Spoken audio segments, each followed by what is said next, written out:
Good morning, everyone.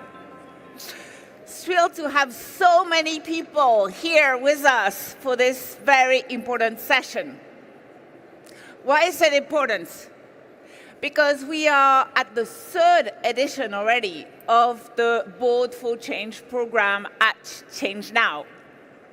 Today, we are living in unprecedented time of turbulence, and we are past the point of pledges or promises. Time is about action, right? But we know that change is never easy. Trust in institutions are declining, and many things are being challenged. Nevertheless, what gives me hope is that more and more people expect business to do good, to really solve the world's biggest challenges. And myself, I believe in business as a force for good. This is why boards are playing a pivotal role in the world. They don't sit anymore on the sidelines, no. They are at the very core, playing a pivotal role. This is what we are here for. The backlash is real. We are conscious about it. But it's not a signal to step back, no. It's a signal for us to turn our ambition into action and our hesitation into a momentum. Because whether we like it or not, planetary boundaries are here to stay. And if not us, then who?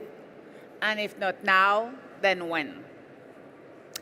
So without further ado, let me introduce you to an incredible leader. When I met him 10 years ago, I was in a boardroom of 58 CEOs of the world's largest company. And believe me, at that time, not many CEOs got it. This one did. He's a visionary. He is a pioneer, a true rock star of impact. Let's welcome on stage Paul Polman, the former CEO of Unilever, campaigner, and the author of Net Positive. Welcome, Paul. Thanks. Thank you. Thank you. Is this new? Yes, it's new, it's for you. New water. Good. Thank you for being with us. No problem. It matters. So I'm going to ask the very first question that everybody in this room, so we have a crowd of 900 people. Most of them are board members, but not everyone. So we are living, as you were just mentioning at a breakfast, in an unprecedented time. So tell us how you feel about this very momentum and why the board of boards are becoming more critical than ever. Yeah. Well, before I start my comments, let me say I feel very optimistic because there are many more opportunities than there have ever been. So take my comments in that context. But I do want to plug your book, though. This is Business as a Force for Good that Isabel wrote. She was signing it yesterday. I'm the only one who stole a copy without paying, as a Dutchman does. But I highly recommend you buy it. I was looking through it yesterday, preparing a little bit for today's talk, so my compliments. So don't forget to order this book. Anyway, I think to come to your question, what is the role of business in today's environment? It might be good to just realize, first of all, the context that we now have. Many of you have heard it many times in different panels yesterday and undoubtedly today, that these are unprecedented times. I mean, the shocks that we're going through, the economic shocks, the geopolitical shocks, the technology shocks, the geopolitical tension, and the list goes on. We've seen more coming at us at the same time than we've ever seen before. I personally think it's a good thing. When we had the financial crisis or when we had COVID, we had one thing to deal with, I leave it to you to answer if we did it well or not, but we just put bandages on the thing and we never really dealt with the real problem. When so many things are broken, some people call it the poly crisis, some people say we're entering a period of perma-crisis, but when so many things are broken, it's an ideal opportunity to really rethink how to put it back together. Now, the one thing that is for sure is that we don't know what's going to happen. This is a time of uncertainty. If some people sit here, and tell you this and this and this is exactly how you need to plan the next year, 5 years, or 10 years, I would look at the nose if the nose is growing and if the name is Pinocchio. We simply don't know. This is a period of incredible chaos that we've never had before. A new economic order that is being created that probably is a bigger change than anything we've seen since the 30s. And in my opinion, will stay with us for the next 5 or 10 years.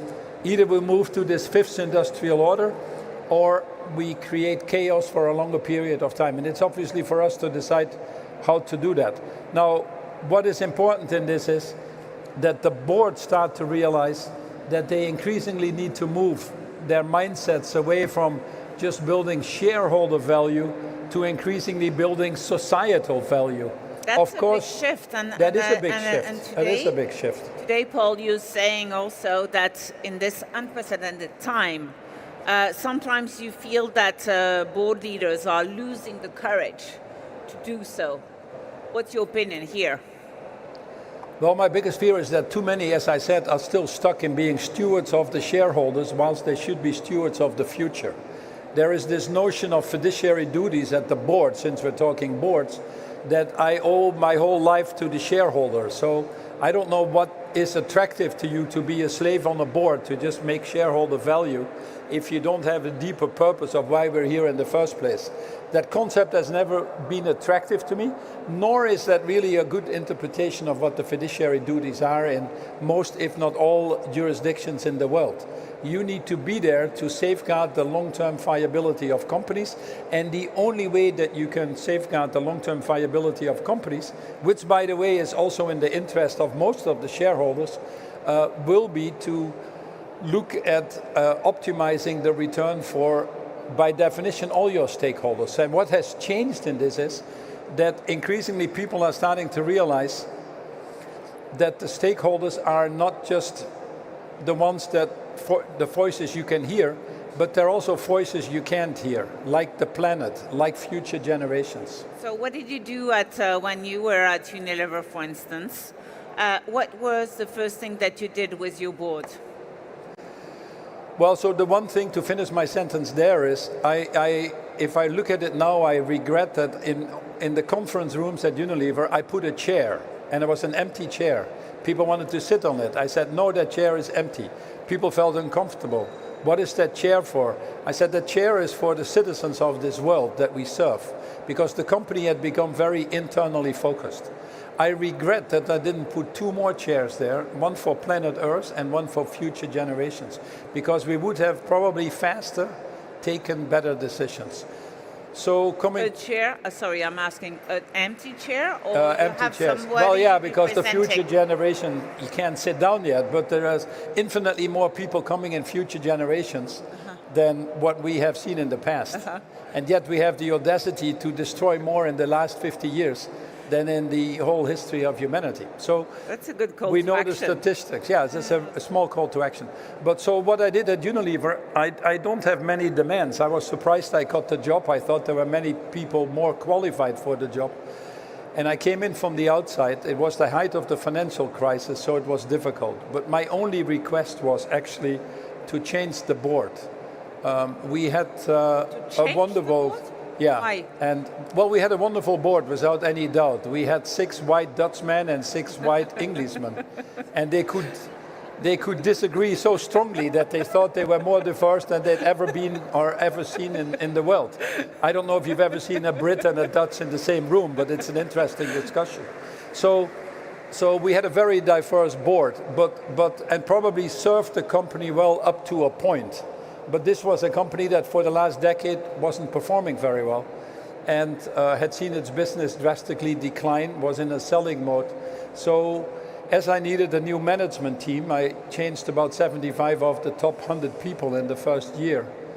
And that was hard work, especially if you come in from the outside.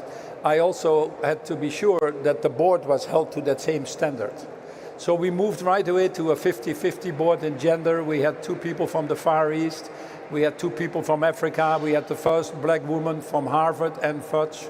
And we had a very diverse board. It happened to be 50% women. I was happy about that.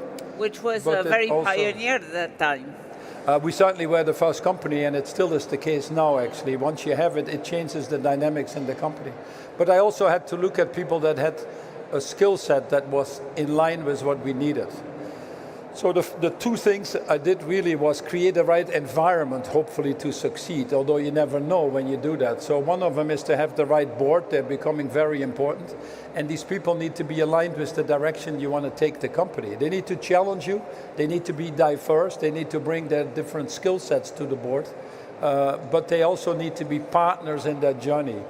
And then the second thing I did, which was equally important, stop quarterly reporting, stop giving guidance. This was so courageous at that time. Well, I don't know if it was courageous or if it was stupid, but you needed to create space for people to do the right thing. People are in many companies, too myopically focused on the short term. I have not heard about another company listed on the stock exchange market that did the same thing. Yeah, regretfully, very few followed.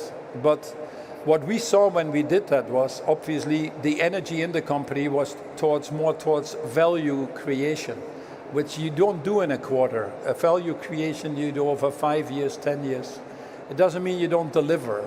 I always separate that. People are afraid if you say you run your business for the long term, you don't deliver for the short term. In fact, the opposite happens. You deliver better for the short term to have an even better result for the long term. But we stopped that. And the reason was really to move the boundaries to change people's behavior. So what we also saw happening as a result of that, our shareholder base became more longer term. Because instead of this explaining on the call that Ramadan shifts every year or that there was a bad month for ice cream because the sun wasn't shining, we could talk more of the longer term strategy. And that tends to attract higher quality shareholders that are more interested in your company. Oh, this is so interesting because we're here to discuss the role of boards. Of course, based on what you're saying, it's all about people, but you also have a vision and an influence about your shareholder. Oh, absolutely. The board represents the shareholders, if you put it in that framework, and I don't disagree with that. But who are your shareholders? You know, a company like Unilever has millions of shareholders. And one wants you to split up the company. One wants you to pay more dividends. One wants you to buy companies and grow. None of them has ever run Unilever, may I add. And if you would listen to all of them, I think you'd be bankrupt before you know it. So many of them are not shareholders. And now in companies, in 7 months, the total market cap of companies turns over. So many of them are what I call share speculators, and we should change the names. You know, you're a share speculator, you've held the stock for 3 or 4 years, you're a shareholder. So, and start to identify them. But we shouldn't dance to the tunes of the shareholders. That's a very simple concept and a very simple soundbite. We should actually be more proactively, and the board should play a role in that, seek the right shareholders to support the strategies that the board is obviously delegating to management. And it takes time. And even in the case of Unilever, it took probably 5 years to see a fundamental change in the shareholder base. I certainly discovered naively that it was easier to lose shareholders by telling them you don't like them than to attract new shareholders. You know, you cannot talk your way out of things you've behaved yourself into. So you have to earn the right to get new shareholders. And that takes a little longer. It's all about alignment and aligning words and action. And maybe let me interrupt you for a second, because we have something very unique in this fireside chat. We have prepared, and please, I'm looking at the people backstage. Please stand on the screen the QR code. We have a QR code because we are all very lucky to have Paul with us today, but you are also very lucky because it's a moment where you can ask Paul any question. regarding, please, the role of boards, because this is a Thanks. panel about boards. Otherwise, I appreciate it. And I'm going to grab my phone. We're going to select a couple questions. So we won't have time to ask everyone questions. But one question already coming in. Paul, interesting one. How can we ensure that the board is accountable for the next generation? By having the discussions and by educating the boards, that would be one thing. It was interesting, and things are changing so fast, and we were pioneering so many things that I couldn't keep my learning up at a speed that was different than the board speed. That is very important, that you keep the board with you. So we installed these learning sessions, and these learning sessions were always the day before the board meetings. We had, at Unilever, we had 8 board meetings a year or 9 board meetings, don't quote me. But I said to the boards, you know, there are so many things we need to learn on this changing landscape already then, especially in the areas of sustainability at that time, or the climate science and other things that were relatively new.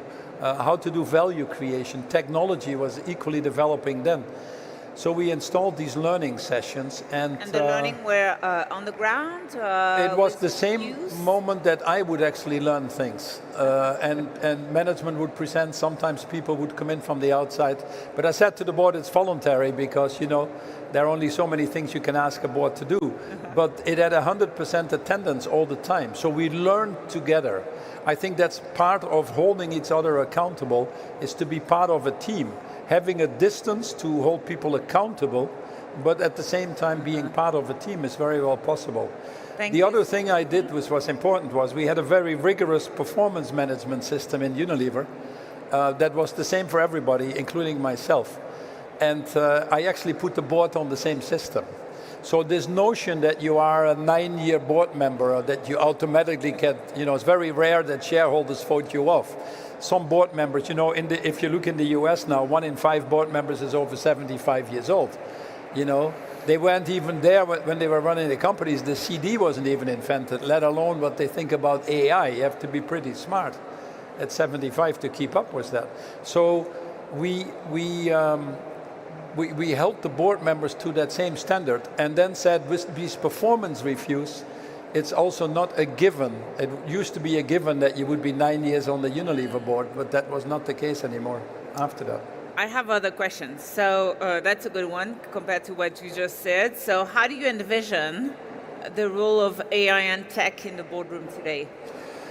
Well, we can talk a lot about AI, and I will leave the discussions out on ethics of AI, but it is clear that geopolitics has taken over, that you don't have a global standard, that you probably see bifurcation of systems emerging in the world. I imagine Europe will have a different standard than the US. China might have a different standard. India will come in. So how AI is going to shape out in different parts of the world might be slightly different.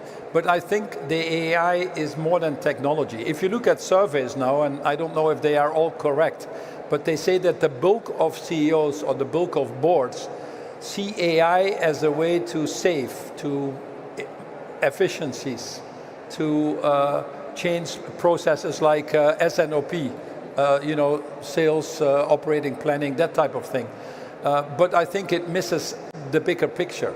I think the AI possibilities that we have allow you to completely rethink your business models. And some of the leading companies are doing that. Rethink your governance, rethink your contract of trust that you have with society.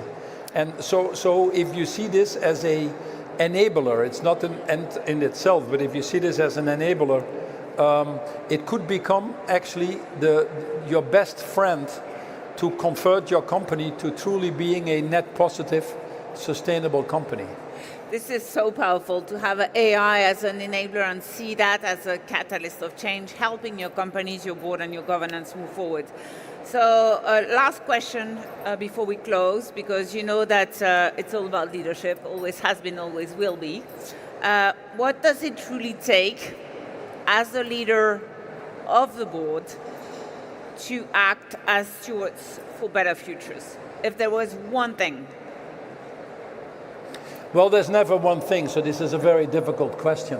But what we saw in COVID, we saw a bifurcation between companies that were myopically focused on the shareholder and companies that were run for multiple stakeholders. And the companies that were run for multiple stakeholders had embedded sustainability in the core of their operations. It actually became their strategy, embraced partnerships, thought long term, had a strong purpose of why they were running these businesses. These companies were doing better than the ones myopically focused on the shareholder. But interestingly, we also saw for the first time a clear bifurcation in leadership, where companies that had leaders, and this includes the board, leaders with a high level of empathy, a high level, a strong purpose.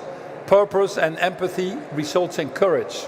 So a strong courage, pioneers in a sense, embracing partnership, unlocking that energy. These companies were, for employees in very uncertain times, provided a beacon, and they were doing significantly better. So this bifurcation of leadership is happening. So what we now need is leaders that think net positive, that don't think as sustainability as a side hobby. You see too many companies dropping it now like flies in 2 seconds. It tells you that they are in the CSR mode, that it hasn't really been embedded in the core of the company. So they didn't really believe in how can you drop DE&I because a president makes a phone call?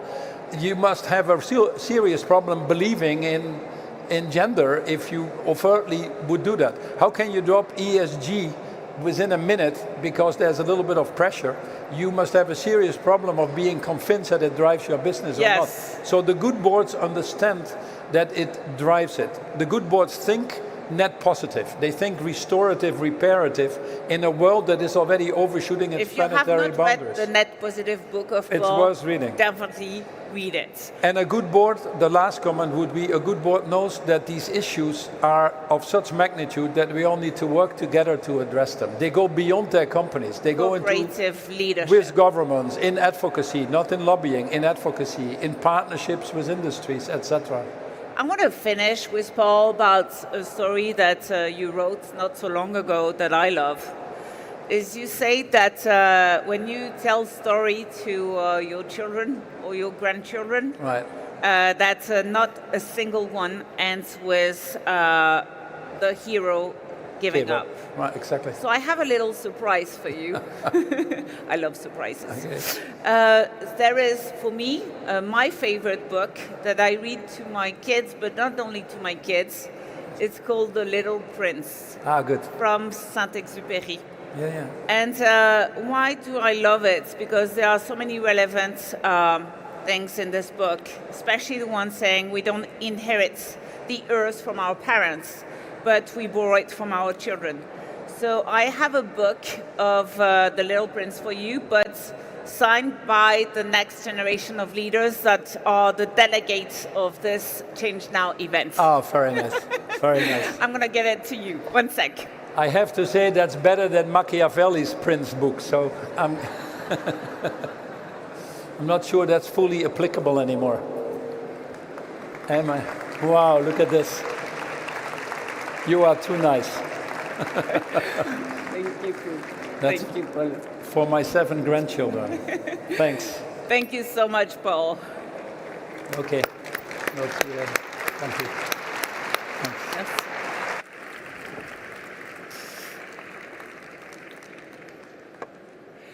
So, I'm going to move into the next panel, where I'm going to welcome incredible leaders when it comes to the role of boards.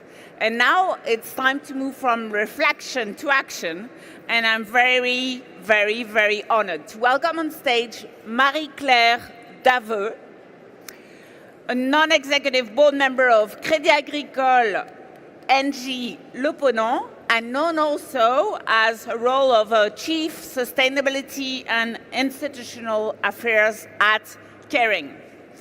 Please, Marie-Claire, if you're ready, come on stage.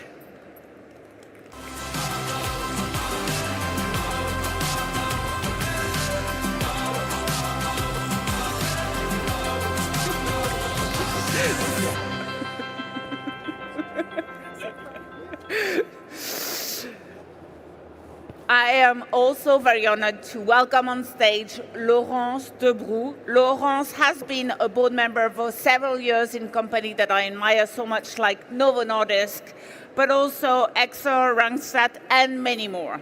And she's a leader who truly used purpose as a compass, every day, everywhere, and with everyone. Please, Laurence, welcome on stage.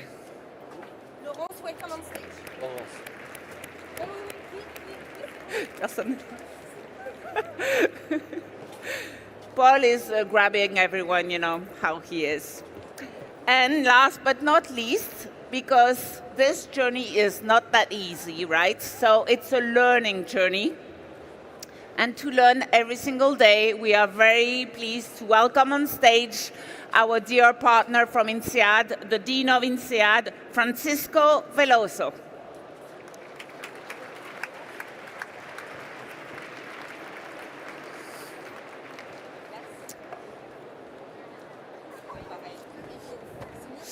I think this is mine. Yes? We may need water for my guests. I only have one glass with water, sorry.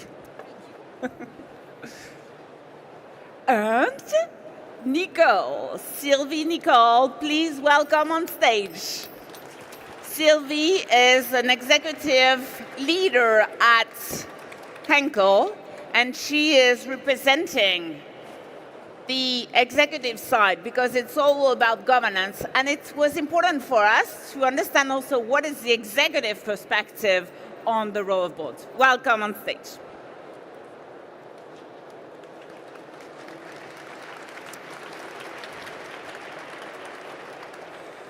So with this unprecedented time, I'm going to start by asking you maybe, Laurence, how do you see the pivotal role of boards in this moment? Thank you. And I did find the previous presentation by Paul fascinating, and a lot of it about education we'll come back to, but why it is pivoting? Well, a well-functioning board for me in any circumstance is really a board that is a constructive, critical friend to management. So there is this notion of supporting and challenging on the right topics. So why particularly pivotal now? Because every role, every stakeholder's role is pivotal because that's a pivotal moment. So everyone needs to play their role at best. And I would say, I'm not representing executives here, but I do feel for the many, many conflicting injunctions and for the huge pressures that executives are under. So there is a moment for board to actually keep a cool head, stay calm, and help executive keep the compass on strategy and on execution, particularly on that topic. So that's how I would define Thank it. you. And we will come back on how. Yes, of course. So that's a good transition to you, Sylvie, because representing the executive board here, how do you see the role of board in this specific time? So thanks for having me first. Very happy to be there.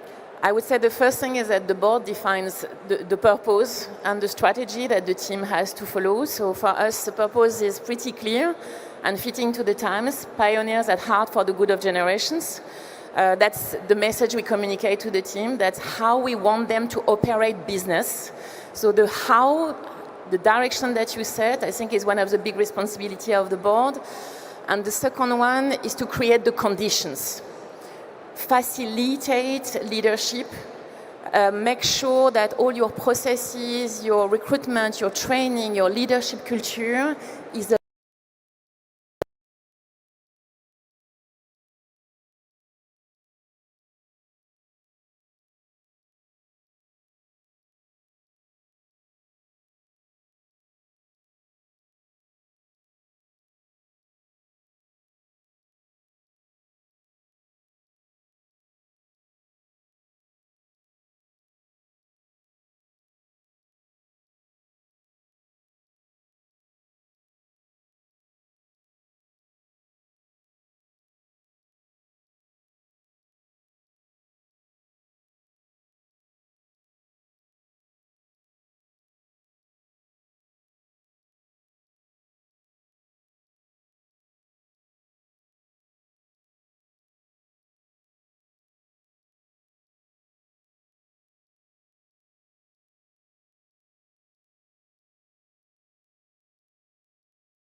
I think Yeah. having your perspective.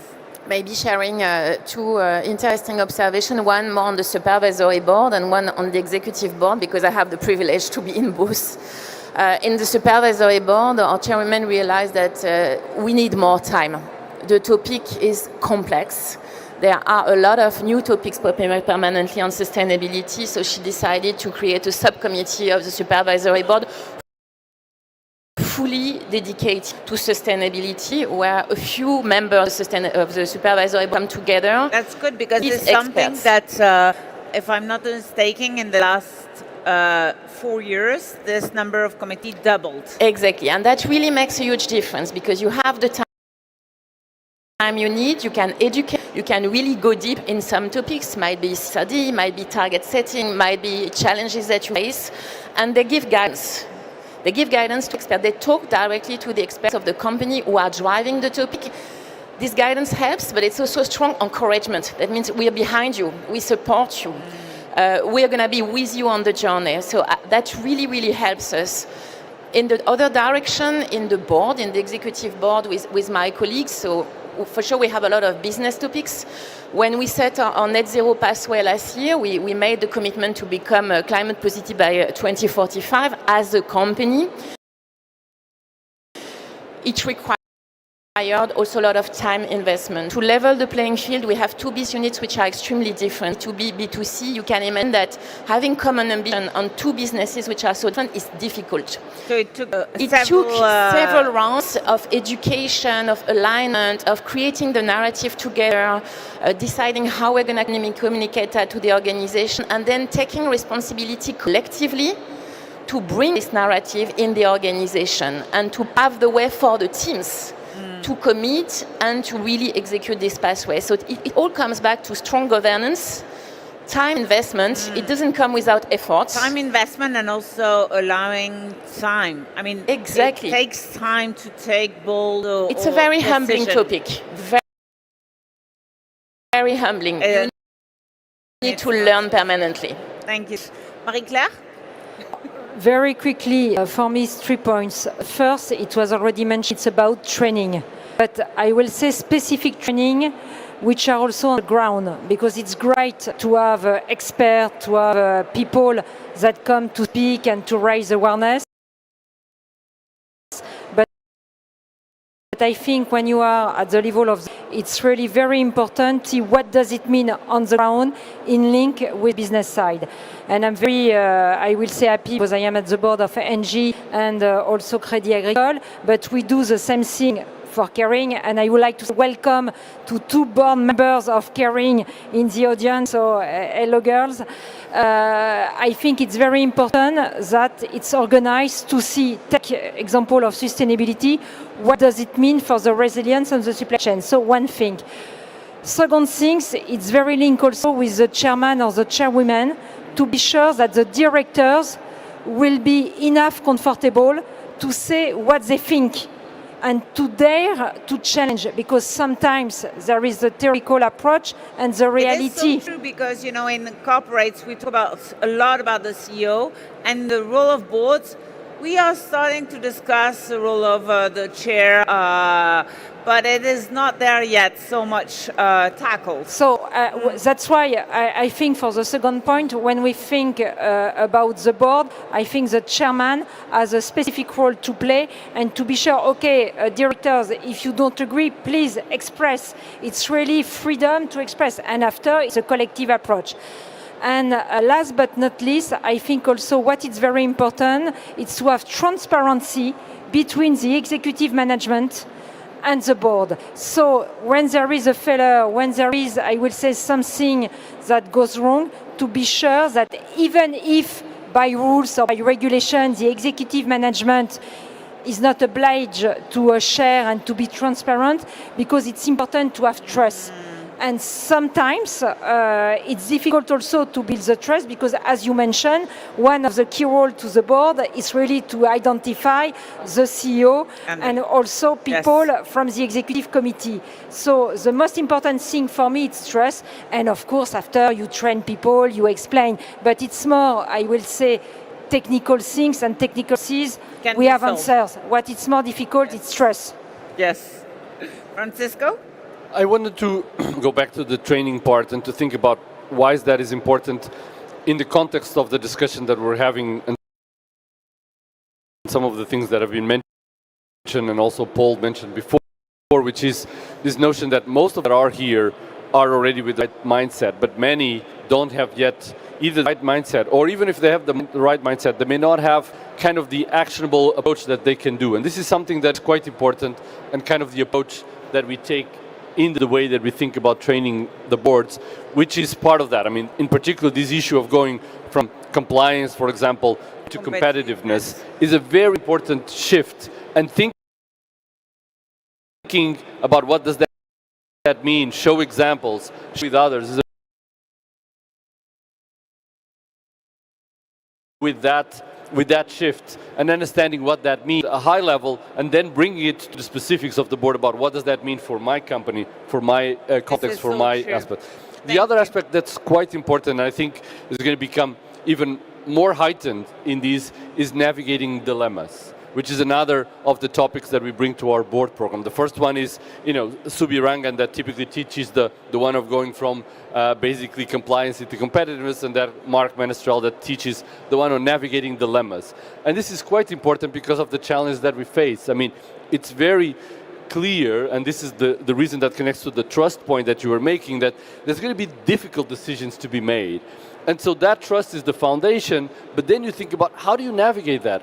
How do you do that between the executive side, between the board side? How do you create that dialogue is going to be quite important, and preparing boards to be able to do that. Thank you. And again, to do it in a way that's grounded. And for example, I'll give you one snippet of that. I mean, there's a lot of basically talk about CSRD and what CSRD means, but we're finding on the data that CSRD is making a difference on the way that boards and companies address and deal with sustainability from that competitiveness point of view, and that's a very important part to do. We have a screen here, and it says time out, time out, time out. So one word about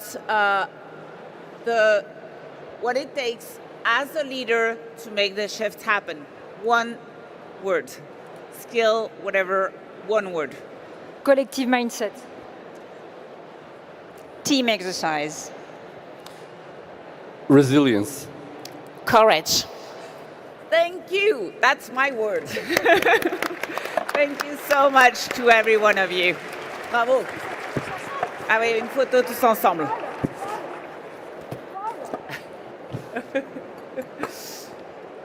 The team wants you all on stage. We want the star. We want our guest star. Attends, je vais me mettre au milieu.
Do you hear me?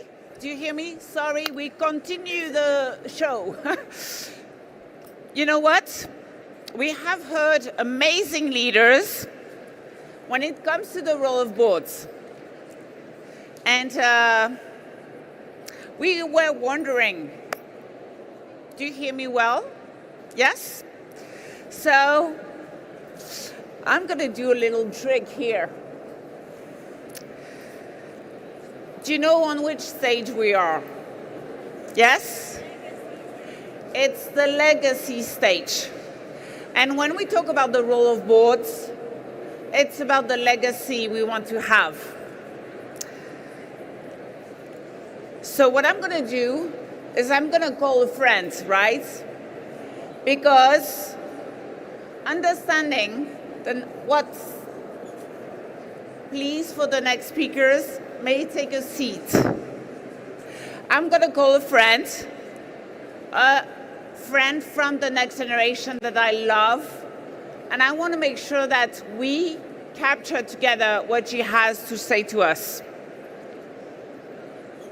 Hey, Isabel. Hi! Do you hear me? Do you hear me, Clover?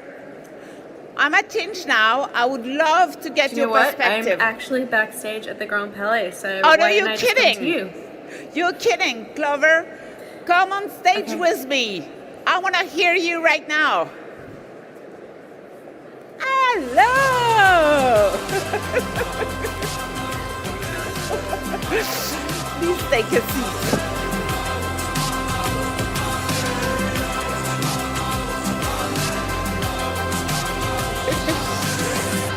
Thank you so much, Clover. We could not do a session on the board without the next generation. This was not possible. So this is why you are here with us. So, Clover, when it comes to the board, what is your voice and what is your expectations towards those boards? Well, it's funny being here in Paris with you all because I was actually here 10 years ago for COP21 for the Paris Agreement. I was a 16-year-old student activist back then. And I remember going into COP21 with this kind of starry-eyed optimism, right? All of my activism had been at the grassroots, and I felt, finally, I'm going to be at the decision-making table where the adults are, and they're going to show up and solve this problem. And yet, the picture in my mind didn't really match up with reality. When I arrived at COP, instead of meeting inspiring world leaders, I met plenty of calculating policymakers who were expert in making commitments so far into the future they required no immediate action. No, I'm just giving some context. And you know, I'd never seen greenwashing at such a kind of unapologetic scale either.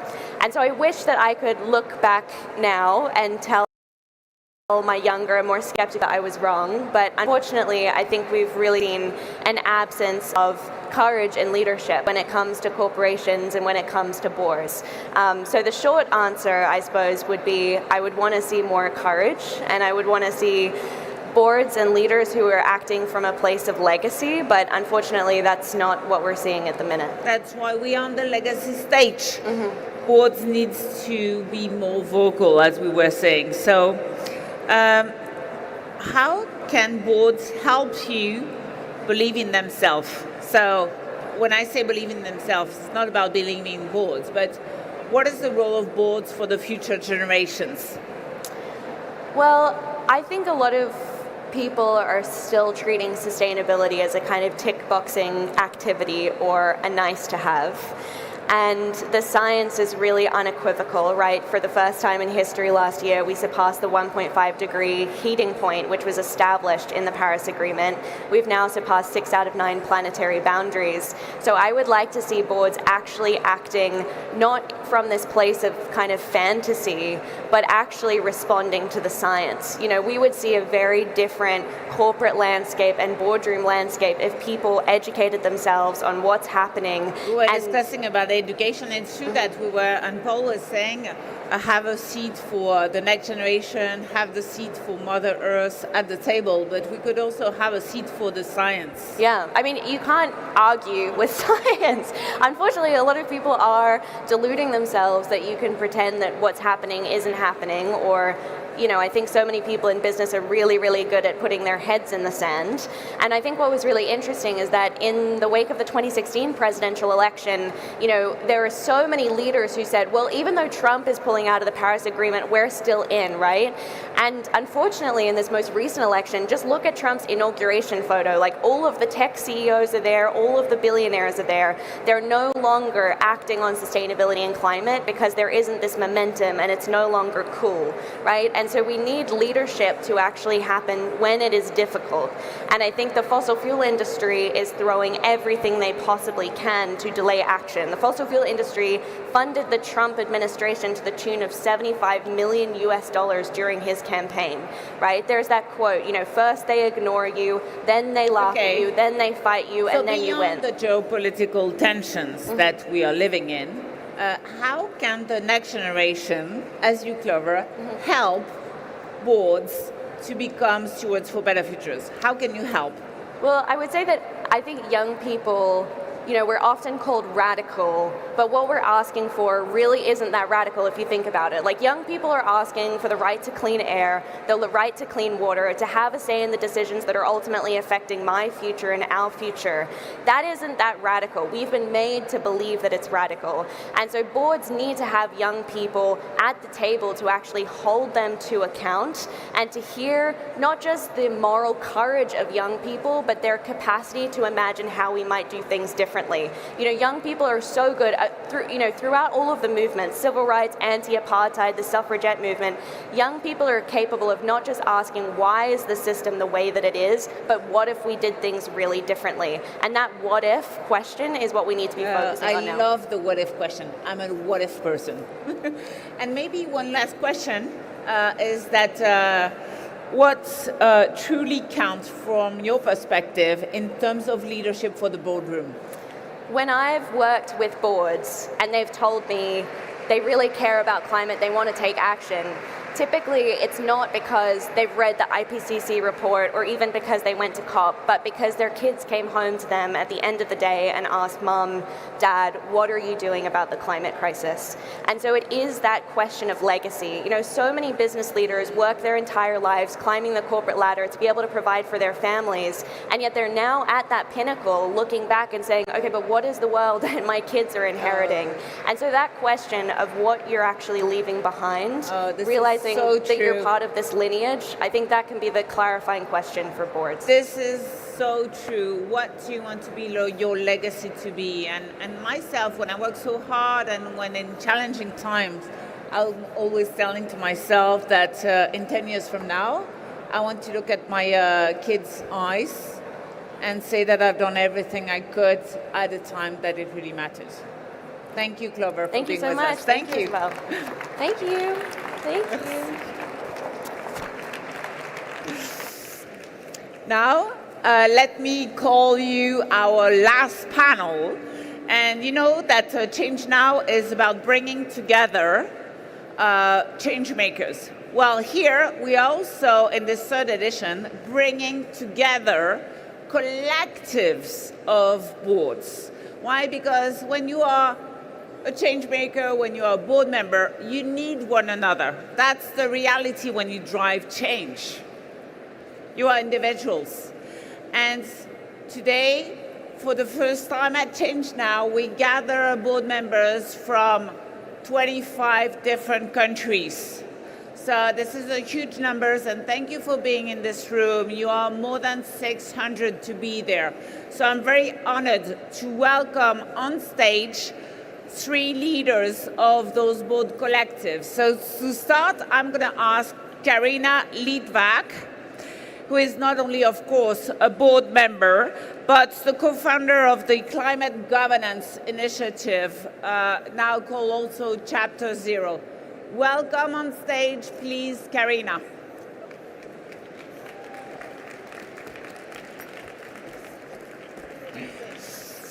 Sit wherever you want. You have the picture there. Welcome on stage. So everyone is coming.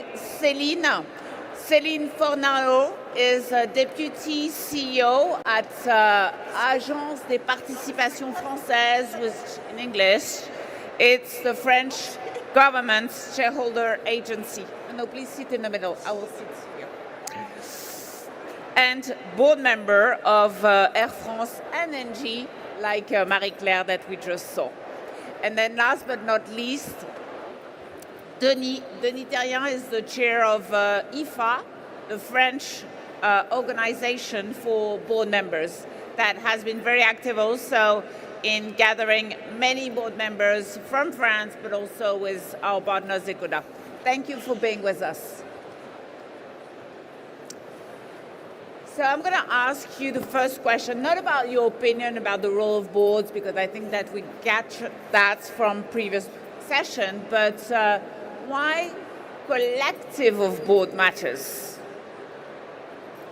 Why collective of boards matters? Why?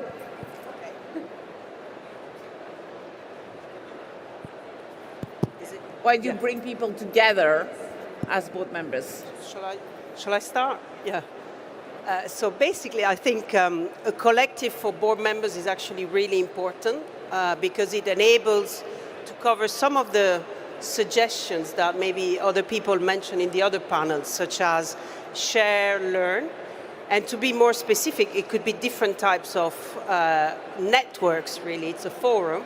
I know IFA has got one. We have our own one. It's composed of 250 board members. You also have some with the World Economic Forum. And it's a way for board members to exchange, keep an open mind. How often do you meet? So we have 2 annual big sessions where we would share and update our shareholder policy, for example, give updates on our companies.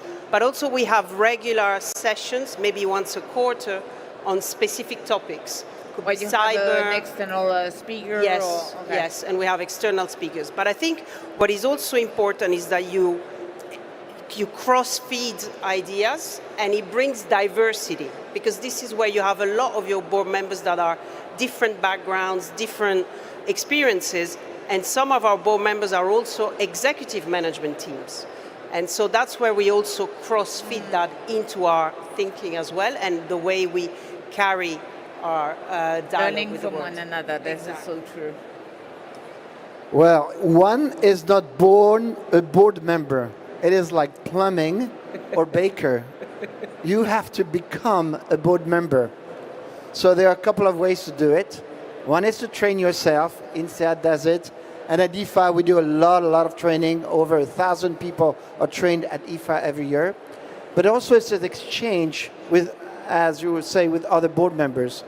And what is important to realize is that governance of a private company, of a public company, of an NGO, or of any organization is different, because you have different values that you're going to share, different stakeholders that you're to take care of. So when you say, because the question is about the collective, so you bring people collectively on, like the board members of NGOs and then board members of... Hence, this is exactly what we do at IFA. So not only we have over 4,000 board members, but they kind of meet with their own specificities. I'm a board member of an NGO, and I'm going to meet another 20 or 50 board members of NGOs and share with them the challenges that I have, and listening to them will help train me. I'm the board member of a startup and scale-up. I have very different challenges than of the listed company like Air France or NG. Hence, it's going to be good for me to share my experience and learn from the others. And what we do at IFA, with the 4,000 members, we have over 200 meetings a year with specific groups that meet and share their collective understanding of the challenges and how to deal with them. Very specific, also collective and forums. That's another way to put it forward. And Karina, you have founded a movement, so why did you do so? My story is a very selfish one, which was that there was no existing how-to manual that I could pick up or classes that I could attend to address the specific challenge that I was facing, which is how do you drive better climate governance in a board, particularly of a company, in my case, at the time, I was on the board of an oil major, and how do you drive transformation in a company that has a legacy that is 100%, connected to an obsolescing business? And so, not being able to find anybody or anything that I could learn So you from. decided to I create thought, one. yeah, let's create a collective initiative that I could then point to and say, guys, don't listen to me, listen to these people out there who are doing all this great stuff. So that's why. And today you are in, your movement is in 60 countries, right? 72, yeah, 72. Wow. Yeah, yeah. And you just gathered yesterday a lot of members. So interesting for us to hear more about the key takeaways from yesterday about how to move the needle in the boardroom, maybe. Oh gosh, well, the 2-minute version. First start, I mean, I think the most inspiring thing about yesterday is that we got people from Kazakhstan, Botswana, Singapore, Brazil, as well as, of course, Eastern Europe, Western Europe. It was extraordinary to get people who were exchanging from so far away, who never get an opportunity to meet, much less form friendships. And we discovered that we had the same values and the same anxieties, and we had an opportunity then to say, how do we confront this? And we learned a number of things. I mean, some of the key takeaways were, more in the realm of sort of technical skills. We looked at audit and audit sort of methodologies and how to take account of climate drivers and impairment charges, things that are more technical. Okay. We looked at AI, but we also looked at soft skills. We looked at, what is it that drives people to be obstructionist or resistant in the boardroom to the change that we often as one single voice want to drive. So is there something that you can share? Because here there are many leaders that are change makers. Yeah. So what does it take to drive the change? Maybe what does it take to be resilient? Maybe helpful for everyone. Well, so it's interesting. One of the workshops I went into yesterday was specifically about overcoming resistance, and it's interesting that we all came in with the same question, which was, how do I craft more persuasive arguments? How do I reach people on a rational level to win the argument?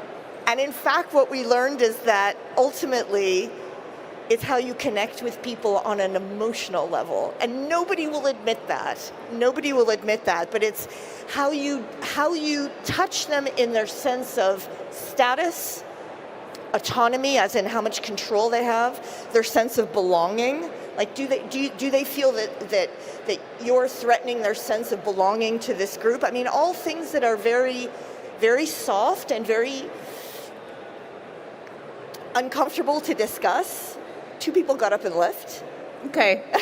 Well, that's an interesting one. I think that mindset matters, but we also need to go beyond mindset. And maybe, Céline, you can share what you have put in place a couple of years ago, if I'm not mistaken, about how do you help the company where you invest in to move the needle.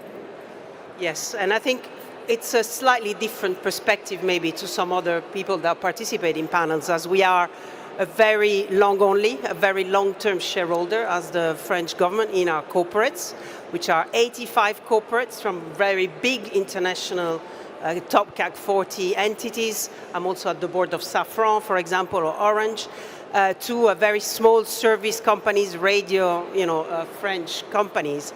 And there is no one-size-fits-all. And we need to deal with this and share, I would say, our vision. Get guidelines for everyone, right, on this topic? Yes.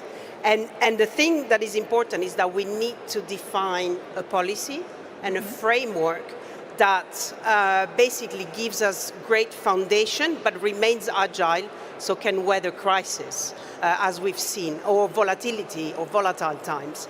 And when you look at our policy, basically it's got 3 key pillars, which I think a lot of companies can refer to. The first one is performance, the second one is resilience, and the third one is sustainability. And with these 3 key pillars which drive our vision, really, you can talk from financial performance to sustainability performance, diversity, resilience. And what did you put in, because I think that those are interesting for everyone in the room. In terms of sustainability, you did move the needle. Yes, we try. The way we do that is, for example, for listed companies, we have the minimum requirements of the Code AFET-MEDEF. But we also like our companies to be ambitious, so we push them a little bit harder. Especially on some diversity targets or climate targets. We have some of the few CEO female leaders of the CAC 40 or the SBF 120. Yeah. We also have brought in diverse culture in management teams. Okay. So that I think is quite important. So you still stand in this current context for diversity and the leadership team? Yeah, absolutely. More than and ever. I think we're here for the long term. And as Paul was saying at the beginning, for us it's really important to ensure the long-term viability of the company through different challenges. And we're here to provide this stability. But what is also important is how you bring people with you. Mm-hmm. That's where you need the collective. That's where you need to refer to your policy. Keep it, agile. So your policy, what are the key dimensions that you have? Yeah, so as I said, performance, resilience, and sustainability. And in sustainability, what are the KPIs or the commitment that you expect every company to move forward? Yeah, so in terms of KPIs, we wouldn't have a one-size-fits-all. It would be done at the corporate level. Okay. But you can see that we're now moving into carbon quantified targets, for example, in our executive compensations when there's a variable and mid and long-term targets. Yeah, I think that you did implement in every single one of your participation, right? Having the executive incentive linked to those targets. Absolutely, and there's also, of course, diversity, financial performance, and you will see that some of our large companies have actually increased the needle and the focus on that. We've just had all the AGMs or new compensations schemes released. So I'm sure everybody can that. We're very proud of this. Yeah, absolutely. You can be. And Denis, in this way that, driving change in the boardroom, we have discussed, what it takes from a personality perspective, from guidance perspective. Any obstacles that you feel are happening in the boardroom that you consider? I think in the boardroom there are two elements. One is compliance. There are elements you have to do, you have to make some decision or approve, like the accounts. However, good compliance will not bring success. It may avoid failure, and not always, but it will not bring success. What will bring success of a company is a very well-aligned governance. In what terms do you call of an aligned governance? very well, governance is a couple of elements. A vote on the strategy, approve the strategy and the budget. Ensure that the CEO, he or she can drive the budget and the strategy, and she's well remunerated. Look at the risk and the opportunities and communicate. If those elements are well defined and well structured, this is the first step. The second step, as was shared, it's not what you know, but how you make a decision. It's more on the behavior you have on a boardroom. What we advise all our board members is, after they're trained, to have the courage to take, to share their opinion on the board. We are talking about, how it is important to be collegial. The board is not one person deciding, it's the whole group. They decide as a group.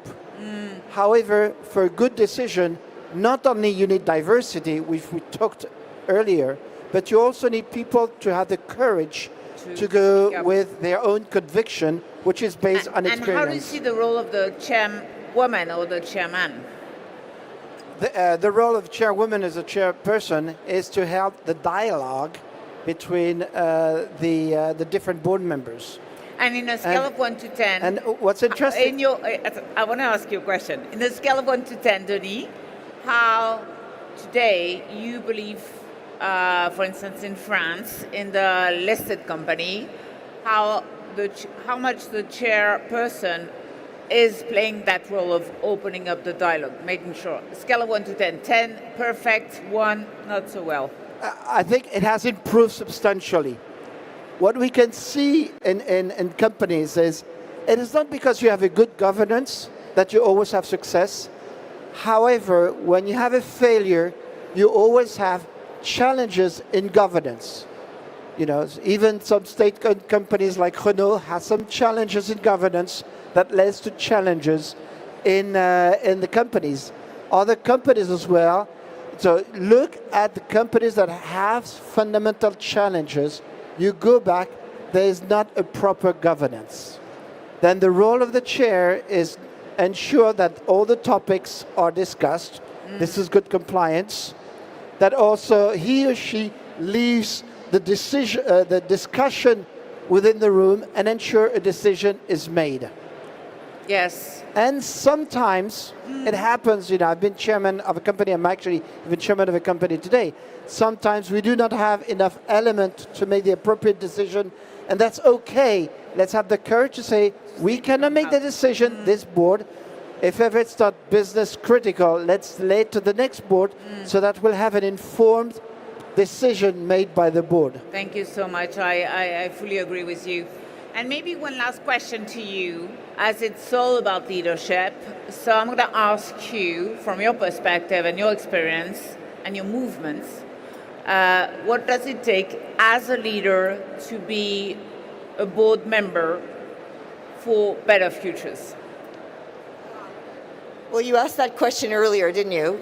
No, right? what is the one thing that one thing? you believe Yeah. is... And we heard resilience, and we heard. And yes. I heard the previous part. Right. Right. That's correct. Yeah. And I what love we this didn't question. hear, I love this question too. And the one I was desperate to hear, and we didn't hear, so I'm going to say it, is principle. Because you can always find staff who are going to deal with operational resilience, who are going to deal with technical expertise, who are going to deal with, you know, the execution. But we in the board, if we do not act on the basis of principle, then honestly, how is that leadership going to flow through into the company? And it goes back to what Paul was saying earlier. Thank we you. have to have the courage of our convictions and the courage to care for that empty chair or those 3 empty chairs. Thank you.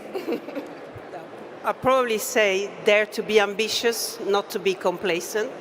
I think this is really important. The board provides this stability, long-term vision, and so you can't be complacent. Merci, Céline. If you allow, I will say 3 with 3 C's. The first is the curiosity. Curiosity to continue to learn about the world. You know, today there's AI. Yesterday was ESG, which was due for somebody. Who knows what the challenge is going to be, you know, in 5 to 10 years. So you always need to be curious. The second is to have the courage. We talked about that. To have the courage to share what you believe in. And the last one is to be creative. Without creativity, one will not create value. You know what? I usually say the 3C, and you probably know that. Courage, curious, and contagious. This is why you're here. Bravo. Thank you. Thank you so much. Thank you to every one of you. So this morning comes to an end, and I just want to say, I'm going to ask all the speakers to come back on stage for the picture, every single speakers. But in the meantime, I just want to give you one word, is that in this specific moment, you can choose courage or you can choose comfort, but you cannot choose both. So make your choice. Thank you for being here, and I invite all my speakers to come back on stage for a picture.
Hi. Good morning. Do you hear me yet? Hi, good morning. Let me ask you one question. Let's say two questions. What if sport wasn't just a game, but a movement? What if it became one of the strongest allies for people and planet? We believe it can. Because sport is not neutral. And when driven by purpose, it can accelerate the change we all need. My name is Tanguy, and for the past 4 years, alongside a growing community of believers, we have been building Sport for Change. It started as a simple idea, a conviction that sport could do more. Not just entertain, not just perform, but truly transform. At ChangeNOW, our mission is to accelerate the transition to a more sustainable and human world. We do this by identifying impactful solutions, connecting key players to boost collaboration, and inspiring people to take action. And I believe Sport for Change is one of the most powerful expressions of that mission. Through this program, we see sport as a driver of impact. Our goal is quite simple: to build a bridge, the strongest bridge possible, between the world of sport and the world of impact. Why? Because both sides have so much to learn from each other. We all know it. Sport is a powerful driver. It creates unity, sparks volunteering, fosters cooperation. It speaks to the heart by bringing people together. But it can be so much more. Sport can be more than a platform for ads or entertainment. We can unlock its potential to drive change. We are shaping a different kind of sport. Here, together. A sport that serves people and the planet. A sport where purpose isn't a buzzword, but a compass. A sport where athletes use their voice to stand for something greater. A sport aligned with the world we want to build, and with the transition we are all here to accelerate. That's why today, we invite you to dream bigger, to take that one extra step between imagination and action. And I promise, you will feel it all day long, in the conferences, in your meetings, in your stories, in the sparks of what is possible. You will feel a wind of change, deep and strong. I would like to thank you, everyone who made this 2025 edition possible, and especially you, Anissa, my teammate, for this amazing journey. Thank you to our partners, to our incredible speakers, and of course, to all change makers using sport as a force for good. Today, let's play as a team. This is my message. So, welcome to Sport for Change 2025. Now, let's the game begin. And to guide us through the powerful, necessary, and deeply inspiring conversation, please welcome the amazing Keme, our MC, for this opening session on a quite central topic, the power of women in sport. And you will see, when they fight, they win. Merci, Thank you. Merci Tanguy. Good morning, Paris. Good morning, ChangeNOW. It's really lovely to be here again, to be invited back to this amazing gathering of doers and thinkers and movers and shakers. So I was particularly pleased to be part of this session, They Fight and They Win, when women create a better society and a better sport, because I was, in a former life, a sports journalist, a sports correspondent.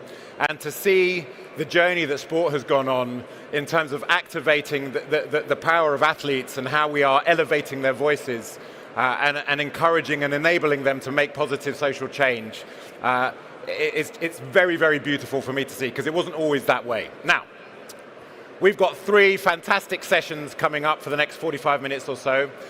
The first one involves a global athlete that many of you will have heard of, will know. In fact, her name was the most searched for during the Paris Olympics.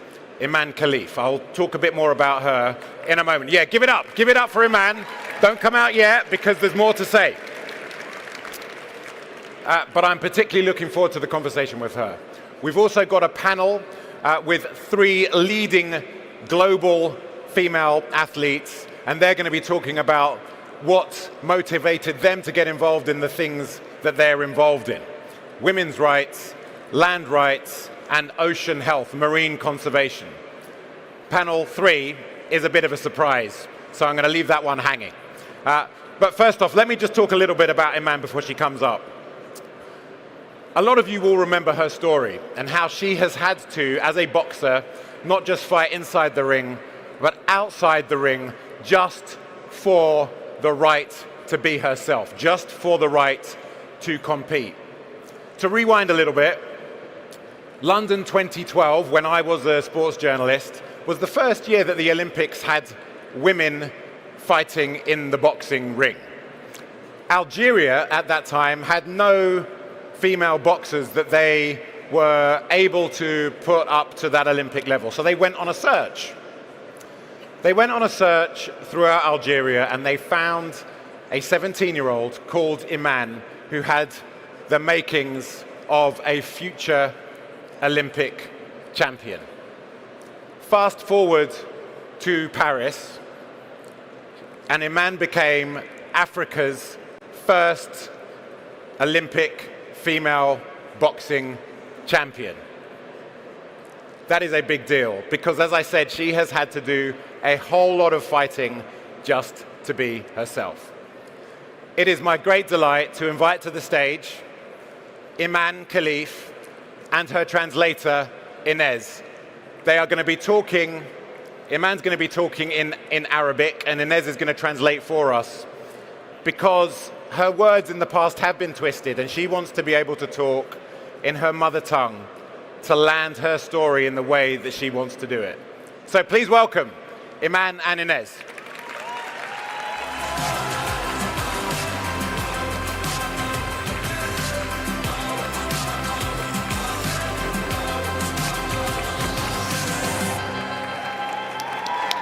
Inez? Iman? Okay, voila. Well, what a journey, huh? Welcome to Paris. Thank you. So as I was saying, and as a lot of people know, you have had to fight not just inside the ring, but outside the ring as well. And I wondered, in your view, if society's opinion of female athletes is, are we making progress? هل في نظرتك أنت نظرة المجتمع قاعدة تتطور حول المرأة الرياضية؟ Sorry, I speak with my language Arabic, so sorry for that, but there is translate for my request. Yes. هناك عديد من التأثيرات اللي تتلقاها من المرأة سواء رياضية أو المرأة في المجتمع بصفة عامة. So there are many criticism about women in general, so athletes or not. Yeah. ولكن قصتي اليوم أنا حبيت نحكيها إنه أنا ما كنتش ضحية لجسمي ولا جسمي نقدر نبنيه بجهد تاعي وبالتمارين اللي نديرها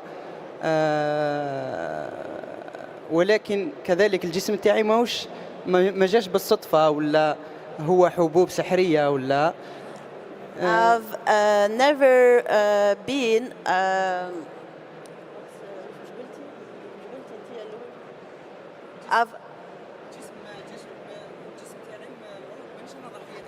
I've never been the victim of my body. Instead, I shape it. I choose to shape it with hard work and training. And it's not a coincidence too. It's neither a coincidence or a miracle piece. كذلك الجسم تاعي ما يغيرش من الأنوثة تاعي، هذا شيء أكيد، ولا يبدل معناها. ولكن الشيء هو الحدود اللي حبوا يركبوها فيا. نحكي الكيمي حاجة واحدة. الحاجة الوحيدة اللي نحبها هي لما نكون في الحلبة، نحب كل بنت تقول هذه زادة مرأة، هذه زادة طفلة كما أنايا، ونقدر ندير وش راهي تدير هي، ونقدر نخرج القوة اللي راهي داخل فيا. So I'm not fighting my gender. In fact, I'm fighting the limits imposed on it. And when I step into the ring, I carry the hope that somewhere young girls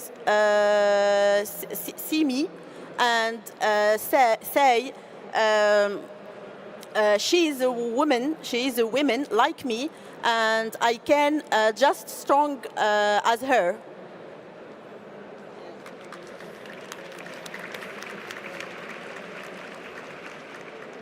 Cool. What has been the impact of your success for women and in particular young girls in Algeria? What difference has it made? ما هي التأثير نجاحك في الرياضة على خاصة على النساء الجزائريات وخاصة على البنات في الجزائر؟ خليني نكمل كاع لا كاستيون بعد ترجمي ضربة واحدة. أكيد كاين بزاف فتيات اليوم إيمان خليف ولا المثال تاعي أصبح قدوة ليهم. هذا الشيء أولا أنا يشرفني كرياضية كبنت، كذلك من قبل كنت طموحة مثلهم. اليوم أنا عندهم مثال. الشيء الجميل هو كاين عديد من الأمهات يتصلوا بيا ويبعثوا لي رسائل أنه بناتهم محتاجين توقيع في القفازات.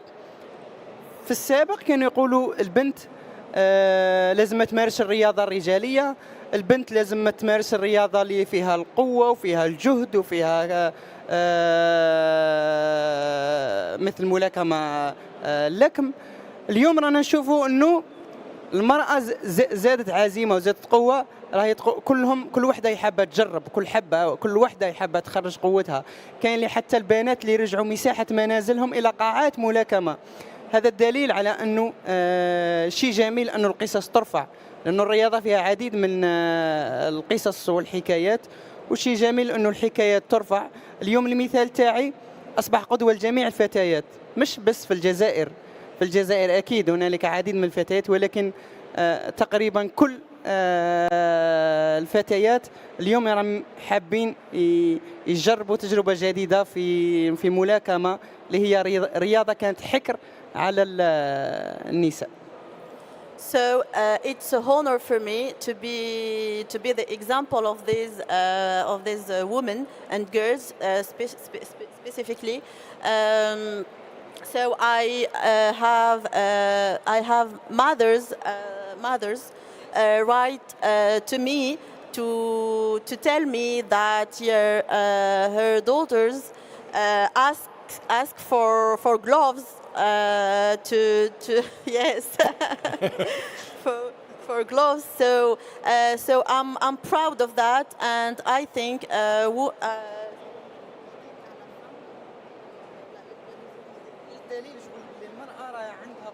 إيمان المرأة عندها قوة اللي حابة تخرجها.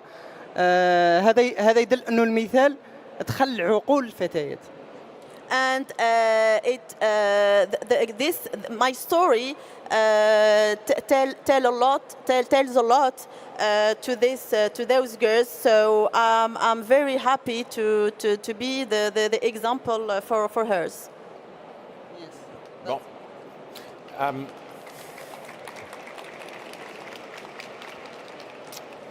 So you're the first African female boxing champion. Do you think that female athletes of color, black, brown, global majority female athletes, have different challenges? Are there more challenges for female athletes of color than white female athletes? تعتقدين أن تجربة الرياضيين ذوات البشرة الملونة أكثر من تعقيدات أكثر من البشرة؟ أنا ما نحبش نعلق على كل عقبة من اللون تاع الجسم تاعي، ولكن نكونوا نهضروا بصراحة. ما كاش مثل الهجمات اللي تلقيتها، مثل الهجمات اللي تلقيتها من المتنمرين ومتحرشين خلال الألعاب الأولمبية في الصيف، ولكن في نفس الوقت كانوا متنمرين وكانوا متحرشين، ولكن في نفس الوقت كانوا ناس شرفاء اللي كانوا يساندوا، وكانوا ناس نزهاء. لهذا الشيء I've never used my color of skin as an obstacle.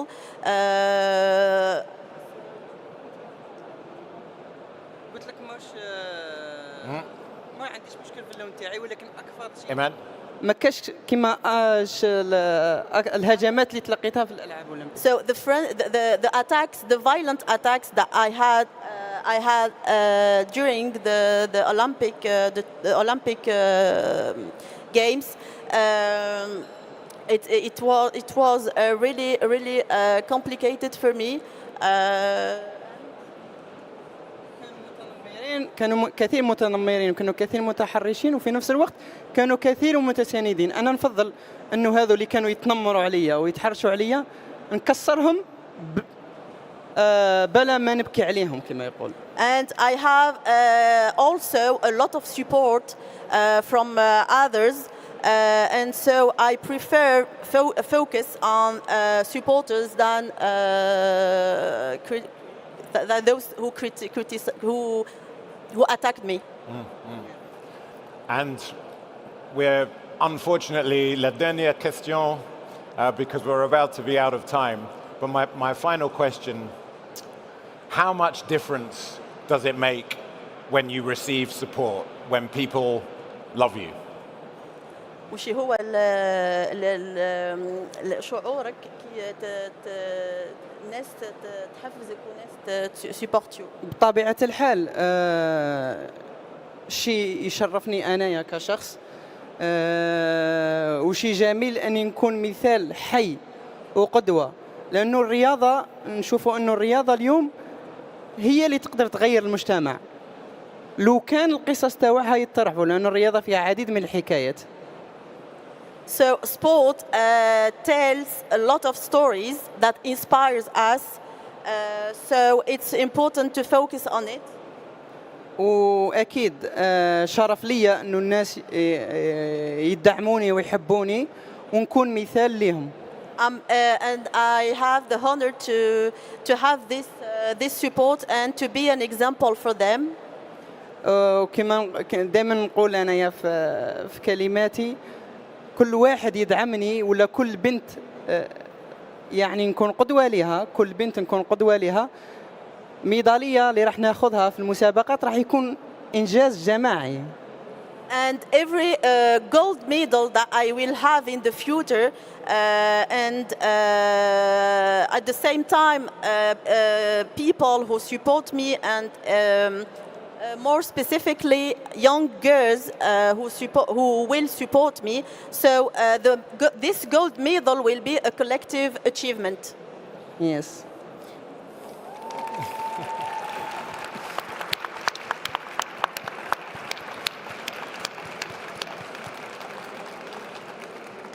So it just remains for me to say bonne chance for Los Angeles, which is the next Olympics. Yes. And all the competitions that you have between now and then. Thank you. Iman Khalif, everybody, and Inez, thank you very much indeed for sharing your story. We're very grateful. Okay, right. And of course, the very best dressed person in the whole of ChangeNOW, I think we can all agree.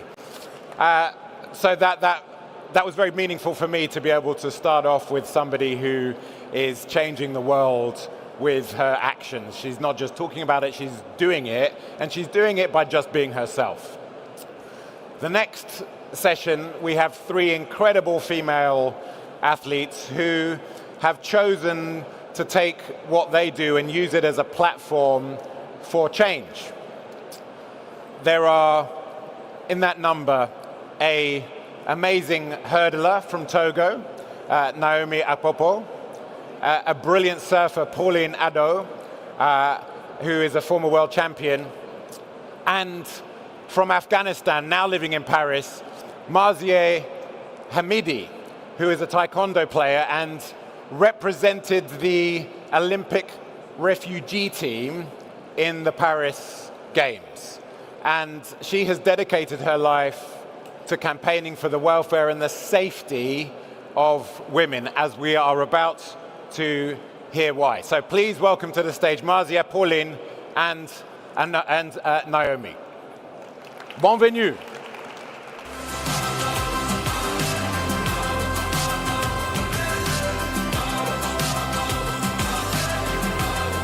Aha. Pauline? Yeah, well, yeah, why not? Marzieh? Yeah. You don't fight in this, do you? No. Yeah. Welcome, and Naomi. Right, well, we've got an act to follow, haven't we? I found that really interesting. Just thinking about what it takes to be able to compete at the highest level. And Marzieh, I wanted to start with you because your journey has been so powerful, given the background of the state of Afghanistan when you left, and also the experience that you have now, trying to campaign for women's rights, and of course, well, I'm sure we're about to hear about the impact that has had on your life. But if you could just share with everybody, as far as you know, what the situation is for Afghan women in Afghanistan at the moment who want to participate in any kind of sport, whether it's high level or whether it's grassroots, and your experience here as a exiled Afghani. As you know, like what's going on in Afghanistan, there is gender apartheid. First, women, they don't exist there. And sport is something that they cannot even think about that to do sports. Unfortunately, women in Afghanistan now, they cannot even go out to walk without their brother, their father, without a man. And it's a very hard situation for women there, and especially for female athletes. Since the Taliban took power there, they banned women from sport. They closed all the gyms, federation, all is closed for women. And when they took power, they say that they cannot even think of training again. Like when the Taliban took power and when I was in Kabul, I asked my coach, okay, so what is the next for us? Because we were preparing for the competitions, and because you were already competing. Yeah. Like I was like it was like 1 year I was in Kabul because I was born and raised in Iran, and I joined the national team of Afghanistan in 2020, and I was training with the Afghan national team, and I was preparing for the competitions. But after 1 year, Taliban took power, and I was not able to do sport there. And when I asked my coach that's okay, what I have to do, what we have to do, you know, about the young girls who are training in the federation, he told me that like the new president of Committee Olympic of Afghanistan, that he was a Talib. Yeah. He said that tell to the girls they have to forget the sport. It's not possible anymore. They have to forget it. Yes, he said that they cannot even imagine to make the training again here.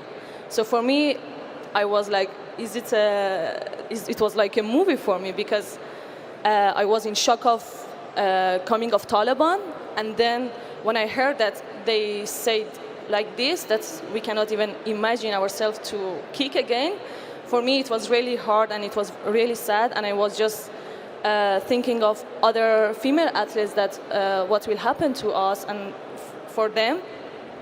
But unfortunately, I couldn't stay there more, because day by day it was getting worse, the law against women, and they ban us from everything.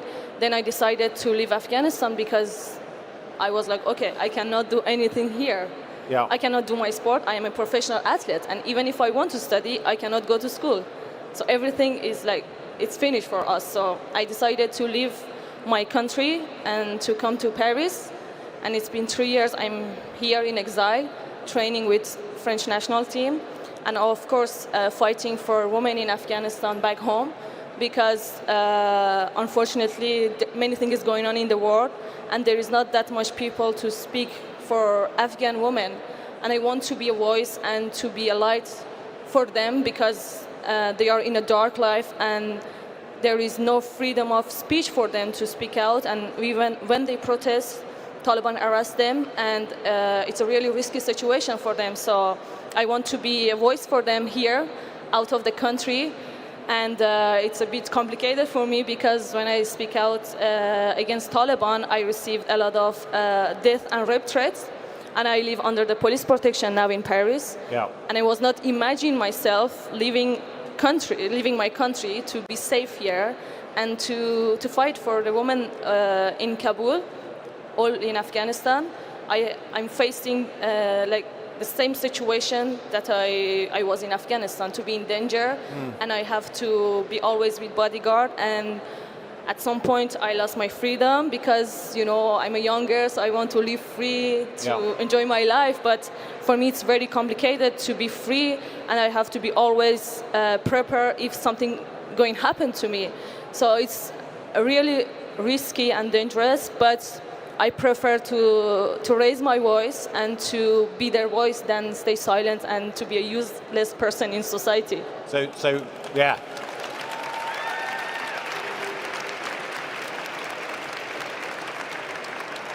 So even though you've left Afghanistan, you still don't feel safe. I left them, but they don't leave me alone. So it's still there. But I'm not regret of my fight, because it's a lot of pressure, especially as an athlete. I have to be focused, I have to do my training, I have to, prepare myself for competitions. Yeah. It's more challenging for me, because I have to deal with terrorists out of the country that they want to kill me. And, like when I receive a lot of messages in my WhatsApp, it was like around 10K messages in my WhatsApp. And these 10K, they are people, they were writing bad things to me, and they wanted to kill me. And it was like, if I was in Afghanistan, they were already like there to kill me. So at some point, I had this chance to be in France and to be protected by the French police and the French government. And thanks to them, they really protected me. But it's about how they are treating us, and it's about the freedom of speech out of Afghanistan, because I'm not in Afghanistan, and this is not normal. In land of Paris, France, this happened. It should be a different that where we are. So it's challenging, but I'm not regret, because I prefer to be their nightmare, Yeah. Well, listen, we'll come back to you for some thoughts on how people can support women in Afghanistan to be sporty and healthy. And thank you very much indeed for sharing that story, because it's quite deep. I wanted to explore Naomi and Pauline's journey. Naomi, you're a hurdler, 100-meter hurdler, but your passion is land, food security. You're a United Nations ambassador. Tell us about your journey and why you went on that journey. What motivates you? Okay, so becoming a sport-for-land champion for the UNCCD was driven by the urgent reality of land degradation and drought today and tomorrow. The stats are clear. Half of a global GDP relies on nature, yet up to 40% of land are degraded, with us losing the equivalent of 4 football pitches of healthy land every second. Droughts have surged by 29% since 2000, impacting everyone globally. This has a direct impact of youth, especially in Togo, whose future depends on healthy land. Knowing land is our foundation, and seeing this crisis affect young people so directly, I felt obliged to use the power of sport to raise awareness and propose solutions. And you live in Marseille now, but when you're in Togo, do you see this? Do you see the impacts of the land being degraded? Yes, we see the impact. So my commitment to land restoration and food security isn't just abstract; it's active. I'm currently running a video quiz with Apevia in Lomé. It's an ONG association, and the goal is to educating youth on environment, nutrition, sports, and health, and link all together. And looking forward, I'm organizing a charity run to plant 2028 trees in Lomé by 2025, aiming for even more in 2028. For me, sport is a key tool to educate and mobilize young people on these vital issues, making a tangible difference in my community.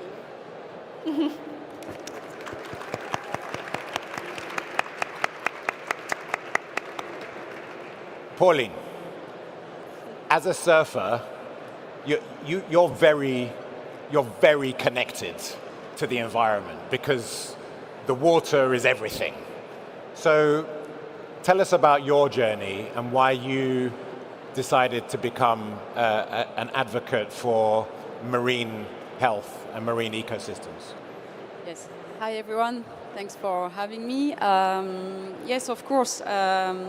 I've been surfing since I was 8, and from that age, I would spend hours daily in the water. And when you spend that much time in an environment, you witness a lot of things. So, of course, you live the dreamy days with sunny, nice weather that maybe people see on Instagram, but you also see the kind of ugly side when storms and current bring insane amounts of plastic waste. You see sometimes water conditions with a lot of pollutions, bacteriological, chemical pollutions. I've also lived an huge oil spill years ago that really was devastating to our local beaches. So I think living all those events really shaped my conscience, my environmental conscience. And after a couple of years, I really wanted to get more involved and maybe try to educate people, spread the message, alarm kind of also of the state of our oceans. And I got involved with Surfrider. I felt really connected with their message. It all started with a lot of beach cleanups and continued with other events. So I'm just... The good thing for me was I was also educating myself and be able also to spread the message across my community. So I'm sure it's a very similar situation in many parts of the world where you visit and you compete. I know in the UK we have a really, really bad situation with a very old sewage infrastructure, and a lot of stuff just gets flushed into the sea. Are we making progress, or do you feel like you're just sticking your head in a bucket of water and going nowhere? What's happening? Well, yeah, it's true what you said. It's a really global issue. It's everywhere. It's in Europe. It's in every continent, and it's all kind of pollution. I'm not sure about the numbers, but like I said, it feels like we see it every day, and it's a never-ending problem. I talked about this, especially about plastic pollution. I feel like people are way more aware now of those issues. So I would say we're going towards the right direction, but there is so much to do still.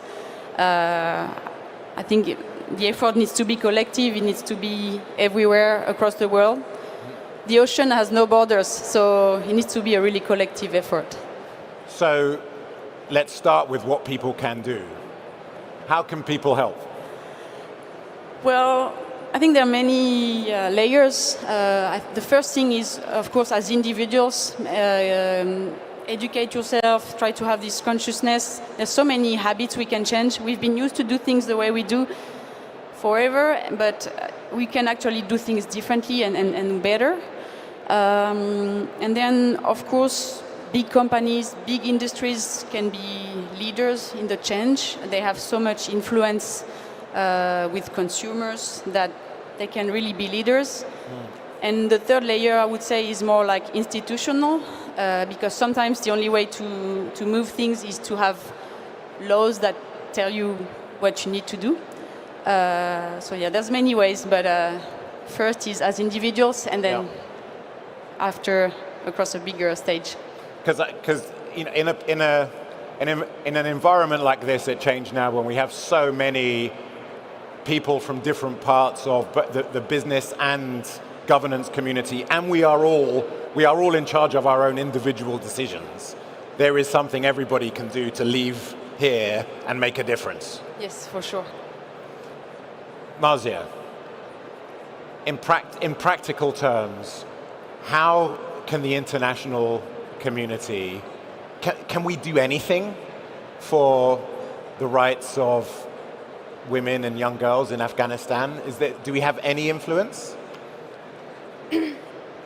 I think, first of all, the international community must recognize gender apartheid as a crime. Yeah. Because this will be a punish against Taliban, and we are afraid if one day the world recognizes Taliban as a government, because we never know what is the next about politics.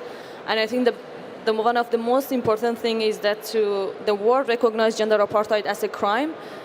That will be a way to raise more awareness about women and to show the reality, what is going on there to women. And of course, about the women who are stuck there, the young girls in Afghanistan, we cannot take them all out of the country, but we can help them to empower them inside their home by online education.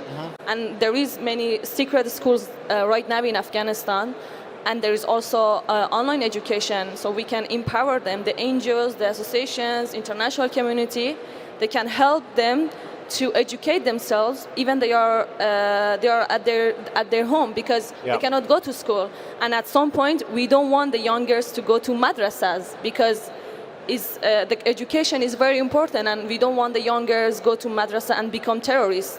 So the real education that we can help them is by secret schools and online education. And how can people support that? But there is some NGOs, there is some people who are doing that, and even if there is some NGOs, they can do that. They can find people who are over there, and it's also good to help other women to, when they teach, is a way to help, and it's kind of work for them. So at any point, we are helping them, to the teacher and to the student.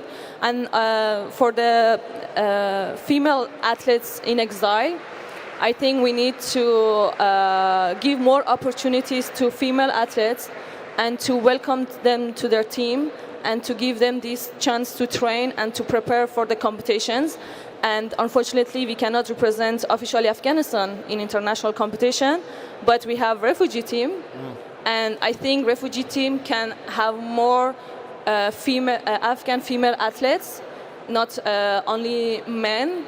Because in the refugee team, it's mainly men. Yes. And why is that? Why even is that? Yeah, and they say that Paris Games will be like gender equality, 50-50, but it was not about refugee team. There were more male athletes than female athletes. We had just 12 female athletes, and it was like around 24 or 25 male athletes. And because it was refugee team, so nobody was thinking about that, and nobody cares, so nobody talk about it. But I feel that young girls from Afghanistan, they deserve to be at the games and to be more protected, because they are not allowed to do sport in their country. So here, if we take the opportunity, so where they can represent themselves. We don't say they represent the country, represent themselves, how they can do that. So it's a refugee team here that they are here for the refugees, so they have to welcome young girls, Afghan young girls, to do their sport and to be allowed to compete in international competition. I think this is the real support that we can do, and we can empower women in different way. And very briefly, you're quite disappointed in the male Afghan athletes, the cricket team. They could be supporting you, but because of them, I live under police protection. Since I speak out against them, I say that they cannot represent Afghanistan and people of Afghanistan because they are normalizing Taliban. Right. And they are good friends of terrorists, and sport is about peace, but they are doing the opposite of that. I said they cannot say we are heroes. Since that, I received threats, the fan of the cricket, because cricket is very big in Afghanistan, and they are a really strong team in the world. So they have a platform. But I don't care they are strong. I care if they speak out for women, because I don't say to speak out for me, but you have a mother, you have a sister, you have a wife, how you can see the suffering of your family, you know? So unfortunately, they never raise their voice. They just want to compete, and if international community say that, okay, you can compete with the Taliban flag, they are ready to do that. But they cannot do that because it's not official. Yeah. So this is why Afghan women are more alone, because even if we have male athletes, they don't raise their voice for other girls. They don't say that, okay, the female athletes also deserve support. So women are alone. We have to all stand by them and to support them and be their voice. Women are not alone. They are, but we are together. Naomi, I think you're going to have the final word. In practical terms, how can people support your work? How can people support the reclamation of land from desert and to help people make sure they can grow the right food? So the biggest supports come from two things. Sharing knowledge widely to educate audience, because information and knowledge are key, and financial participation. This includes crucial corporate sponsorships and the upcoming power of crowdfunding.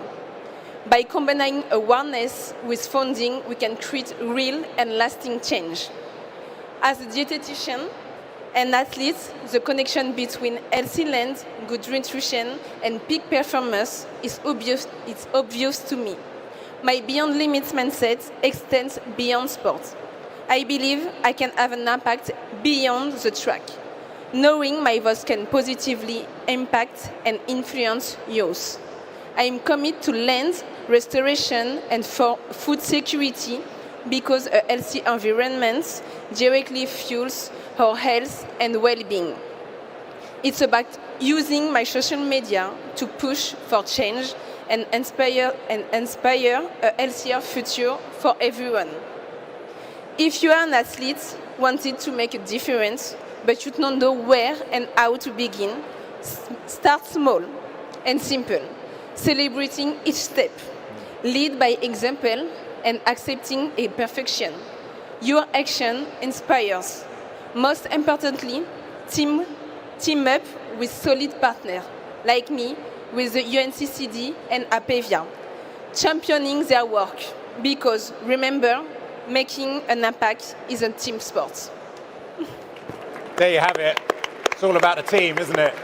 A big round of applause for our fantastic panel here, Pauline, Marzieh and Naomi, and a round of applause both for your campaigns and your athletic endeavours. May you continue to win medals and crush the opposition. Thank you. Thank you very much indeed for joining us. Right, okay, so we're almost out of time. In fact, I'm running a bit over time, so apologies to everybody. Our last session here on They Fight, They Win, I'm delighted to invite another Afghan athlete, somebody who's going to bring something a little different to proceedings. And in fact, it transpires a good friend of Marzieh, because they both competed for the refugee team during the Paris Olympics. It is my great delight to invite onto the stage Manisha Tash, who is a breakdancer, a breaker, which was, I'm sure everyone will agree, one of the highlights of the Paris Games. So, over to you.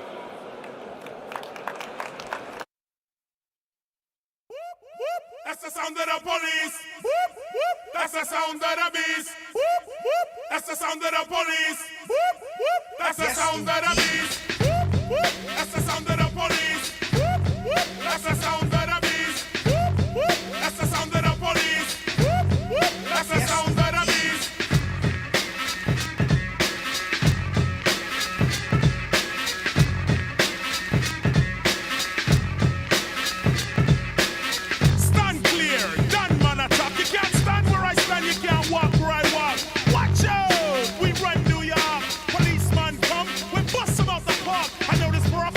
You don't like how I act. You claim I'm selling crack. Well, you be doing that. I'd rather say see ya, cause I would never be ya. Be a officer, you wicked overseer. You hot shot, wanna get props and be a savior. First show a little respect, change your behavior, change your attitude, change your plan. There could never really be justice on stolen land. Are you really for peace and equality? Or when my car's hooked up, you know you wanna follow me. Your laws are minimal, cause you won't even think about looking at the real criminal. This has got to cease, cause we be getting hyped to the sound of the police. Whoop, whoop, that's the sound of the police. Whoop, whoop, that's the sound of the beast. Whoop, whoop, that's the sound of the police. Whoop, whoop, that's the sound of the beast. Now here's a little truth. Open up your eye while you're checking out the boombox. Check the exercise. Take the word overseer like a sample. Repeat it very quickly and approve, for example. Overseer, overseer, overseer, overseer, officer, officer, officer, officer. Yeah, officer from overseer. You need a little clarity? Check the similarity. The overseer rode around the plantation. The officer is on patrol in our nation. The overseer could stop you what you're doing. The officer will pull you over just when he's pursuing. The overseer had the right to get ill. And if you fought back, the overseer had the right to kill. The officer has the right to arrest. And if you fight back, they put a hole in your chest. They both ride horses. After 400 years, I got no choices. Ouais, The police mais never let them go. So when I'm on the streets, I walk around with a bigger one. I hear it all day, just so they can run the light and be upon their way.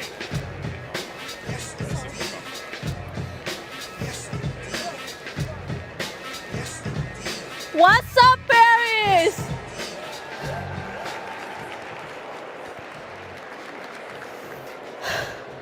My name is Manisha Talash, and I am from Afghanistan, Abigail from Superior School.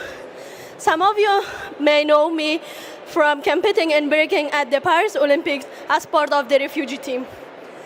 This was a dream of mine for a long time, ever since I began breaking in Afghanistan as a teenager. I risked so much to achieve it. In Afghanistan, music and dance are forbidden, and girls are not allowed to do things like breaking. 3 bombing attempts were made against me and my team, and even one bomb killed a woman and her baby on the street. When the Taliban took over in 2021, my team and I took a decision to flee. Eventually, I got asylum in Spain and kept pushing until finally my dream came true as a part of the Olympic refugee team. I had everything I want, but for some reason it didn't make me happy. I realized that the problems in my life were so much bigger than myself. Everywhere I go, no matter if I'm in Europe or elsewhere, Afghanistan is always with me. In Afghanistan, women can't study, work, or speak in public. Mothers are forced to marry off their daughters to Taliban soldiers just to survive. How could I be happy living my dream when my friends back home have lost their rights? How could I be happy breaking while not expressing myself as an artist? I know I had to use my Olympic moment to speak out, so I took an old burqa, sewed it into wings, and painted the words "Free Afghan Woman" on it. During my competition, I displayed my message, but quickly after, I was disqualified for political propaganda. Let me be clear, what I did was not political. It was about basic human rights. I stand by it. Afghan women are not weak victims. We are strong like lions, even if our country has become a cage.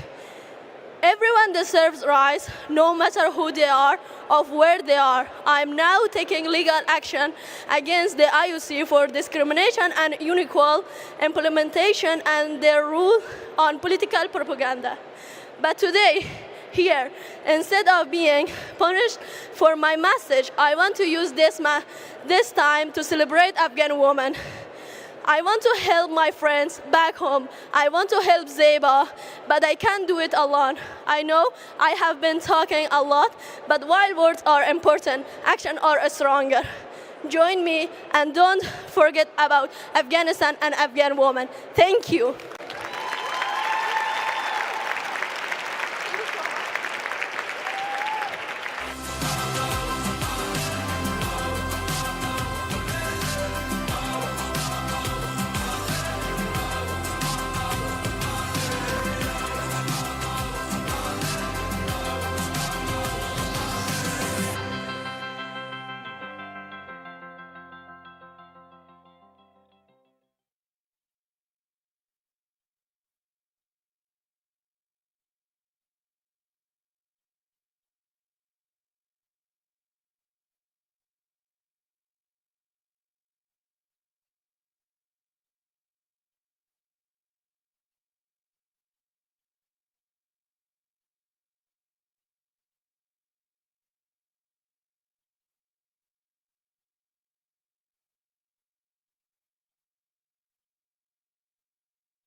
Good morning, everyone. How are you doing?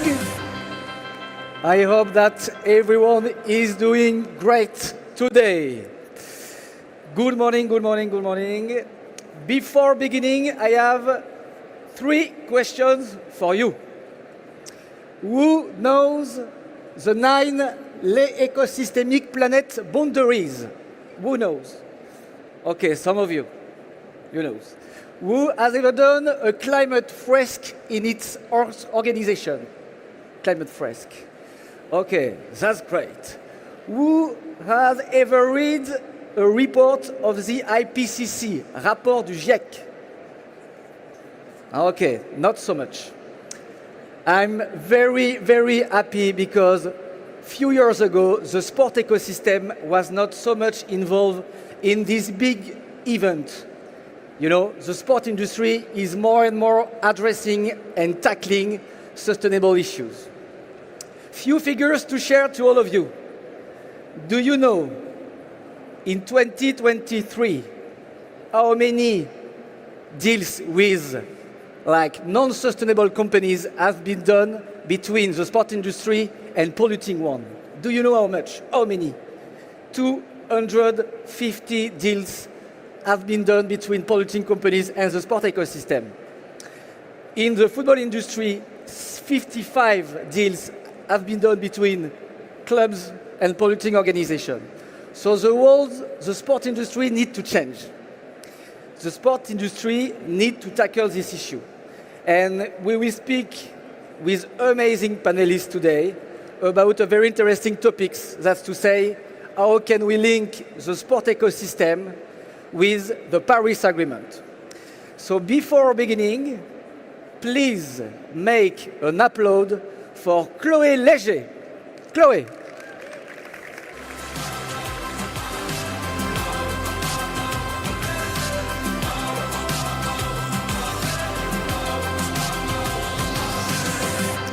Chloé, we are waiting for you. Chloé, where are you? Chloé? So we will speak about an interesting topic. Chloé, floor is yours.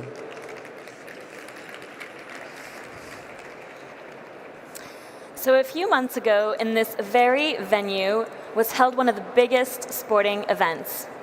And I have one question for you today.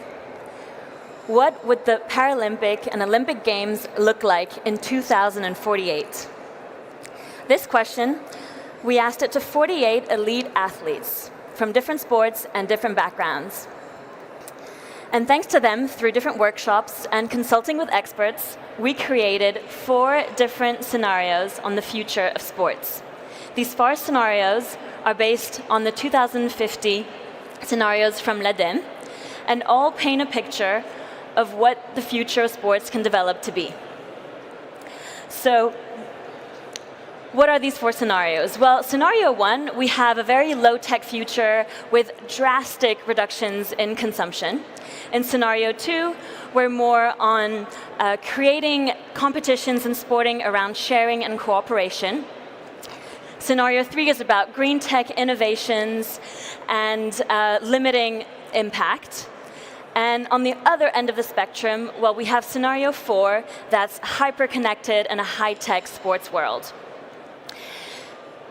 So all of these scenarios, all of these 4 scenarios all respect the Paris Agreement. They all have some positives, they all have some negatives, and I'm sorry to break it to you today, but there is no perfect future. The good news is we can choose which scenario we want to live in, and that's exactly what we've been doing with Sports 2048 for the past few months. We've been collecting votes from athletes, but also medias and sponsors and fans, of course, to see which future they want to live in. And looking at the results, scenario 2 is definitely taking the lead. What is it? What is this scenario 2? Can you describe it to us? So scenario 2 is really centered about sports being there for society. So inclusion, equality, especially around para-athletes, well-being, social impact, those are all front and center when it comes to sports and competitions. So here, the purpose of sports is to accelerate and be a platform for change. For example, we take 1,000 people all around the world, randomly selected, to be part of a convention citoyenne du sport, a kind of citizenship convention around sports. And they get to choose, they get to design what sports and the Olympic and Paralympic Games will look like. But sports competitions are also completely reimagined. We don't build new stadiums, we use existing venues like this one to adapt them to the sporting competition. And if you're lucky enough to live in the city where the games are hosted, you may host an athlete in your own home. It's the entire city that becomes the Olympic Village. Athletes can travel by plane to come to the events, but for their return journey, to reduce consumption and reduce emissions, they use different sources of mobility and take their time to travel back. It's kind of a new tradition called a caravan, and they stop off in all these different cities and they celebrate their victory with the populations in these cities. And every time they stop off, it turns into a huge party. And finally, sponsoring, well, that's a huge question. What does sponsoring look like in 2048? It's a little different, and brands who don't meet certain standards in terms of environmental and health standards, they must pay a tax. And this tax and this money collected is used to then sponsor the sports industry. It's kind of seen as a way to invest in the well-being and health of the whole population, and it reduces costs down the line. So I know what I've just kind of shared might be a little, you might not be fully agree to it. You might not be quite sure if you're exactly want to be in scenario 2 another scenario, and that's the whole point of this campaign. We created 4 different scenarios, and it's to kind of see what people think. So if you're interested and you're curious and you want to know a little bit more, there are 4 different short stories that you can read on each different scenarios on our site, Sports 2048. And most importantly, you need to come vote, and we know that voting is super important, and you can vote for the future that you want to see for sports. Thank you, Chloe. So please vote for the sports scenario. We can applaud her. Thank you very much, Chloe. Thank you again for your time with us. Thank you. That's cool. That's great. So now, we are very lucky because the IOC is among us, the Chief Project also. So please make an applaud for Marie Salois and Mathieu Ozano.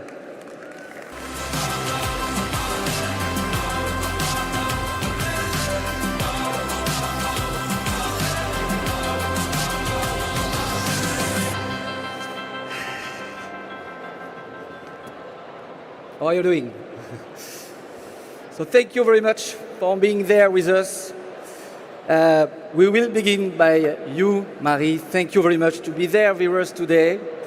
The first question that I have for you, Marie, as a catalyst for change and innovation, how does the IOC try to gather all the stakeholders to fit with the Paris Agreement? How do you do to gather everyone to try to tackle and answer this issue? D'abord, bonjour à tous. Good morning, everyone. Do you feel the Olympic spirit? After having heard from all these Olympians, how many of you have watched the Olympic Games? Wow, I think everyone. How many of you remember that this very venue was a venue for the Olympic and Paralympic Games Paris 2024? What sport was practiced here? Do you remember? Fencing, yes. And what else? Taekwondo. Do you remember the Olympians coming down this very staircase on both sides where actually you are sitting just before their competition? And the fact that where we stand was actually where they were competing? Do you remember what you just heard earlier? That you watched amazing athletes. I mean, we had amazing emotions of seeing them in the field of play, competing at their best.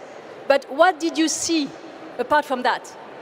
You saw people from 206 territories, including Afghan athletes. You saw as many women fighting and winning as men for the first time because they were the first parity games. And you saw also the refugee team that we heard earlier. So what you saw was sport at its best, but also humanity at its best. And I think this is important before we talk about decarbonization, because the Olympic Games are about sport, but more than sport. Let's not forget we are about building a better world for over 100 years. So why does it matter? As we celebrate and we take stock of the legacy of the Paris Agreement, we also take stock of 10 years of a transformation journey that we started in 2015, when we launched Olympic Agenda, a roadmap for change. We also celebrate 10 years of recognition of sport being an enabler for sustainable development.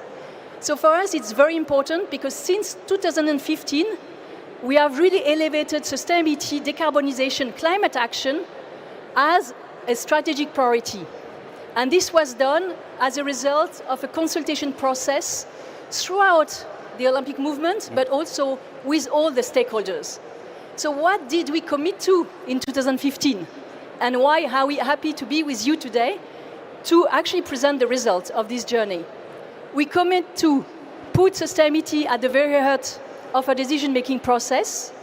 We committed to align with the Paris Agreement, and in everything we were doing, to reduce the footprint to really the maximum and maximize the positive impact. So that's the commitment we made 10 years ago, and we are very happy to stand in front of you to actually report on these results, knowing that Paris 2024, that you all watched, was the first edition to fully benefit from this agenda of change from start to finish. And it was a way for us to demonstrate that yes, you can cut by half the carbon footprint of the Games. Thank you, Marie. Thank you for that. Do you know that in the sport industry, we have a lot of very interesting think tanks, like the think tank Sport and Citizenship. We have also another one. Who knows the think tank, the Shift Project? Who knows the Shift Project here? Okay. So Mathieu, you know the Shift Project, I think. So you are the director, the executive director. Can you maybe share what is the think tank and also speak about one of your latest reports around decarbonization of the sport industry? Okay, merci beaucoup. Thank you very much for inviting us to share this report that we did on the carbon footprint of sports in France. The Shift Project, a few words about it. It's a non-for-profit organization, a think tank, probably, arguably, the most influential in France when it comes to decarbonization. And we published a couple of months ago, a study of the carbon footprint of specifically football and rugby in France, with analog results for any kind of amateur or professional sports. And the main result boils down to this. It's going to be hard to decarbonize sports, whether it's football, rugby, you name it, if we don't cope with the use of oil for transports.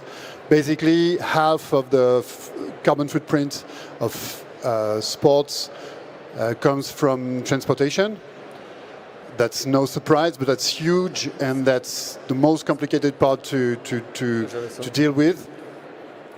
It's roughly half of the footprint. When you focus on professional sports, this share of transportations goes up to 80%. The more you regard, obviously, international events, the more this share of petroleum for transportation overweights the carbon footprints. For instance, an international game, an international match can have 40 to 50 times more carbon emission than a domestic professional sport in France. So that's half or even more of the footprint that comes from transportation. And then you have 20% that comes from gears, equipment, with the problem that there's a very short lifespan for many equipments that are produced from petroleum. To give you an example, in France we are 60 million people. There are 60 million inhabitants in France. Most of them are not don't play football or don't play rugby. So 60 million inhabitants in France, 80 million sports equipment sold every year in France. So that's huge, and that's a large part of the footprint, 20% of the carbon footprint of sports. Okay. So when you have transportation, equipment, and then also infrastructures, you have let's say 80 to 90% of the carbon footprints of sports. Okay. In the example that we focus on, that is rugby and football in France, but you can have the same shares for any kind of sports when you have a lot of equipment changed very frequently, and a large part of the transportation that relies on petroleum. Okay. Thank you, Mathieu. And you can read this report. It's very interesting, done by the SHIFT project. To come back to you, Marie, the IOC has pledged to align with the Paris Agreement. Can you share some concrete action and project that reflect this commitment within the IOC? Yes, thank you. When we pledged this commitment, we knew from the beginning that we had to do that across the three spheres of responsibility that we have. So as an organization, the IOC, as the leader of the Olympic movement, with a few hundred people we are, as owner of the Games, which is a most visible platform and where we have the most impact, and as leader of the Olympic movement. So we committed to take action in these three spheres. So starting with the IOC, because we have to lead by example. We are rather small, but it was important for us to be, the leader and to be a role model. So what did we do? We are a global organization. We have a lot of carbon emissions coming from transportation as well. And we decided to reduce for a first step, by 30% of carbon emissions for this Olympiad, 21-24, compared to the last one. Obviously, we didn't count 2020 because of COVID. Yeah.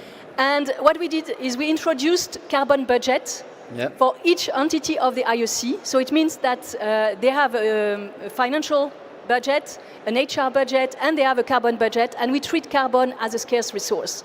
And we empower the managers to make the decision they want as part of this budget. As a result of that, we have indeed more than reduced by 30% our carbon emissions, and we are on our way to reduce by 50% by 2030. That's for the organization. When it comes to the Games, as we discussed earlier, Paris 2024 reduced by half the carbon footprint compared to the two previous editions, London and Rio. And how did they achieve that? It was the result of a co-creation together and a journey of 10 years. We completely changed the way we engage with the host. Now, we really, instead of in the past, we were asking the host how they could deliver the Games. Now the question is more, okay, what can the Games do for the host?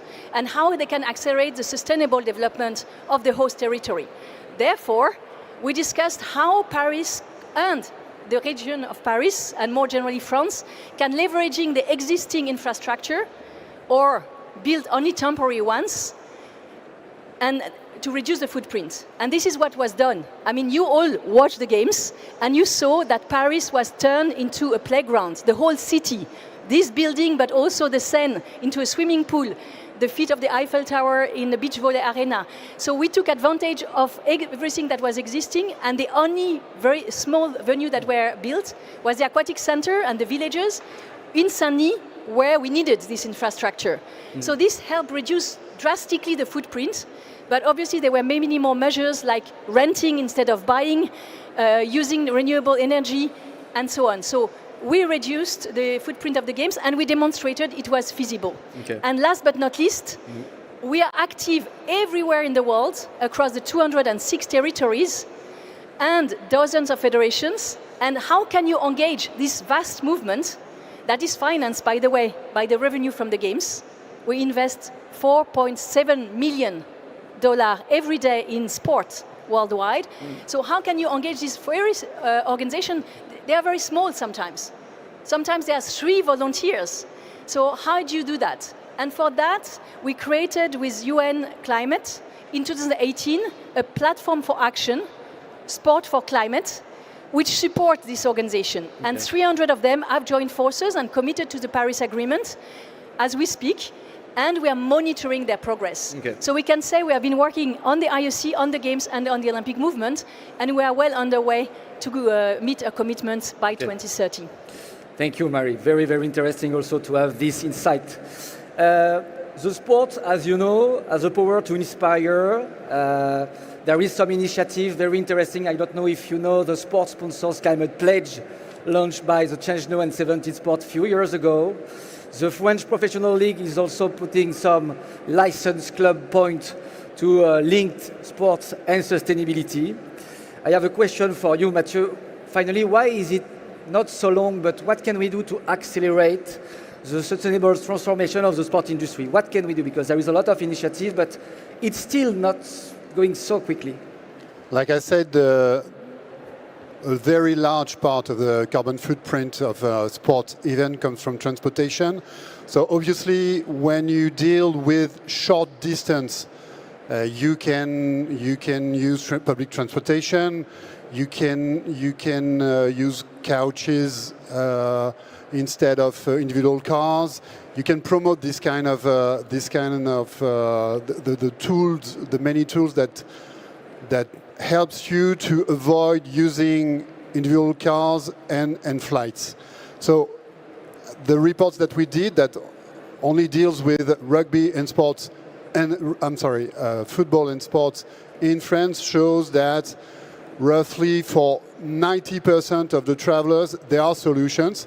If you have a bold policy to promote public transportation instead of using individual cars, and when possible, use train instead of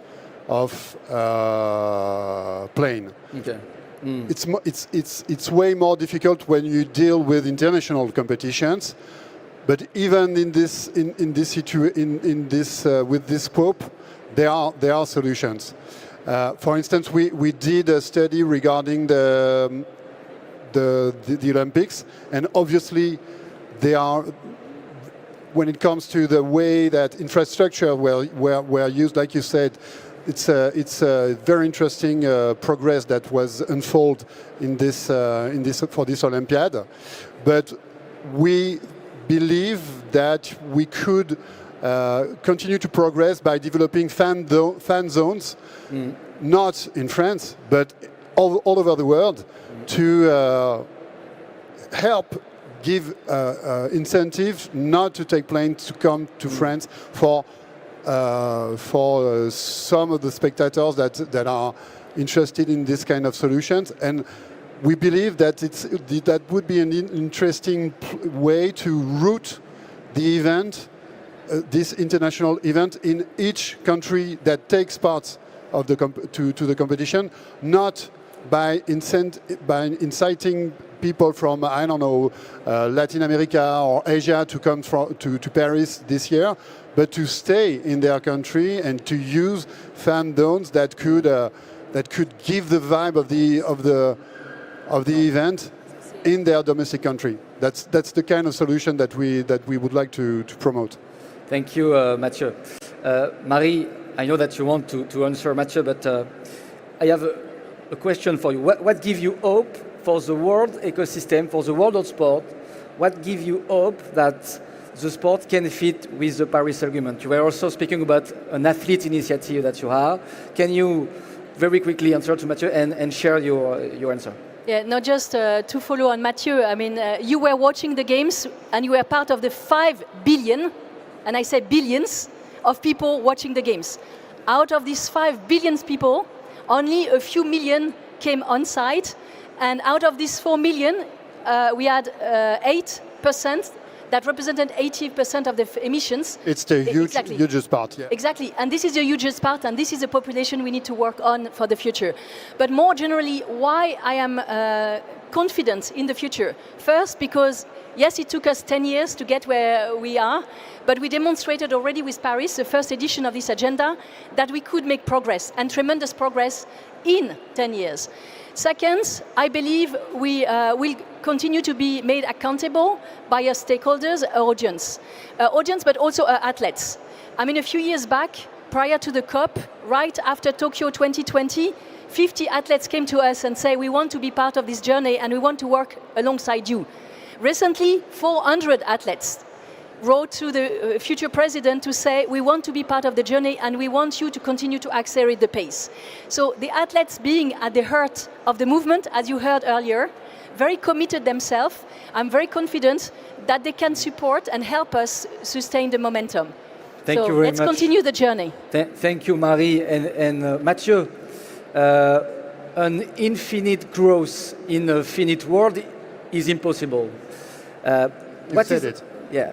What is your hope for the sport ecosystem? Do you have a vision? What is when we discuss energy transition, usually we stop with electricity. Sometimes we talk about energy, but we seldom talk about how energy is used. And actually, you can figure the issue this way. Energy is like the lifeblood, is like blood in our organism.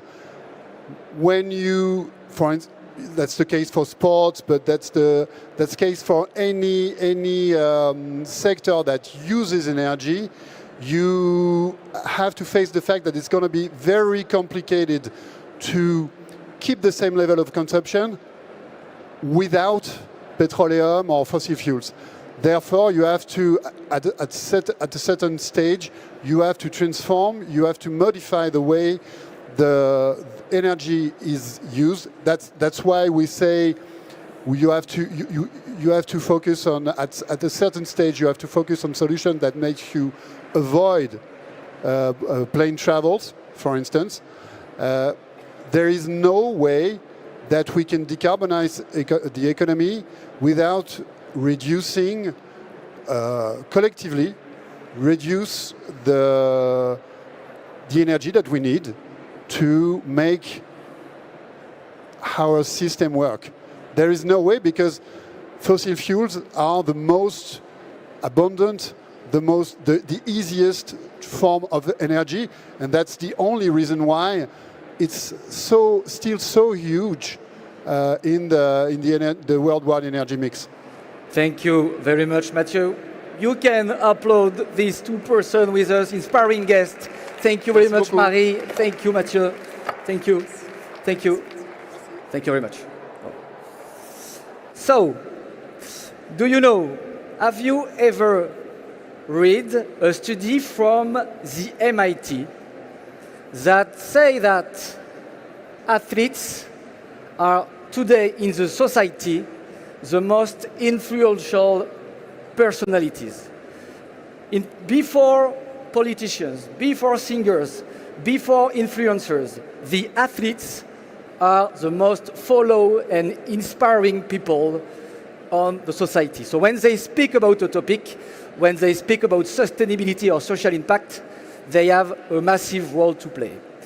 So now, let's pivot to the grassroots, also to the people turning values into action.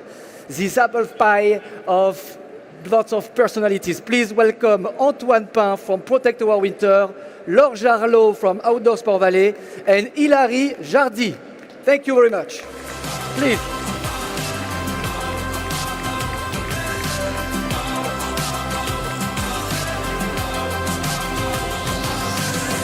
Hello, Antoine. Hello, Laure. Hi, everyone. Hello, Hilary.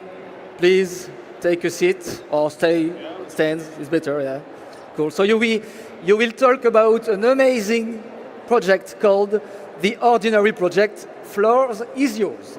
Thanks, Francois. Hi, everyone. And first, let me apologize for the French accent, but I think you get used to it by the end of the day.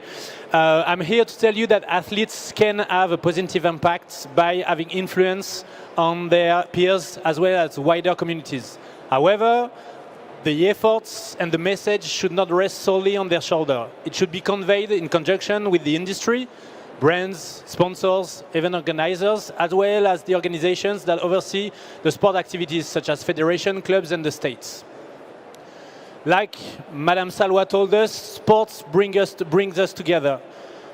They encourage us to do efforts, they encourage us for progression, they teach us collaboration, they teach us responsibility, and those are the values that we need to collectively face the climate and social crisis that we find ourselves in, and this is the ambition for the Ordinary projects. Larry?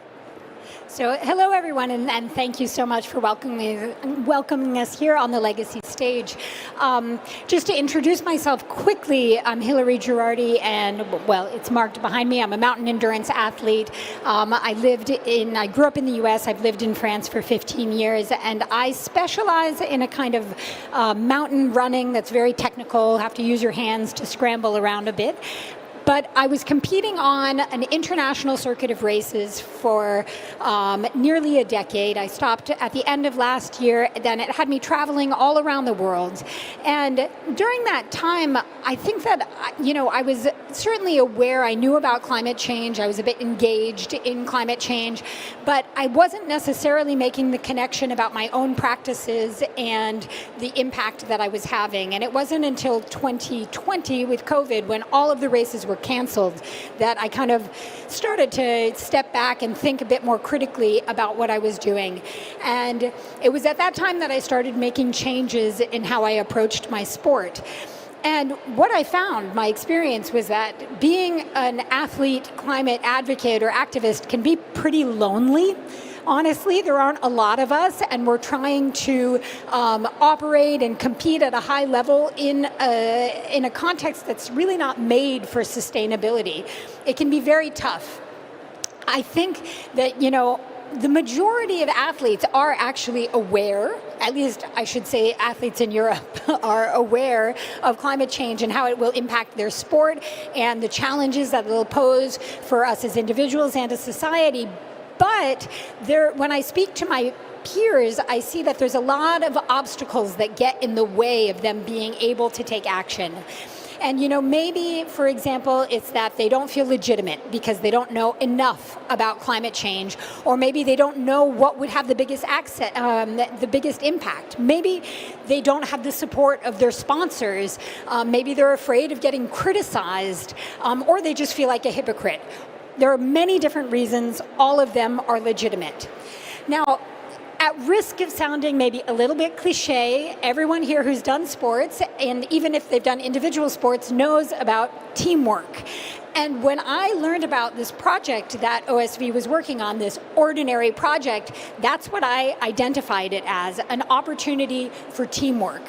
Now, it is an opportunity. We're going to bring together athletes and brands, and we're going to bring together a panel of experts and nonprofits, communications experts, scientists, industries, folks all coming together to work together to effect change, to help welcome another class, another generation of activists and athletes to the movement. And it's something really that can be motivating for athletes. It's something that can be effective, and we hope it's something that can be really fun. Thank you, Hilary. Laure? Yes, hi, I'm Laure Gerlot. I'm Vice President of Outdoor Sports Valley, a network of committed outdoor brands. Our role is to support our members in their day-to-day activities and to help them in their transition. Let me talk about the genesis of this program. It's all started with a conversation between a sports marketing manager and his athletes, because they wanted to take action, but they don't know how. So they turned to Outdoor Sports Valley, which in just a few months bring together collective outdoor brands like La Pierre, Salomon, Petzl, Pictures, Julbo, Rossignol, etc. And all these brands, which are competitors sometimes, decided to co-build a training and engagement program, and the original project was created. In October, we will launch the first cohort of the Ordinary project, and about 10 pairs of athletes with their sponsors, the federation, will embark in this ambitious adventure. Our goal by 2030 is to have trained and engaged hundreds of athletes, and we hope that besides they could embark hundreds and thousands and millions of people through their community. This program illustrates the strength of OSV and of its DNA collaborative. Thank you. Thank you. Thank you, Laure. You want last word for you? Yeah, I'll finish it off so that you can go for lunch. So quickly, I didn't introduce myself. I'm Antoine, the head manager for Protect Our Winters Friends. What we try to do is turn passion into purpose. We raise and amplify the voice of the outdoor community to act on climate change and fight for social justice. So through our work, we meet athletes, brands, federations, sponsors. Most of the time, it's one without the other. And yes, through our work, sometimes we go into joyful yet pressing confrontations, but we still need a platform where all the stakeholders can meet, grow together, and act collectively. So I think today will not sound out of the ordinary. That's exactly what it is, an ordinary project for the time we live in. Thank you, and you can come and learn more. Thank you. You can applaud them. Thank you very much. Thank you. Thank you, Laure, Hilary, Antoine. So now we are at the climax of this panel. As you may know, our challenge as sustainable experts is to make the sustainable transition cool and fun. I have the honor and the pleasure to welcome an amazing guest, a superstar within the sport industry. He has a voice. He is poetical. So it's a surprise. But please make an applaud for Omar Da Fonseca. Omar. Floor is yours, Omar.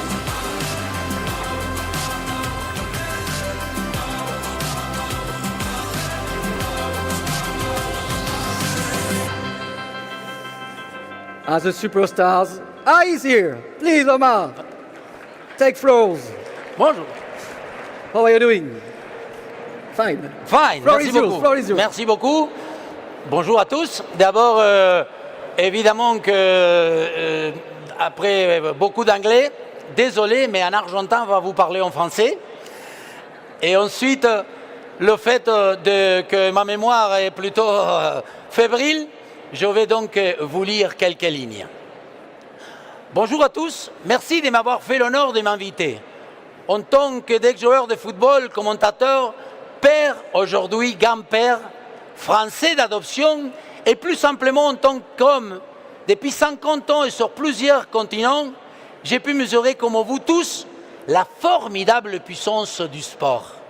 Ce qu'il révèle comme vice et comme vertu, mais surtout ce qu'il permet. Le sport, vecteur émotionnel, qui nous fait réagir, agir, éclairer, qui nous offre une parenthèse enchantée. Le sport nous éveille à l'esprit. C'est vrai que depuis quelque temps, notre humanité a un peu compliqué le match. On est au bord d'une lourde défaite. Mais comme je suis un optimiste, utopiste, réaliste, je sens qu'en modifiant notre plan de jeu, on peut retourner la situation et même finir par gagner. Pas besoin de changer les règles, mais il faut modifier notre façon de jouer et surtout de penser. Je sais que je ne suis pas le meilleur exemple. Je vis des commentaires de sport les plus commercialisés. Je fais des pubs pour des paris sportifs et des pizzas. Et tout ça, c'est à cause de ma grand-mère. Vous savez, en Argentine, on a la tradition de manger des pizzas presque tous les jours. Et aussi, il nous motivait à jouer, vous rigolez, il nous forçait à jouer au loto et au bingo. Incroyable, non? Malgré ça, je suis convaincu que tous ensemble, avec bienveillance, les uns pour les autres, on peut s'entraider pour modifier nos comportements. Pachamama, la terre-mère, comme on dit en Argentine, il n'y a qu'une seule famille, l'humanité. Respecter à nouveau notre mère et notre famille est la condition même de notre survie. Il nous reste moins d'une mi-temps pour cette remontada, moins d'une mi-temps pour faire de nos erreurs un chemin vers l'humanité, vers l'unité aussi, parce que le futur n'existe pas, parce que le passé n'existe plus. Il ne reste que le présent pour réaliser notre rêve et tous ensemble soulever dès aujourd'hui le trophée des JO comparatifs de 2048, de la responsabilité et de la solidarité. Vamos! Standing ovation for you. Bon salon, ChangeNOW à tous. Merci. Thank you, Omar. Thank you very much for that. Thank you. Wow. Okay, it was powerful. So thank you very much. Thank you to see that the sport ecosystem has a role to play to tackle the sustainable transition. Vive le sport. Thank you again. Thank you very much.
Hello, everyone. I am absolutely thrilled to be with you today at ChangeNOW. I'm Laura Jane. I'm a journalist.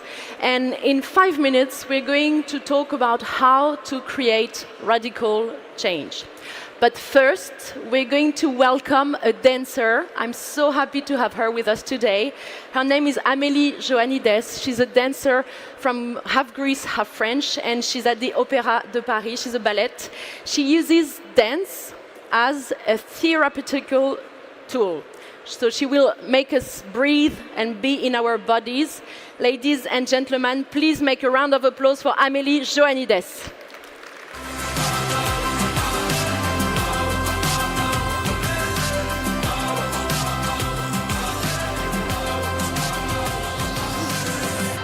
Hi everyone, welcome. Radical change. Radical change can only start with radical inner change. In order to change the world, we first need to change ourselves. So I invite you today to check in with yourself, to leave for a while your intellect, your thinking mind, your judging mind, to stop thinking and start feeling. So I invite you to maybe close your eyes and tune into your body.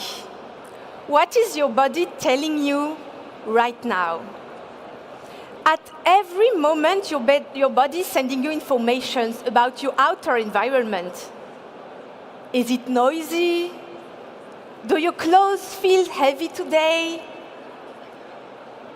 What are you gathering of information?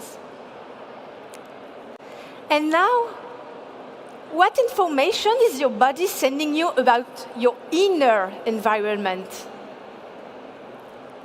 What are you feeling? Not what are you thinking, what are you feeling today? Do you have any emotions that's coming up? Maybe you feel a little bit of tiredness, sadness, hope. What are you feeling? And where are you feeling it? Where are you feeling in your body your emotions? Is it in your throat, maybe? Do you feel it in your chest? Do you have butterflies in your stomach? Do you have shaky hands like I do right now? Where are you feeling it? These are very precious information about yourself. A very, very good way to connect our body and our mind is the breath. To breathe in, to breathe out. So I invite you to follow me and start with the belly and take a big, big breath in 4 counts. And breathe in 1, 2, 3, 4, and out. 1, 2, 3, 4. Once again, and in 1, 2, 3, 4, and out. 1, 2, 3, 4. And now a bigger one, and breathe in 1, 2, 3, 4. Hold it, hold it, hold it. And out. 2, 3, 4. Hold it down, hold it down. And come back. Now, it's a workshop, so we have a little work to do. So, exactly, we're going to start to use our hands. Thank you. I invite you to give you a little self-massage today, warming up your hands. And usually our shoulders tend to hold a lot of tension. So we can also, give ourselves a little massage.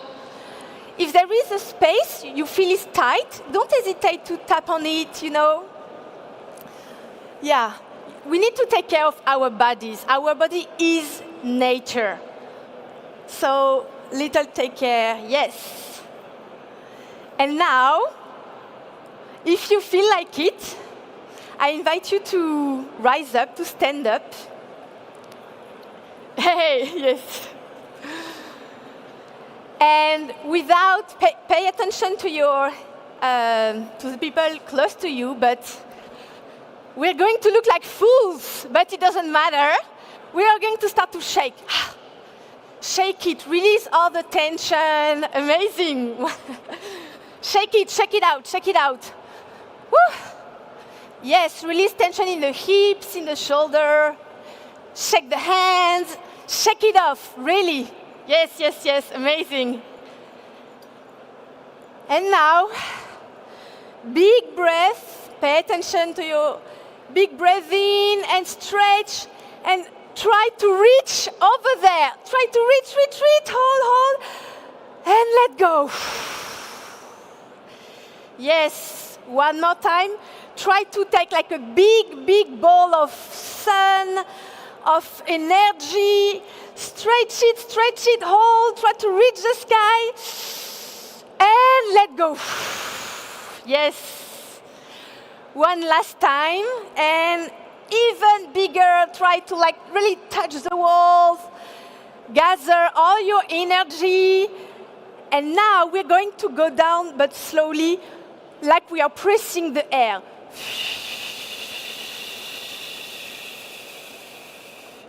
Like all this energy is going down in your legs, creating roots. Yes. One other little exercise. We go back to our hands. We rub it, but now we rub it like strong, harder, really like we want to create heat. Our bodies are able to create heat. That's amazing. And we rub it even more, really like you want to create fire. Yes. And when you feel you cannot go further,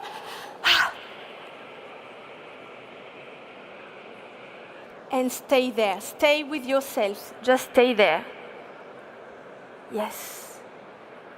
What do you see behind those hands?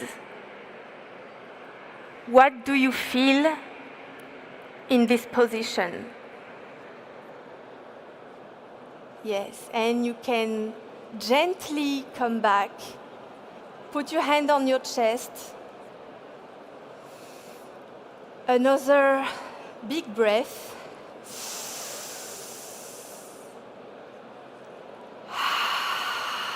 This is your inner center, your inner silence. Whatever is going on outside, we are always able to tune in and find some silence.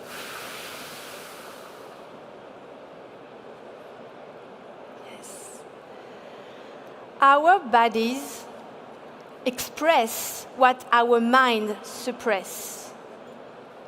And by tuning in into our bodies, we can have access to a different kind of intelligence. We can have access to a different kind of knowledge by just feeling. Again, stop thinking and start feeling. There is so much you can learn about yourself, therefore about life itself. By being more present, more grounded, by you letting the emotion go through your body. And I want to finish this little session with the word of Satish Kumar, who is coming on stage very soon, who told me to tell you that radical change starts with radical love. Thank you.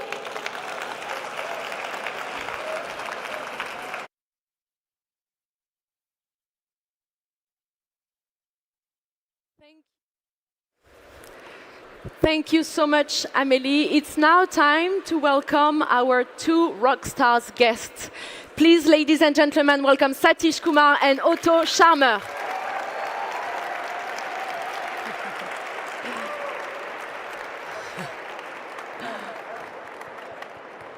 Please have a seat. We'll talk together, obviously. Okay, so I'm pretty sure lots of people know who they are already, but however, let me remind you for maybe the 2 or 3 people who don't know. Otto Schammer, you are the co-founder of the Presencing Institute and author of the Theory U. You are an action researcher who co-creates innovations in learning and leadership. And also, you just published a wonderful book that is called Presencing, and you will book sign it at 3:15 over there. So, ladies and gentlemen, if you want to see Otto, it's at 3:15 for his new book. Thank you so much for being here, Otto. Satish, it's impossible to sum up your life, obviously. Lots of people probably heard it before, but just to make it short, you're an activist, you're an author, an editor at Emeritus of Resentrance Magazine and Ecologist. Please look it up later. And for me, you're clearly a spiritual guide. So thank you to the both of you for being here. We have short time, so let's jump straight into the content. My first question, what makes you being here today in your personal lives? What made you want to dig so much about radical change? What happened in your life that made you interested in that?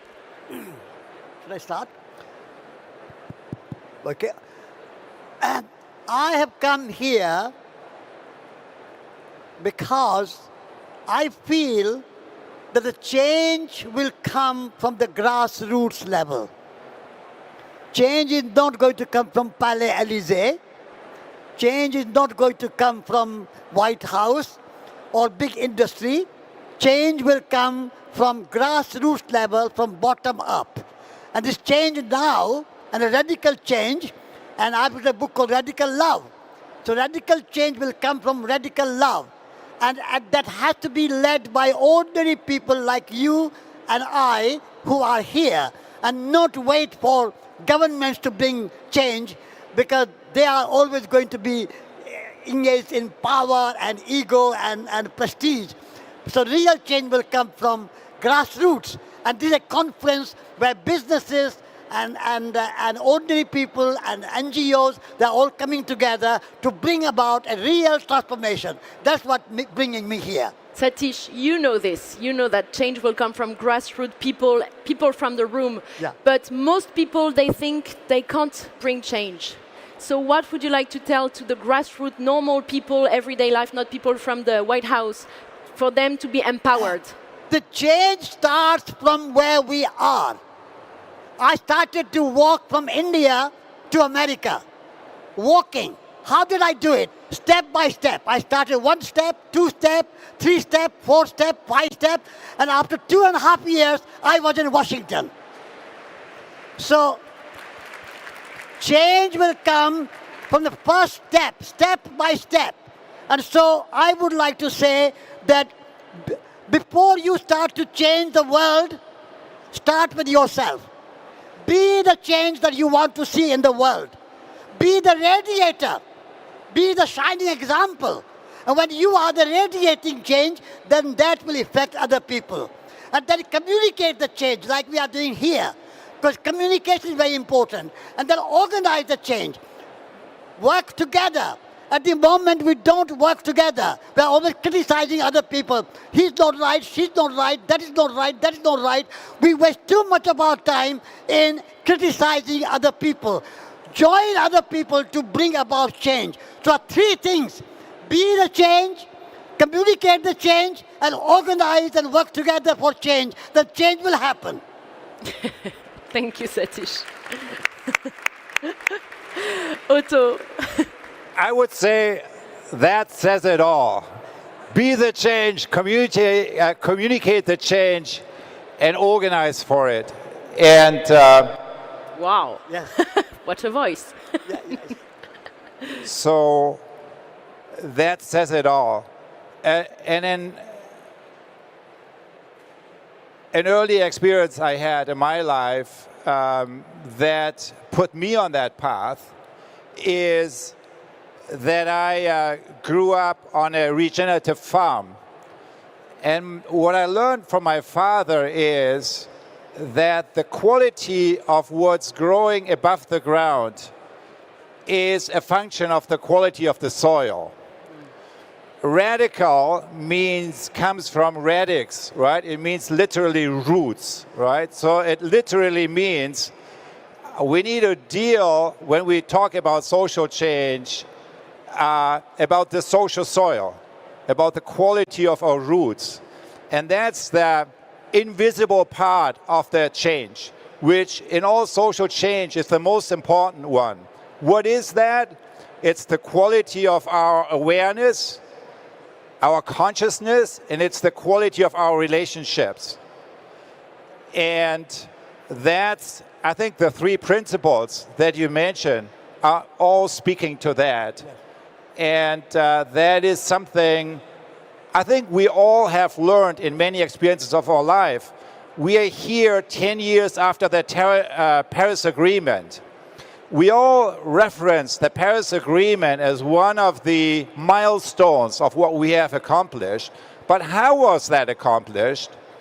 It was accomplished with a strategy that had two pieces. One is engage all the key stakeholders in deep listening-based dialogues. And the other one was what Christiana Figueres and her team, Paul and the other ones, referred to as Operation Groundswell.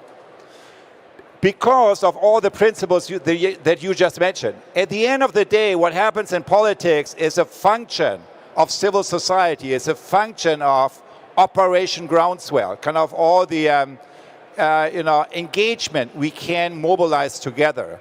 So I would say, pointing at that accomplishment, it probably is a little bit both and, right? You need the grassroots, and that's the foundation for everything. But you also need to engage the institutions and the leaders, and they don't exclude each other. And what's missing today is the cultivation of the social soil. Wonderful. And that would mean radical. You can applaud Otto, obviously. Yeah. So obviously everybody, pretty much everybody, is convinced of what you both said right here, right now. But how do we convince people who are far from questioning themselves about creating radical change, people who are probably desperate about the state of the world? How do we convince them and make them part of being the movement of the grassroots change? I mentioned radiator. Radiator does not say, how am I going to warm other people? Radiator radiates the heat. And other people who are cold will come to the radiator and be warm. And so don't worry about convincing other people who are closed-minded. Be the change and radiate the change and be so attractive. Communication should be so beautiful. Like Louis Armstrong sang the song. When I say to myself, what a beautiful world it is. And when I say, how do you do? I mean, I love you. Sing songs like that. Sing songs like John Lennon. Write some beautiful poems. Communicate beautifully, that people will come. This change now here, thousands of people are coming because you are radiating. You are not saying, we want to communicate with those people who are closed-minded. Don't bother about them.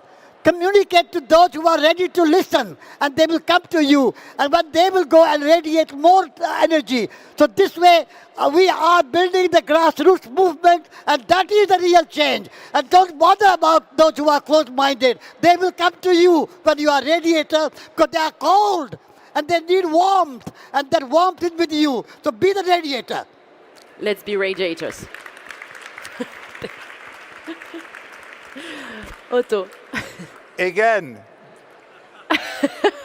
be the change, radiate the change. The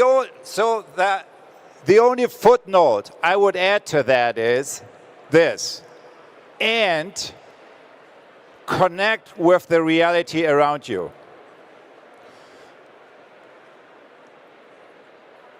And what is that reality? It is a reality of collapse. When systems are collapsing, and really the way to deal with fear is to think it through the end. What does it mean to think it through the end? So when systems are collapsing, what is it we are left with? We are left with relationships. Relationships we have to the land, relationships we have to each other, and the relationship we have to ourselves. So cultivating these relationships is, no matter to what degree the collapse that we are already inside of is progressing, is the foundation to move forward. So in a spirit of be the change and radiate the change. Very good, very good.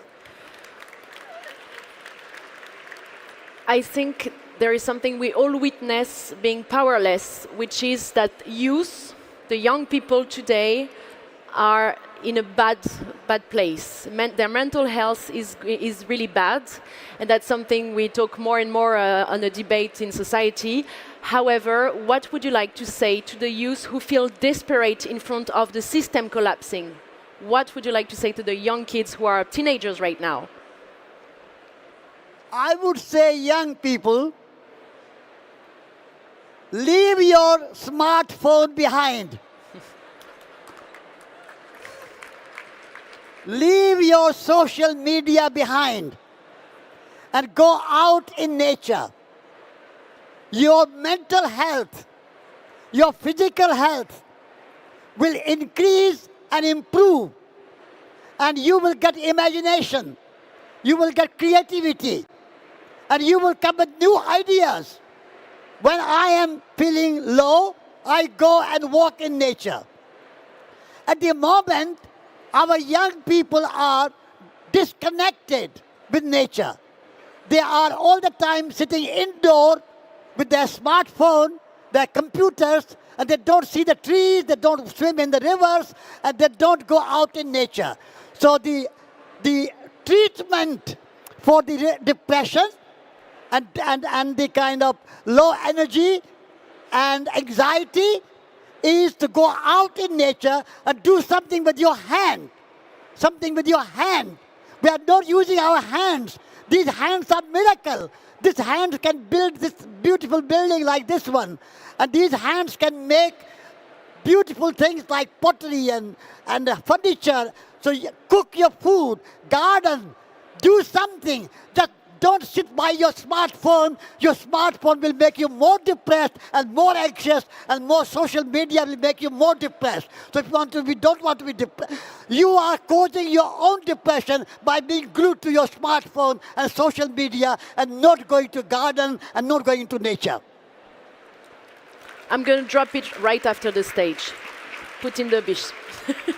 Otto. Go out in nature. Yes. Yeah. Amen. So, yes, it is about, I would say, strengthening all three relationships I just mentioned. The relationship to the land, doing something with our hand, putting our hand into the soil. Yes. Then the second thing is, you cannot do it alone. No one can do it alone. You need a community, and that can be one other person. That's enough. If it's 3 or 4 or 5, that is so much better. But it doesn't need to be an infinite number. But you cannot do it alone. You need to kind of find with at least one person that same level of wavelength of deep or generative listening and dialogue with each other around what it is that you really care about. That's number 2. And number 3, I would say, is connecting to your own purpose. And develop practices that every single day, at least for a moment, and the moment could be as short as just a few minutes, does intentionally ground you in these 3 dimensions, to the land, to each other, and to your purpose. You wanted to add something, Satish? That's fine. So you talk obviously about awareness, consciousness, that we need to raise the level of consciousness. How do we do that on a personal level?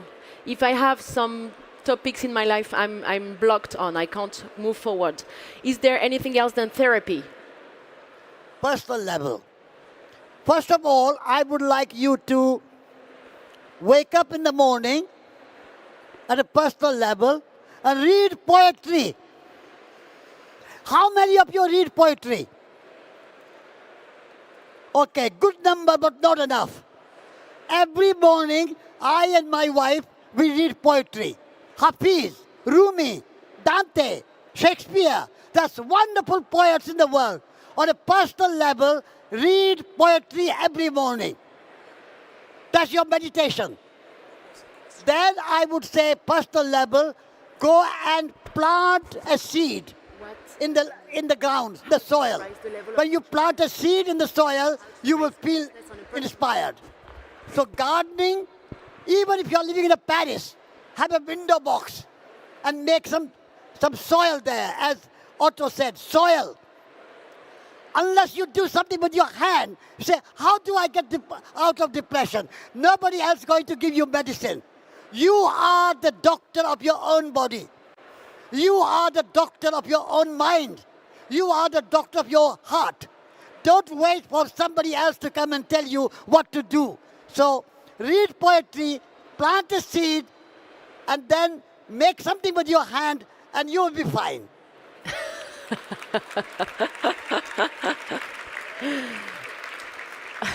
Otto. How do we develop consciousness? Through listening. I think the missing resource in society today is not speaking and is not sense-making, because there is a lot of spaces of sense-making. The problem is it's all happening in our silos, and we are not making sense together, co-sensing. So I think the answer of developing consciousness is in collective spaces of listening and collective spaces of co-sensing, which is a missing set of institutions in our societies and communities today, Otto, which we need to co-generate. very concretely, what does it mean to sit in circles with people and listen to each other? Is that what you're saying? That's what it means, and that's how you create communities. And to refine the quality of our listening from waiting before I come with my own speech to actually grasping what's being said, to really opening your heart and putting yourself in someone else's shoes, and from there to listen to what is between the lines, kind of what is emerging from the future. And when I say future, I don't mean something abstract that is happening some other place, some other time, but I mean the future is the utmost personal thing, in the sense of it's a possibility that looks at me and that looks at us, because it needs me and us to manifest, to come into reality.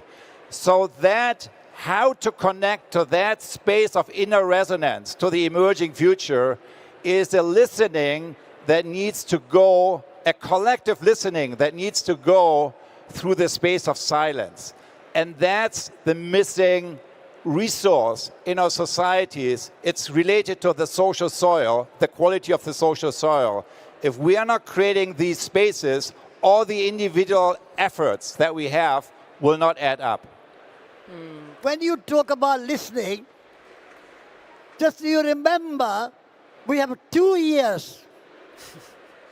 2 ears. 2 hands and 2 one ears. mouth. So 1 part speaking, 2 parts listening. That's a deep listening. In Indian tradition, we say listening is a feminine quality and speaking is a masculine quality. So 2 parts feminine, 1 part masculine. So I call it F2M. F2M. 2 part feminine, 1 part masculine. Like O2 the water formula. Oh yeah, okay. O2, the water formula. Yeah. So the living formula is 2 part feminine, 1 part masculine. 2 part listening, because we have 2 ears, and 1 part speaking. And that's a deep listening of Otto. So that very obviously it means we should listen more than we should talk. Yeah, exactly. Obviously. Let's name it. Okay. We have 5 minutes left, so let's try to be impactful. Well, I mean, you talk a lot, Satish, about positive leadership. Yes. Who inspires you? Oh, yes, there are many, many great leaders in the world. Of course, you have inspired me. I had a great honor and a privilege to meet Martin Luther King. He was the embodiment of radical change and radical love. So the leaders who are prepared to sacrifice themselves in the service of the earth, in the service of the planet, in the service of humanity, in the service of the downtrodden, and some service of the exploited. So Martin Luther King was one of my great heroes. Then also in our modern times, there are many, many great leaders who have done good work. And for example, in India, we have a wonderful woman called Vandana Shiva. Yes. And she's a great inspiration to me. And I always go to India and I work with her. And she is planting the seeds. She has got 25-acre farm, 500 mango trees. And she's working on the grassroots level and also promoting seeds and promoting organic farming. So there are many great leaders like that. What are their common qualities? What are the qualities, the common qualities of those leaders? The great leaders are those who are there as the servants of the people. Service, all the great leaders, Mahatma Gandhi, all the great leaders, you take Nelson Mandela, they were in the service of humanity, service of other people. They sacrificed their own comfort. Nelson Mandela was in prison for 27 years to make South Africa free and black people rise to their status and their true potential. So that kind of service to other people and sacrificing their own comfort for the service of humanity and service of the planet Earth. Those are the qualities that we need. Servant leader. I know you both said that the change will come from grassroots activism, from grassroots people. However, I can't stop myself from thinking that a shaman at the White House wouldn't hurt humanity. What do you think, Otto? Well, 2 things. I mean, one, to the earlier question, I want to add, yes, those are amazing examples of what have been inspiring all of us. And we probably go into the period where what the kind of leadership necessary is a collective leadership. And we actually see a lot of examples. So the most recent one I experienced the past 2 weeks actually in Latin America is, a whole 300 grassroots activists working together over 3 years across 19 Latin American countries. And the core group that was holding that together is a group of 7 women. So it's 7F0M. And that is for this invisible leadership, right? Often the recipe that you see. Not necessarily 7M, but kind of it's even more than 2/3, 1/3. And it's not right now. Another collective example, I think we have seen with the Tesla stock price going down 41%, sales down in Germany 76%, and in other countries, in China it's minus 50. That is collective action, awareness-based collective action that is actually forcing a real response and talking in a language that communicates. I think, again, that's a small example of the type of collective action that is necessary right now. Collective leadership. So the White House and the shaman, yes, perhaps if there's a demand for that, absolutely. But often we have seen an overemphasis of the concept. If only we bring powerful people, with enlightened individuals, something positive would happen. And I see many of you shaking your head because we have seen that resulted in exactly nothing. And I believe a lot more what you said out agree before. with you, yeah. The grassroots, right? Kind of the peace pilgrimage that started with the first step you take, and then it's kind of activating that. But essentially, what I really believe is that we need both, right? And but just an enlightened person, right? Sending it into White House where there is no openness, that's not the recipe. I don't think so. I think the recipe is activating our movement. At the end of the day, what happens in politics is a function of the grassroots movement that not only is based on civil society, but all the sectors that we are engaged in, and that's the call of our time. I mentioned a few leaders, but they came from the grassroots level. A leader is not a special kind of person, but every person, all of you are special kind of leaders. All of us have a leadership quality. And therefore, we should not wait for some leaders to come and save the world. All of us can take initiative and create a collective leadership. So I totally agree with you, Otto, but I was just saying good examples who inspired me. But we are all leaders, potentially. Satish and Otto, yes. So we need to wake up our own leaders sleeping inside of us first, and then what other call to action would you like to share with the room today? Call to action. Well, just embody what Satish was sharing with us, right? We are all leaders, right? If you double-click on the English word leadership, right, and look at the Indo-European word root, it literally means this. Leadership is stepping forth. It's stepping forth from one world that we know very well into another one that we don't know what it is and can only find out about if we have the courage to put our foot into the unknown. And that is exactly I think the call for action is this kind of leadership. And what I learned over the years is when you lead in this way, which is exactly the way that the current situation is calling for, when you try to organize around something that's emerging, that's not fully there, there's only three things you need. You need, number one, a sense of direction, where you want to go to, right? That you clarify your own intention. And then, number two, you need the next baby step you're going to take now, right? Not the plan, kind of how you move all forward, just the next baby step. And then you need to take that step and to read the feedback that the universe is giving to you with your heart, because your heart already knows. And then you iterate and iterate and iterate. So it is actually something that is not magical, but quite doable. And if you listen to the knowing of your heart, and if you take these baby steps forward, it will lead us the right way. Thank you.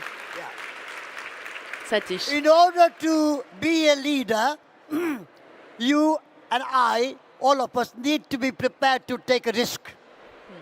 If we don't want to take a risk, we cannot be a leader. A leader is prepared to take a risk. So that's the one quality. Be prepared to take a risk. Then sometimes people say, oh, this is too difficult. This is too hard. Leader does not say it's too difficult. Difficulties are welcome. Hardships are welcome. Nelson Mandela did not say that ending apartheid was too difficult or being in prison was too difficult.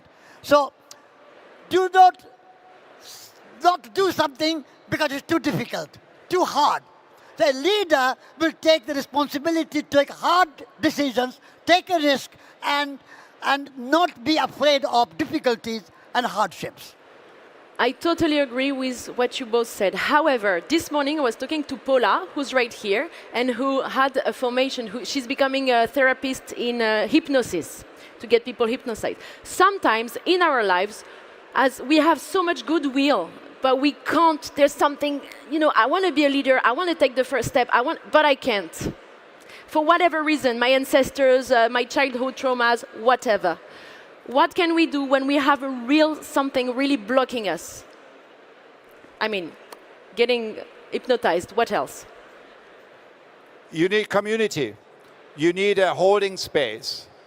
And perhaps the most important aspect of all leadership today is to create holding spaces that allow us to move beyond just pushing for where we need to go. And in the whole climate movement, we see a setback now where that approach has not gotten us far enough, even though we have made progress. And what we need to do is to attend to exactly as you said, what actually is holding us back. And we need collective holding spaces, listening spaces that allow these things to be articulated and addressed. That's enough. Systems leadership essentially is not pushing for the right things. Systems leadership is recognizing the barriers and addressing them. And for that, we need these different kind of holding spaces. Yes. And that's the work we need to do. So in those spaces, the magic can happen. Yeah. Okay. Absolutely. For example, community. We created Schumacher College in England. And at Schumacher College, that sense of community where many, many people came and worked together, supported each other, encouraged each other, and that way we have created a number of great leaders from there. So I think if you are afraid, if you are shy, then other people can help you. So creating a space like that. So in France, we should create a Schumacher College, French Schumacher College, in Germany, in every country, Italy and in India. So we need to create those small communities of people where we can support each other and help each other and encourage each other to go out and work in the world. Just to add to that, there has never been a movement in history that created real change without a support structure like Schumacher College has been for a certain period. And what we now need is these type of quality spaces and places in all countries, in all cities, in all communities. That is the most important work, and it's the most impossible to fund. That's a call for action too. Last question. You talked a lot about community, the power of circles, community, deep listening. There's community organizing by Sol Alinsky. Everyone can look it up if you don't know it. But how do we create a community? The community is particularly a kind of state of mind. You have to want to be part of a community. Our body is a community of billions of bacteria. No one can exist individually, separately. We are all interconnected. We are all interrelated. We are all interbeings. And therefore, we have to, no atom, no electron, no proton, no particle can exist by itself. We live in a community. We have to live in a community. So, but we don't understand, we don't realize. We are saying, I'm a separate individual, I'm a separate individual. There is no such thing as separation. The whole cosmos is a country. Cosmos is our community. Whole planet Earth is our community. Nature is nationality. So connect with other people, with your neighbor, love your neighbor, as Christians will say, and connect with everybody. So I think it's a state of mind. If you want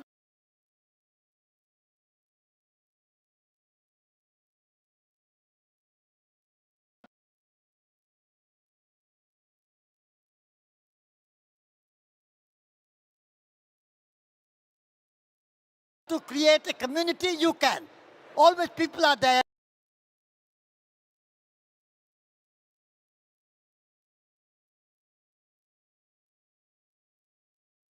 planet, but that is not itself because it is not seeing itself. Yes.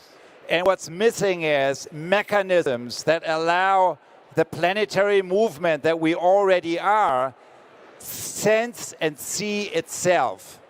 And for that, we need new enabling infrastructures. Part of that digital and part of that in person and place-based. And an example for that is a series that we just launched called presencingseries.org. If you Google that, presencingseries.org, that will get you to a free launching landing site. And it is a series of events that is highlighting key transformation living examples and creating community around that across specific geographies in a period of 2 hours. So it's happening between now and late June over the next 2 months. And it is one of the parts of this digital backbone that is necessary to allow the larger, and that's, I think, how systems change really happens. It doesn't happen by preaching at people, but it does happen by making systems sense and see itself. And that's the kind of innovation that is necessary today and that we together need to create. Can you repeat the name of the site? Presencingseries.org. .org. Okay, thank you. In order to develop community, we have to move from ego to eco. Change from G to C. And you are in the realm of community. Community cannot happen if you are self-centered, ego-centered, egotistical, me, I. Move from me to we, I to us. Move from the idea of I think, therefore I am, the Cartesian French idea, I think, therefore I am. But go for you are, therefore I am. Tu es, donc je suis. You are, therefore I am. That's the community. Community is together. Me, separation. This ego, you have to let go of ego and go to eco. Then you are a community. Thank you. We're going to have to hand the floor, but Satish, you wanted to finish with a song. Yeah, I would like to end with a song. Please, everybody stand up. I will repeat the song first, and then you sing. It's very short, and it will be quick to remember. I walk in beauty before me. I walk in beauty behind me. I walk in beauty above me. I walk in beauty below me. I walk in beauty all around me. The whole world is beautiful. The whole world is beautiful. The whole world is beautiful. Ho! Everyone together. Everybody together. Thank you. I walk in beauty before me. I walk in beauty behind me. I walk in beauty above me. I walk in beauty below me. I walk in beauty all around me. The whole world is beautiful. The whole world is beautiful. The whole world is beautiful. How? Once again. Once again. Once again. I walk in beauty before me. I walk in beauty behind me. I walk in beauty above me. I walk in beauty below me. I walk in beauty all around me. The whole world is beautiful. The whole world is beautiful. The whole world is beautiful. Ho! Woo, woo, woo! Thank you. From today, we go home and create beauty. That's your mission. Thank you. Thank you. Thank you so much to Otto Scharmer and Satish Kumar. Please make a beautiful round of applause. Bravo. Thank you.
Thank you all.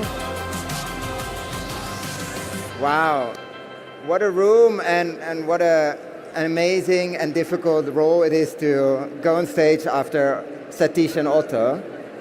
I want to ask you to take a seat or move to the side so we can have our next session starting.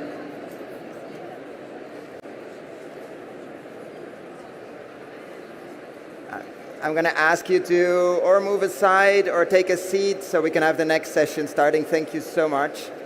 We're going to talk about common ground, and I'm just going to briefly introduce myself. I'm Koen van Seijen, and I've had the great pleasure to interview Satish Kumar a few years ago, and many other amazing people in the regenerative food and agriculture space. I've been following the space from a more investment angle. What's the role of money in this transition? For the last 15 years, and for the last 8 years, we've been recording podcasts. So long form audio, a very different form of what we're doing now, which is going to be short and quick, where we interview practitioners, investors and funders, farmers, scientists, companies of how do we scale regenerative agriculture, and of course, how do we find common ground. And it's my great pleasure to introduce actually a very fundamental figure in this space. He doesn't like this introduction, but I've had so many people that came to me and mentioned in the first few minutes of a conversation that Kiss the Ground, one of the movies, a leading movie, I see people nodding, great, has really touched them and pushed them into this space. And we have the great pleasure to have the filmmaker here. Of course, they made a second one, Common Ground, and they're building a third one. But I don't think we can underestimate how important visual stories are to touch you when you're going through Netflix or Amazon Prime now, or you're in an airplane and you happen to see this movie. I've had people come to me and said, I want to start a farm after that movie. So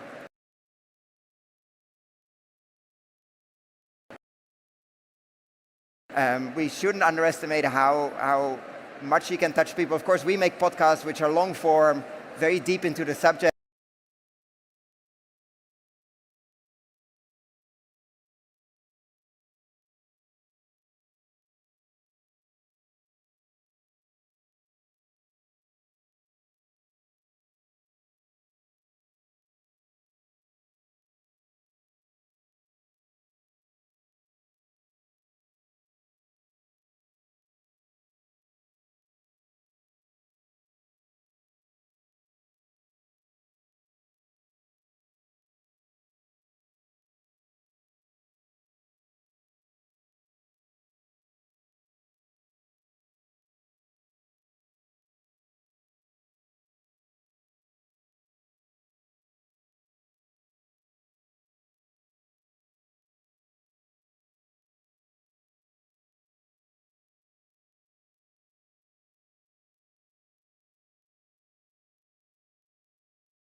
This is the formula for collapse. But I suggest there's a different formula, a formula for regeneration. And that's what's encapsulated in these 3 films, this journey, this narrative journey that myself, my filmmaking partner, Rebecca, and these thousands of people have taken, right? And so what does that look like? On the outside, it's pretty simple. Regeneration, or regenerative agriculture, focuses on 6 simple principles, right? Context. Where are we? Are we farming strawberries in an icy place? Context. You farm within context. Not disturbing the soil. That's pretty easy. Armor on the soil. I know it's a warlike term, but it just means covering the soil with plant life. Increasing diversity or biodiversity, right? Not farming one crop, making sure they're living roots, again, tall grasses being the basis of the system, and animal integration. So how do we integrate animals, specifically ruminants, into a system? And this is an issue of mass contention. And it's an issue we address in the first film, Kiss the Ground, which is narrated by Woody Harrelson, who's a vegan, who got to that part of the script and went, hang on. But yet, he did it because there's an understanding that nowhere in nature do we have plants without animals. And when animals are used correctly, they incentivize that tall grass growth. They incentivize those deep roots, and they create the carbon pump that we're so interested in. So, again, why is a filmmaker talking about all these things? A lot of what this conference, ChangeNOW, is about what's the methodology for change? What do we use to actually move people, move institutions, move society, move large portions of government? I use film. I use film. And I've been doing it since college because I'm very interested in mass social movements, how people take a narrative and how they act on that narrative. And now these films are reaching tens of millions, sometimes hundreds of millions of people. And we're seeing massive change. Billions of dollars were put into regenerative agriculture after Kiss the Ground came out. Billions. And so the formula is simple. Watch, join, act. And the act is one of pressure. It's one of consumer demand, so bottom up, and it's one of company and government interest, right? So bottom up, top down. And that's where the power is. It's not a one spoke in a wheel movement. What regeneration has become is this multi-spoked movement, and you're going to hear for some incredible people after I'm done talking who are actually doing regeneration in different ways. But this is how we do it on a mass scale. And you go, well, great, Josh. You're making movies. That's interesting. You say that they've raised billions of dollars. But is this theory of change working? So, when we first released Kiss the Ground in 2020, Netflix first took it out. How many people in here have seen Kiss the Ground?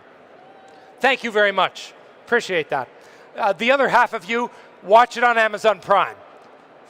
Now, when we released Kiss the Ground, there were less than 5 million acres of certified organic land in the US. And it happened to release during COVID. So people were stuck at home and they're like, well, I'm done watching Tiger King. What is this thing with Woody Harrelson and carrots? I guess I'll watch that, right? Kiss the Ground was one of the most successful environmental documentaries Netflix ever had. It was about dirt. That tells you something about their other documentaries, right? But what was interesting is the amount of land that began to get committed into regeneration, just in the US. That's where we tracked it. We went from 5 million acres to 55 million acres in 5 years. That's astounding. That's astounding. Now, I didn't do that. A lot of people did that, right? But that's more land than the organic movement was able to put into organic agriculture in 50 years. So it shows the demand, it shows the interest, it shows people watching, joining, and acting. Now, that equates to about 5% of US CO2 emissions. It is, in effect, the largest carbon capture effort ever undertaken. And it's been undertaken mostly by farmers in what we call red states who don't identify with climate change as a problem. Isn't that ironic? Now, the goal of Common Ground, the second film in the series, is 100 million acres. And again, we're just talking about North America at this point. Why 100 million acres? Well, in North America, we've got about 900 million production acres. I know you guys use hectares over here in Europe, but in America, we like everything to be big. So we use acres. It's a bigger number, right? Just divide it by 2.2. The point being, 100 million acres is over 10% of our ag. Social scientists tell us that 10% is a tipping point. So once that's achieved, that's 1 out of every 10 acres farmed, 1 out of every 10 calories consumed, 1 out of every 10 conversations a farmer or a banker that works with a farmer or somebody who makes a piece of equipment for food is. You go, well, how important is that? Well, food in North America is $1 trillion a year industry. So it's only as important as moving $100 billion. This number we're on track to achieve, and we will achieve that by 2027. This won't be land that is fully transitioned, but it is land that is committed, it is land that farmers and ranchers are working on, and it is moving into regeneration. And some of it is pure desert that is moving back into ecosystems. What about the third film? Again, watch, join, act. What is the action we want? We want to convert the deserts of the world back into lush ecosystems. There's about 9 billion acres, 5 billion hectares globally of arable land. What if we took 10% of that and we put it into regeneration? We converted that vast Saharification of Africa. And believe it or not, you have desertification in Europe as well. What if we convert that back into functioning ecosystems that also provide food, fiber, feed, and climatic balance? Now we've got 10% of global agriculture. What does that look like? About 10% of global CO2 emissions. The goal, of course, is 100%. 100% of the arable land that human beings touch. And by the way, land, agriculture, food, that is the #1 way that we affect ecosystems as human beings. We have, in fact, re-engineered the surface of planet Earth just by eating. So when we think, well, I'm gonna eat something that doesn't harm, it doesn't work like that. You can eat something that regenerates, or you cannot. Those are the choices, right? And so really what we're looking at is a mass movement from the ground up and the top down. Governments, corporations, and NGOs coming together in this vast interplay of moving land into regeneration. And having been now to 10 countries, filming the third film, I can tell you that the groundswell of this movement is absolutely growing exponentially. We're literally cataloging deserts being turned back into green ecosystems by people who make less than $2 a day. So the human component is unbelievable. It's so powerful. Take the bottom 5 to 10% of humanity, the people who are literally living hand-to-mouth, subsistence farming on desertified land. Give them the power to regrow that land. Give them the power to regrow an equatorial global economy that sequesters the carbon that we've put into the atmosphere. That's the goal. So my call to action to you all is very simple. Common Ground and Kiss the Ground are now both streaming on Amazon Prime. You can sign up for free for a 30-day trial. You don't even have to give more money to Jeff Bezos if you don't want to. But watch the films, please.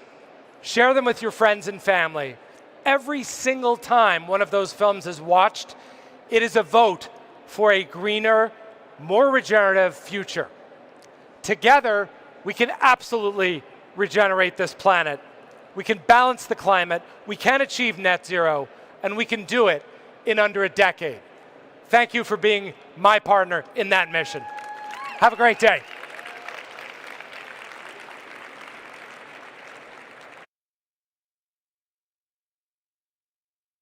Thank you so much. Thank you, Josh, for giving us a great, I'm just doing a bit of water management here because water is very important, giving us a great intro and deep dive at the same time to such a fundamental topic and a topic that many people know about, but we shouldn't underestimate how distant or disconnected we are from soil, from our food, from our ecosystem. We're here in an absolutely spectacular building. I want to thank the audience, of course, for showing up, and thank the team, because you don't see it, but behind the scenes there is a massive crew of people making sure that we run like a machine. We're pushed on stage, mic'd up, everything. So I want to start with a round of applause for the organizers, and that they put soil on the agenda, because this wasn't, a few years ago, soil and food and agriculture just wasn't a topic in these events. Climate was very much climate, and soil and food and agriculture was somewhere in another event. And I'm so happy that that has changed and that has been merging, or at least getting the attention it needs. And I'm very happy with my panel of today. I'm going to call them on stage. I think Arnoud is the first, with Laura and Dana. So please, if you can send my amazing panel on stage. They're waiting in the green room, I know. We get the music, perfect. Give them a round of applause, because it's a big one. It's a big stage to come on, Laura. It really makes us feel like rock stars, which is amazing. So welcome, all three. I'm very happy to have this conversation here, because it's challenging times, changing times, of course, but also challenging times in terms of global chaos, as I like to call it. But I want to start with a short introduction. This is a very short panel, unfortunately, as the structure is that you will have to find these people afterwards to ask deep questions. I don't have time for questions and answers from the audience. I'm sorry for that. But we're going to try to make it as dense as possible. And then you have enough juicy stuff to talk with people later at one of the exits here. So start with Laura. You joined very quickly lately. Thank you so much for that.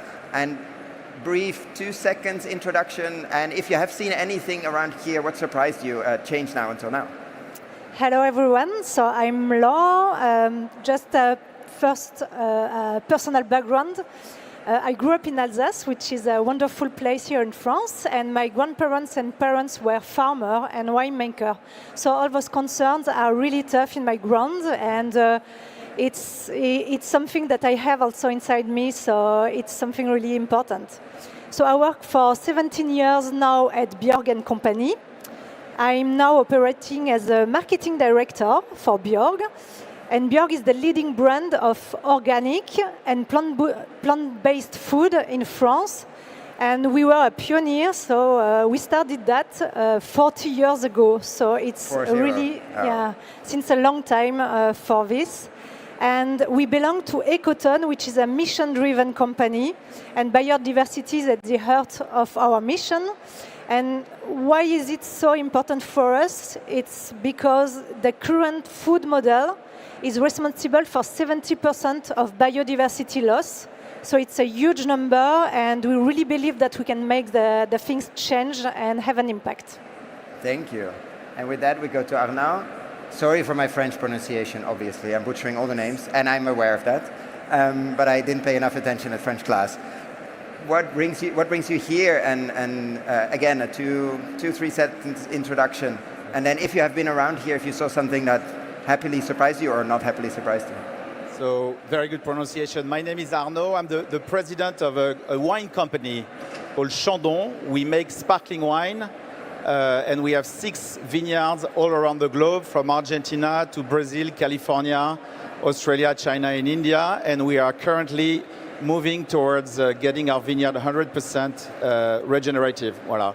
So that's what gets me here to testify, and that was super inspiring to hear our previous guest. We're a very small portion of his numbers, but we're trying our best.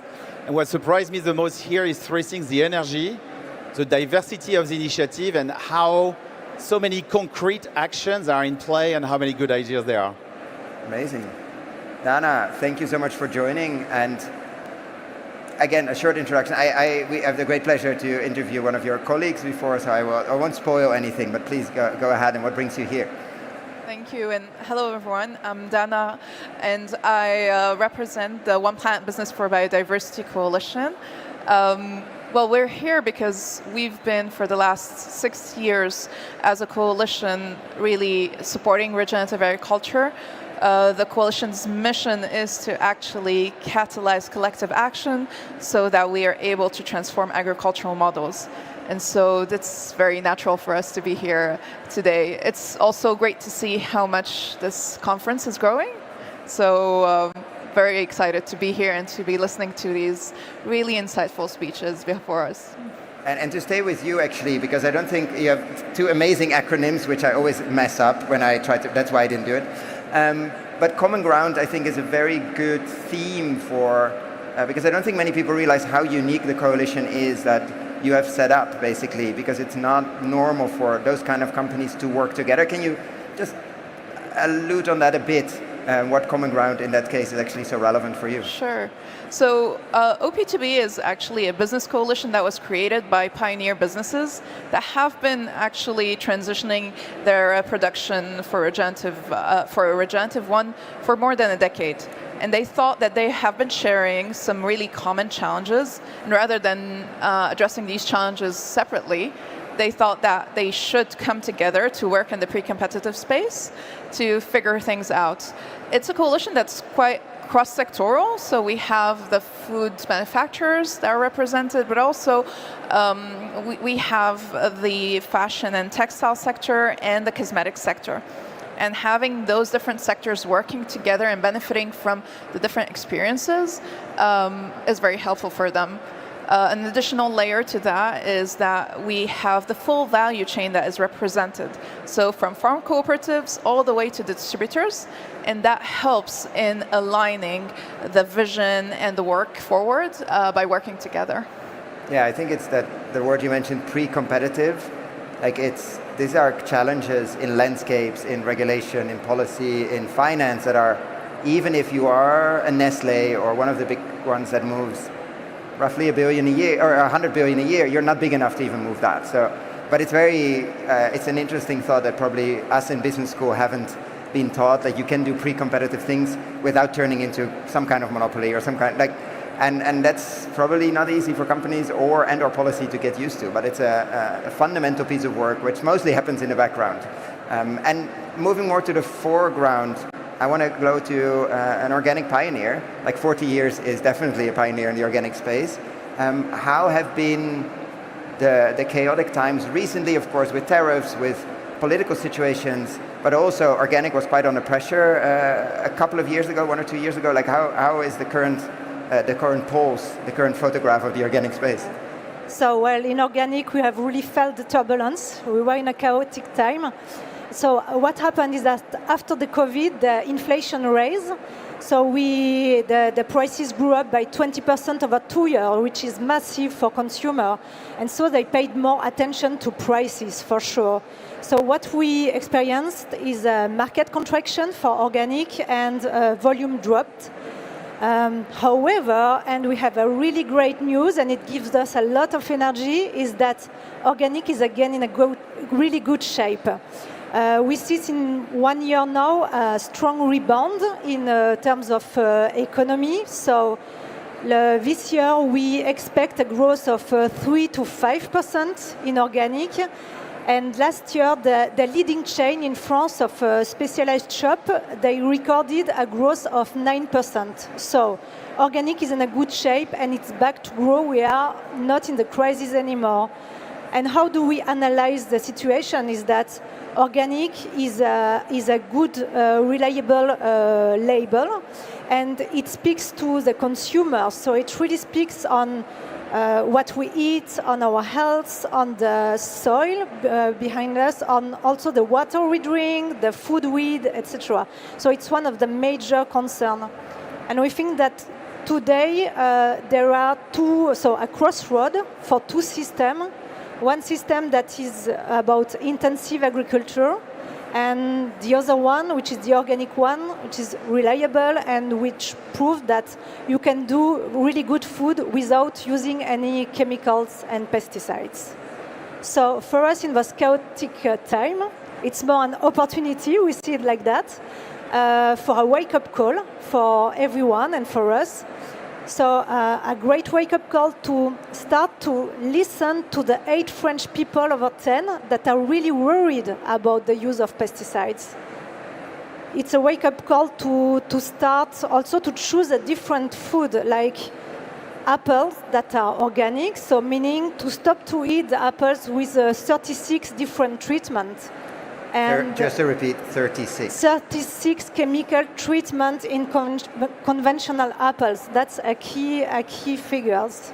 And so for us, it's a wake-up call to start to raise our hands and to really act to say no to the use of chemical pesticides.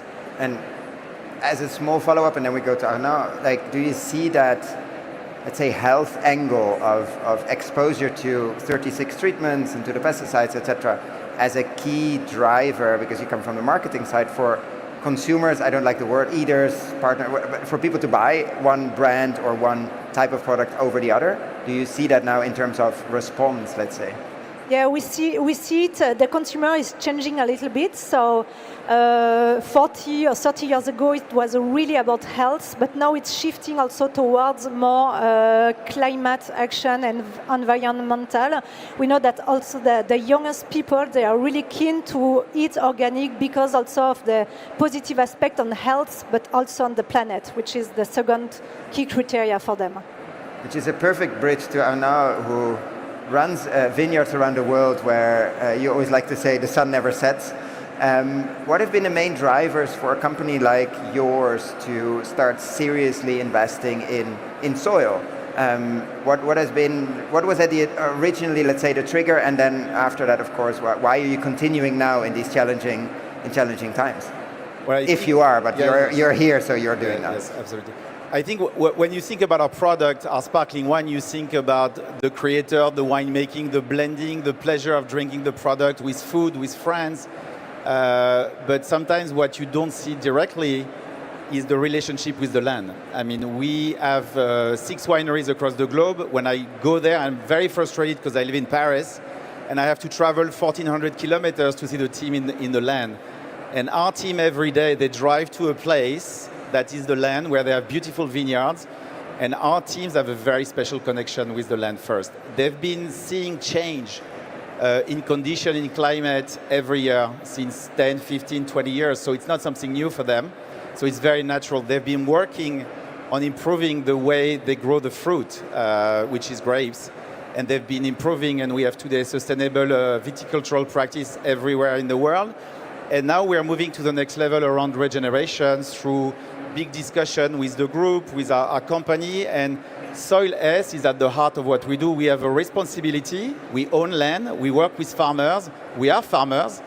And learning the impact, and as we saw the filmmaker, that it has to have healthy soils, the impact it has. And at the end, ultimately, it's about the quality. It's about the quality of what we do. It's about the quality of our craft. And at the end, it's about durability, because if we don't evolve and continue to push towards regeneration with simple practice, cover crop, tillage, etc., we're not moving forward toward quality, and we will slowly disappear on top of not doing the right things for the soil. So it's a question of quality.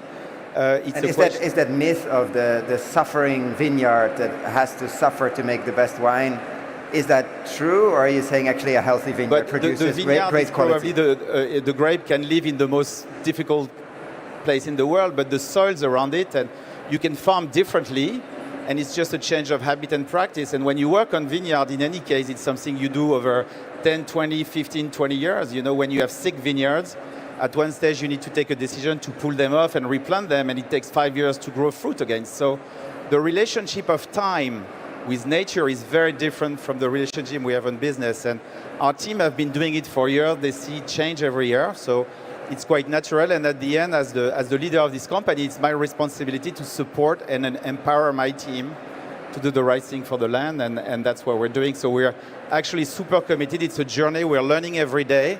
We're being supported by our division, Moet Hennessy, by the group who's giving us confidence. And I tell you something, for us as a team, there's nothing more engaging than the beautiful picture we receive from California where you have a sheep that's grazing in the land and we all look at that and smile, and that's what makes us very proud to do what we do. And from that picture, how does that translate into coming back to the consumer and marketing and sales? Because at the end, you can make amazing sparkling wine, but if nobody buys it or somebody buys the competitor, that wouldn't be good. Maybe once it's okay, but like, how do you see that storytelling piece and communication piece of making sure people reward you for the work you do that others maybe are doing not yet? Well, I think two things. First of all, I think in the long term, people who are fans of your brand, they want to know that you're responsible and that you're doing the right thing, and they want to know how you craft. So you need to be transparent and do the right thing, because otherwise they will walk away. The second thing is, I think we need to find ways, because obviously talking about health of the soil may be not sexy. But at the end, we host in our wineries about 300,000 people every year that come to visit. And we've integrated little stories about what we do in the vineyards, and we show a nice picture, and we explain what we're doing. So I think through education, through engagement, we can certainly educate why it matters, why it's important, and why it's important we continue to move forward. So people don't buy land per se when they buy wine, but if we can make sure they understand that what we're doing in the vineyard is good, it's a sign of quality, and it's helping to move forward and to do good, I think that's how we get successful. It's a big piece of the luxury market is, of course, storytelling. And I think the movie we just saw, I think getting movies that get people excited and transform the story from something technical and scientific. We run in our company, we have an atelier of the soil vivant. The minute, I'm not a scientist, I don't know anything about soils and organism and microbiology, but I remember doing it for the first time. When you start to understand the relationship between the outside, the inside, the insect, the organic life, what you do if you disrupt it, and you play with things and you have questions, okay, I get it. And it's much more simple. It's obvious for my team in the vineyard, not as obvious for me, but once you're into that, you want to support it and do more. The rabbit hole is deep. And for you, Dana, how is, without naming names, or the current chat, how do we make sure regeneration and soil health in all the noise we have currently, not only because of this amazing room, it's quite noisy, but also in general, let's say the outside world is quite noisy at the moment. What do you see with the brands and the companies and the producers that are not all have the luxury to be luxury brands, but actually have to move a lot of grain where it's all commodified? What do you see the current feeling is around regeneration? So I would say that uncertainty is nothing new to the agricultural sector. They're like, oh yeah, this happens every other day. Well, we're experiencing a new level of uncertainty, but definitely the companies that are part of the coalition have been dealing with uncertainty linked to climate. But now if you add on top of that political uncertainty, that adds another level of difficulty, specifically because in order for businesses to take meaningful actions, there are two things that are necessary today for regeneration to become something that we can scale. The first thing is companies need data alignment and transparency, and so they need the alignment of frameworks, of these regulatory frameworks. So with the changes, that creates uncertainty as well for them. But that's not, I would say, stopping them from working on this. We've just concluded 2 years where we aligned companies on what is the vision for regenerative agriculture, what are the impacts that are generated. And so we were able, beyond the coalition, to bring on board more than 1,000 businesses to that alignment. The other aspect, and I think this is the key point if you want to scale regenerative agriculture, is financing. How do we finance that transition?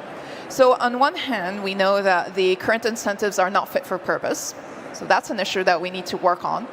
And on the other hand, businesses like the ones that are part of OP2B are also working very hard to de-risk the transition for their farmers. And that requires a lot of money, in all honesty. We just concluded a study that showed that a farmer in Europe, looking across different crops and geographies, needs between 2,000 to 5,000 euros per hectare. If you look at the 40% target that we need to achieve globally on regenerative production, in Europe, that amounts to 40 million hectares. So I won't go into the math of all of it, but you can only imagine the costs behind all of that. So these companies are now working into how can we finance this transition, because they are already putting a lot of money on the table, but that's not enough. So how do we bring in investors as well into the mix, and how do we combine these with the public-private partnerships so that we also have the support from the public sector? But again, the uncertainty plays on the capacity of the public sector to actually fund this. So big issues ahead of us, but we've been working on this for a while now, and I think pioneer companies are always really exciting to work with because they're always looking ahead and wanting to figure out a solution. And anything to add? We're starting to slowly run out of time just for both of you. Like, it seems on one hand the world is on fire, on the other hand we have to keep going. And how do we keep this front of mind? Is there any in the storytelling or the narrative or in the work that we should highlight more or less while we talk to policymakers, while we talk to willing companies and consumers? Yeah, it's really key to make people really aware of the choice they have when they eat, so in food choice. Yeah. That's really key. So at Björg, we act and we inform. So we have a fantastic program with our farmers that is really related to organic plus the best of agroecological practices, longer crop rotation, better soil coverage, etc. But then once we have acted, we also need to educate consumer, and that's my day-to-day job, so as a marketer. And we have decided 2 years ago to put an environmental scoring in front of all our packaging. So this was really a pioneering also situation.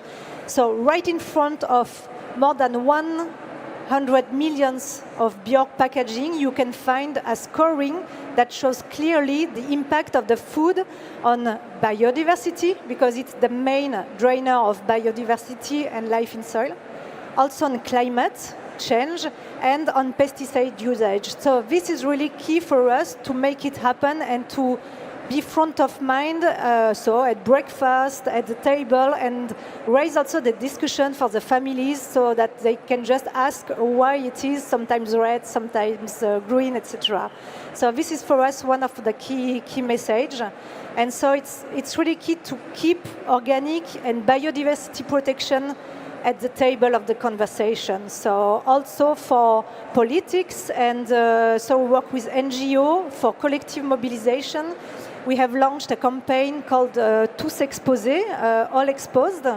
And this is about the chemical pesticide exposure. So also we work to really change the politic and to positively influence the law. So by starting activism as a company. Activism, yeah. So the more we act, the more we also communicate and inform, the more we can really shift the consumer demand to and shape a better food model for the future. Arnaud, we have 59 seconds. Any closing words? What I would just say is regenerative agriculture is a key pillar of our sustainability roadmap, and quite frankly, sustainability is a question of business performance. It's not a side project so you're of the opening company. This kind of conversation when we have 40 seconds I know, left. but it's not a side bold. project of the company. It is, when you run a company, obviously you need to deliver your result. But what is your role? Your role, you're just a few years, 10 years, 5 years of the destiny of a brand that has a long age. And the purpose of what we do is make sure when you leave, the asset of the company and what we do is in better shape. It's the brand, but it's also the nature. And because we work with land, we need to make sure regenerative is part of the practice. It's not a side project. It's at the heart of what we do. And at the end, it's business because it's desirability. And if we're not behaving, besides communication, people more and more will want to know we're responsible and we're committed. We're transparent. We're not perfect, but we're on a path to commitment and to progress. And that's a question of durability. Give the last few words to I'll be very brief. I think that companies today are aware that regenerative agriculture for them is a way to ensure the resilience of their supply chains. Because ultimately, and we've heard that, if our soils are unhealthy, there is no production, there are no supply chains, there are no businesses in the end. And so very much linked to that, so very much agree with Arnaud here. And the other side of this is that this is going to drive competitiveness as well. So in times of uncertainty, competitiveness is also going to become a really important topic that actually can be achieved through regenerative production. So I think those are competitiveness and resilience. That's the way forward. And with that, I want to thank my amazing panelists of today and for this short panel. Find them on the side. Sorry, I'm going to send people to you now. Find them on the side to dig deeper. Thank you so much for coming here, for sharing, and for keep putting the spotlight on the work you do, or even in the background, but keep going on, because uncertainty is unfortunately only on the rise at the moment. Thank you so much. Join me in a round of applause, please. And now we're going to shift gears to, probably going to hear a music tone. I don't know. I'll just wait.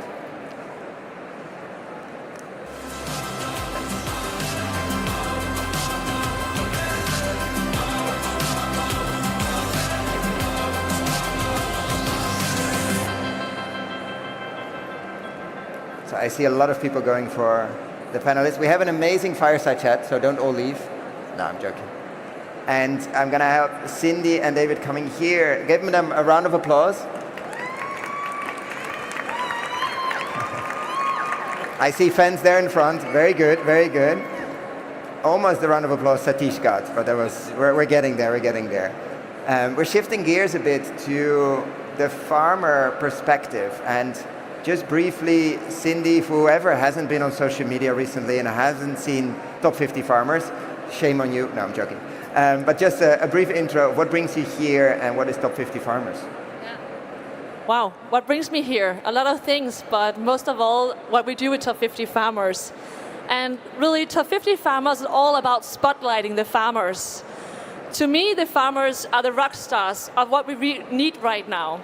So right now, we talk a lot about land restoration, we talk about climate, water, but the people who are really going to do a lot of this work are the farmers. So with Top 50 Farmers, we are spotlighting the farmers, the pioneering farmers in Europe right now, and also showcasing that farming is very different.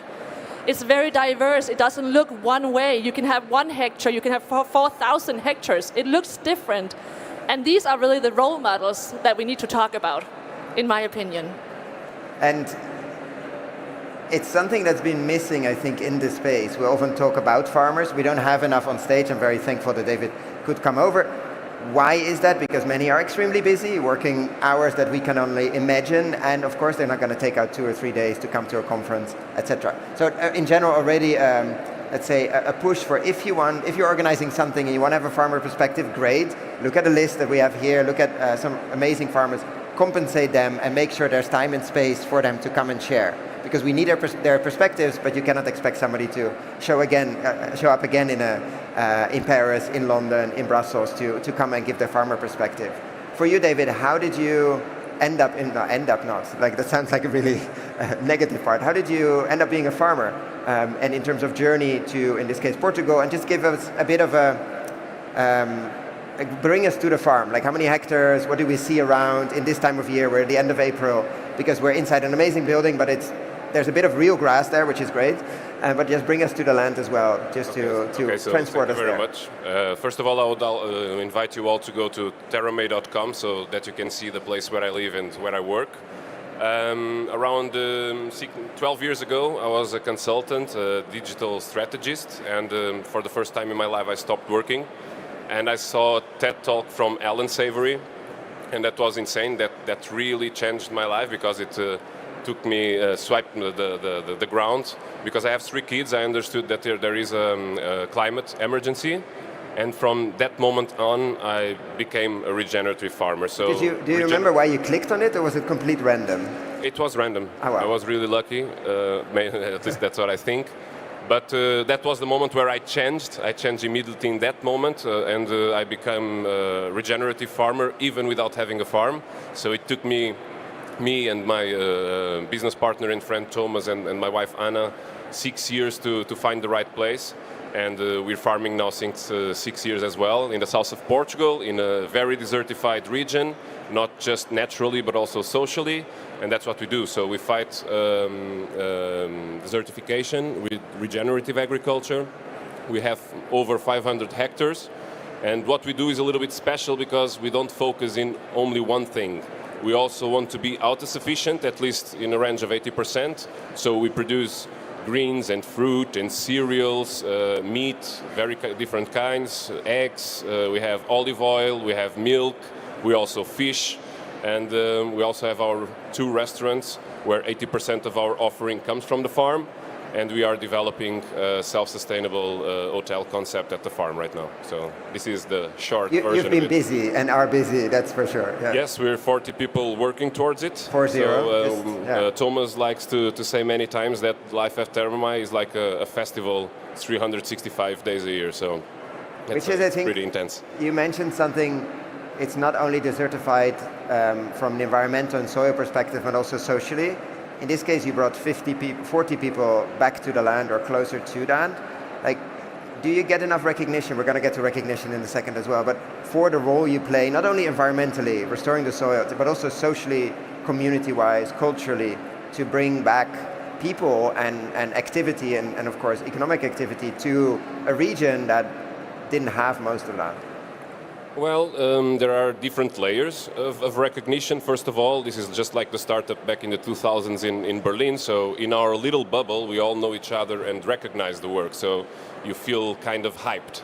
But if you are talking about business and the recognition through clients, it's very tough because you have to oversell your product. Actually, the guys that are doing bad agriculture should be the ones labeling their products with dead poisoning stickers and that kind of stuff. So in that sense, I would love to have much more recognition. And the locals, since we are in a very small place, it's very tough for them to understand what we're doing, because as we know, over 90% of the population is just thinking of surviving. They don't even have the chance of change. They're just keeping on going. So in that sense, of course, it would be great to have more recognition, yes. And that brings us to you, Cindy. Is this typical is a difficult one, but like in terms of a new entry, very vertically integrated with a lot of different moving parts, is it something you've seen often in your journeys? You've visited many farms over the last years, of course selected a top 50. Is David like a typical example in that, or what would be your view there? I mean, if I can first talk about the recognition part, can I come back to that? Yeah. Because I also, for today, it's like, I think most of you out there, you would know a chef. Like, how many know the name of a chef, for example? Pretty many, right? But do you also know the name of a farmer? And don't mention David. Okay, they will mention David, right? But very few can mention a farmer, and I think that's the problem.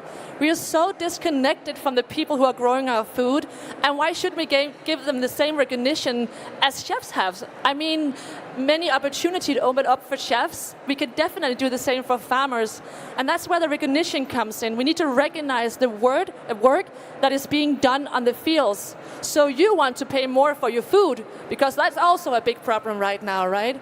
So is David a typical example? I wouldn't say yes or no, because what we see in top 50 farmers, as I said before, is it looks very different. We have farms with investment. We have farms without investment. We have farms with 40 people, one with one farmer, and so it goes. So I really want us to be more familiar with like how a farm can look like and what a farmer look like, because we also need to break down the stereotypes right now in farming.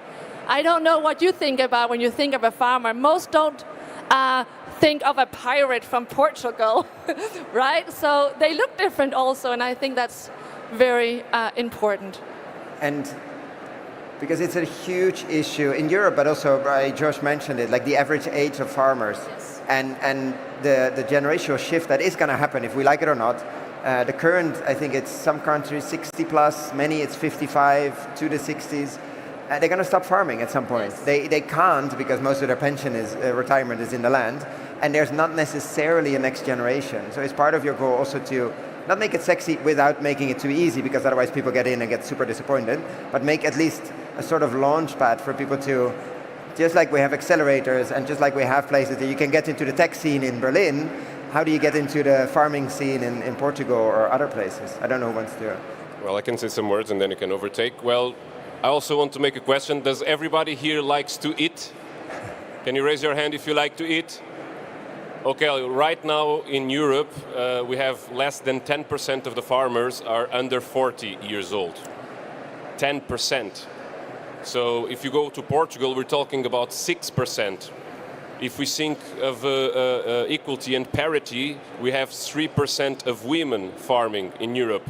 So this means that if either you just start eating processed food that you buy in these big chains that you all know, in this city at least, or we have really to motivate and give the stage to people that find farming sexy and also a business of future. Because if we keep on treating farmers as if they would be the last idiots of the whole value chain or chain of value, that is not going to happen. None of our kids has the connection. They all want to be YouTubers or footballers. They don't want to be farmers. So what Top 50 Farmers is doing is helping us all farmers to get to know each other, exchange our problems, identify solutions that we can bring together with our own means, and of course motivate a new generation of people that should step forward to create a change. So. And how do we get out of that bubble? Because you mentioned, like we all know each other in this regen food and ag bubble, and you're deliberately saying, no, we get out of that because we need to get into the chef, like chefs, into the cookbooks. Like how do we get to the rest of the world? Like what are you doing to get out of the relatively small, unfortunate regen bubble? So with the 50 farmers each year we select 50 role models, you can call it. And from that on, we tell their stories, right? Because we also need to understand that agriculture, we understand when we see it and when we feel it. It's not something we can only talk about. So how do we get out of the bubble? Well, we make all of you know a farmer. That's why you have to go to 50 Farmers webpage to see 50 farmers across Europe, get to know them, read their stories, visit them, right? So we need to get people excited about farming, back to attracting the next generation. But again, in the media right now, when we learn about agriculture, everything is sad, it's destroying, these are the words out there. No, but there's also another agriculture that are benefiting the ecosystem and your health. And I think to get out of that battle, we need to show the stories. We need to show the people who are growing the food for us. And you launched this, not campaign, this work right in the middle of global chaos. Like how has it been received? How has it been, how do we make sure, sort of second part to that question, that it's top of mind, that soil health, biodiversity, our health, and the future generation of farmers is top of mind of policymakers and the general audience that is very busy with the global news that is very disturbing, honestly. Like how have you seen the reaction to the 50 farmers and the whole campaign you've been running?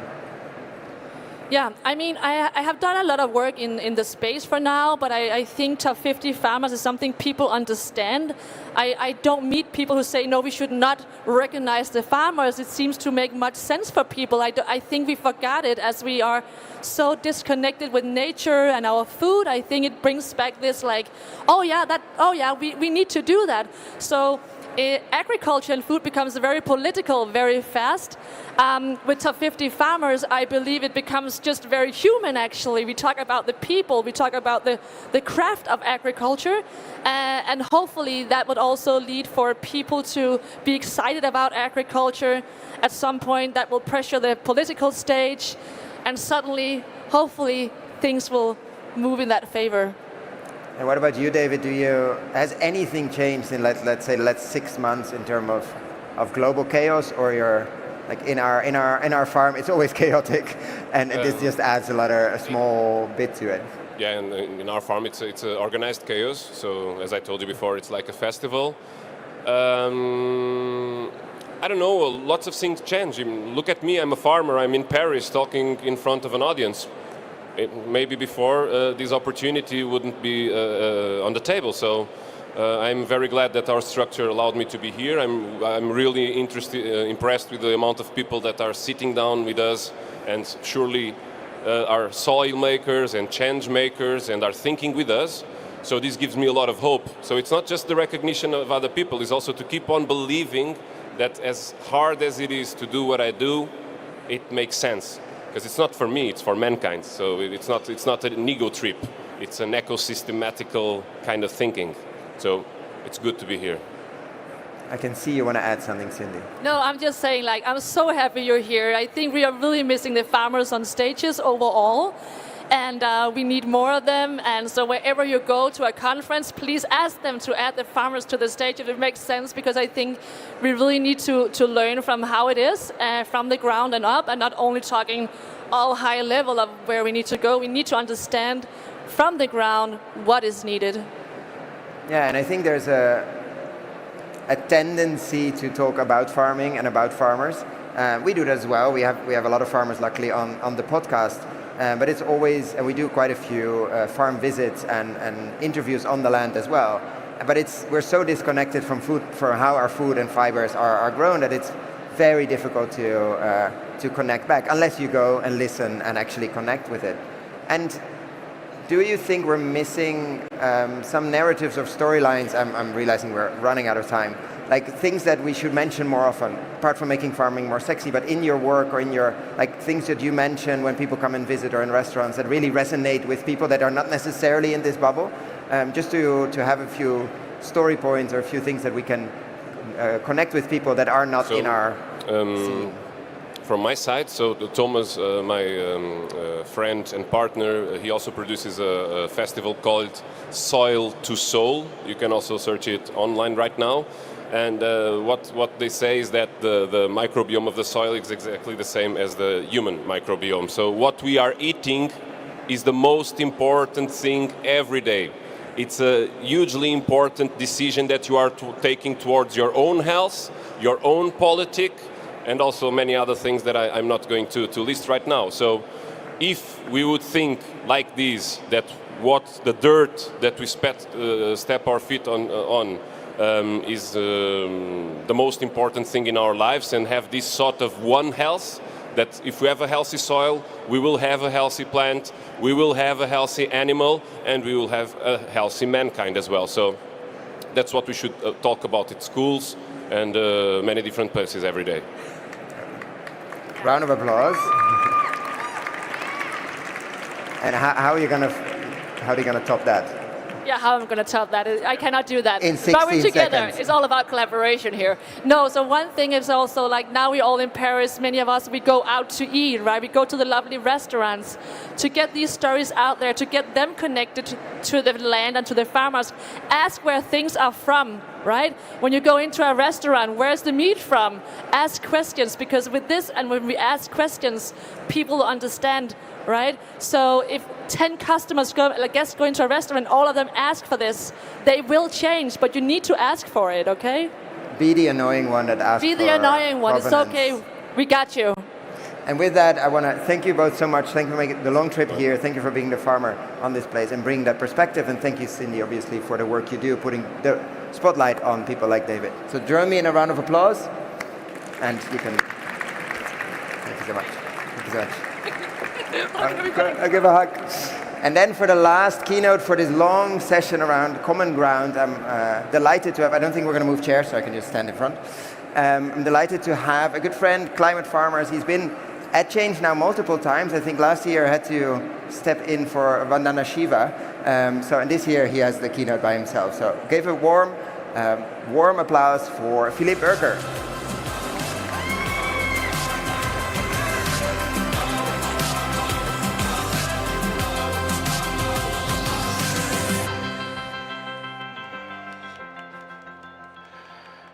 Good afternoon.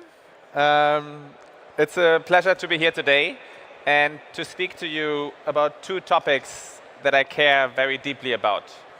The one is applied systems thinking, and the other one is regenerative agriculture.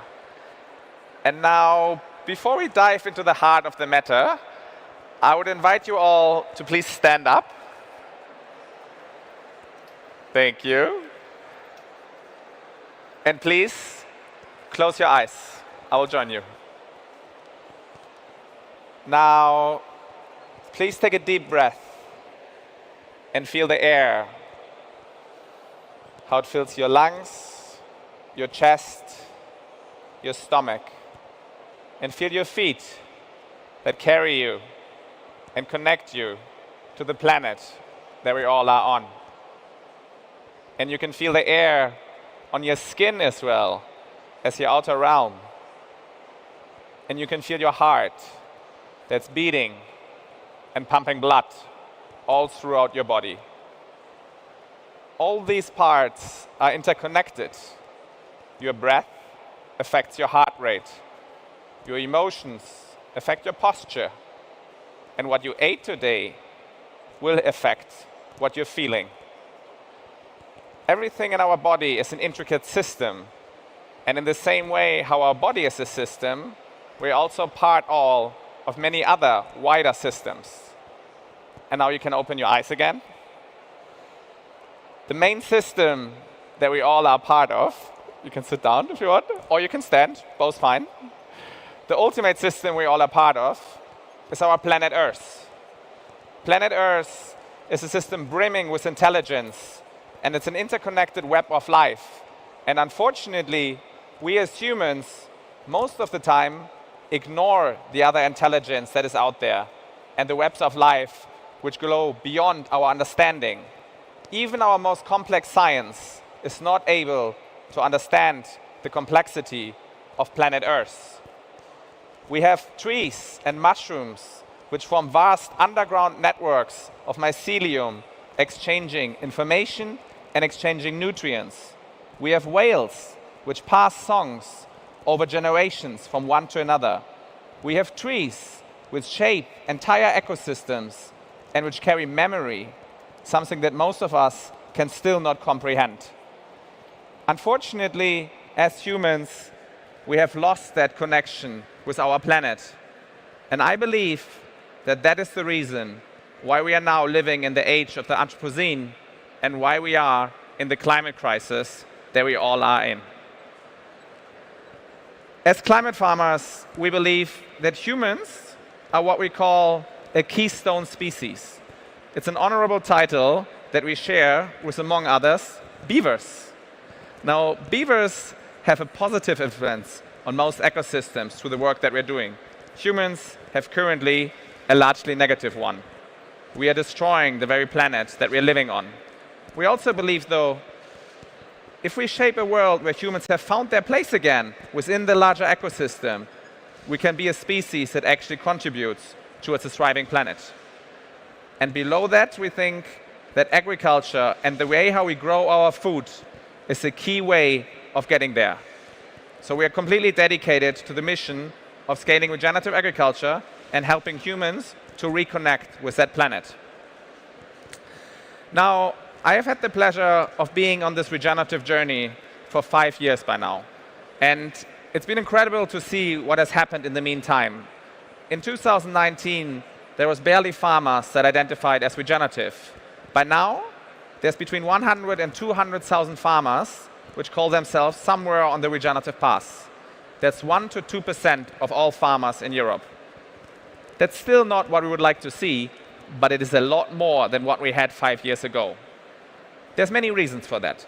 One of them is climate change effects. We lost 2 million farmers just in the last 3 years because of the fact of climate change on their farms. The other one is agri-food businesses who have realized that if they want to make a profit, they need to be able to source produce to make their products. And they see those supply chains not functioning anymore. So they are starting to support farmers in the transition to regenerative agriculture.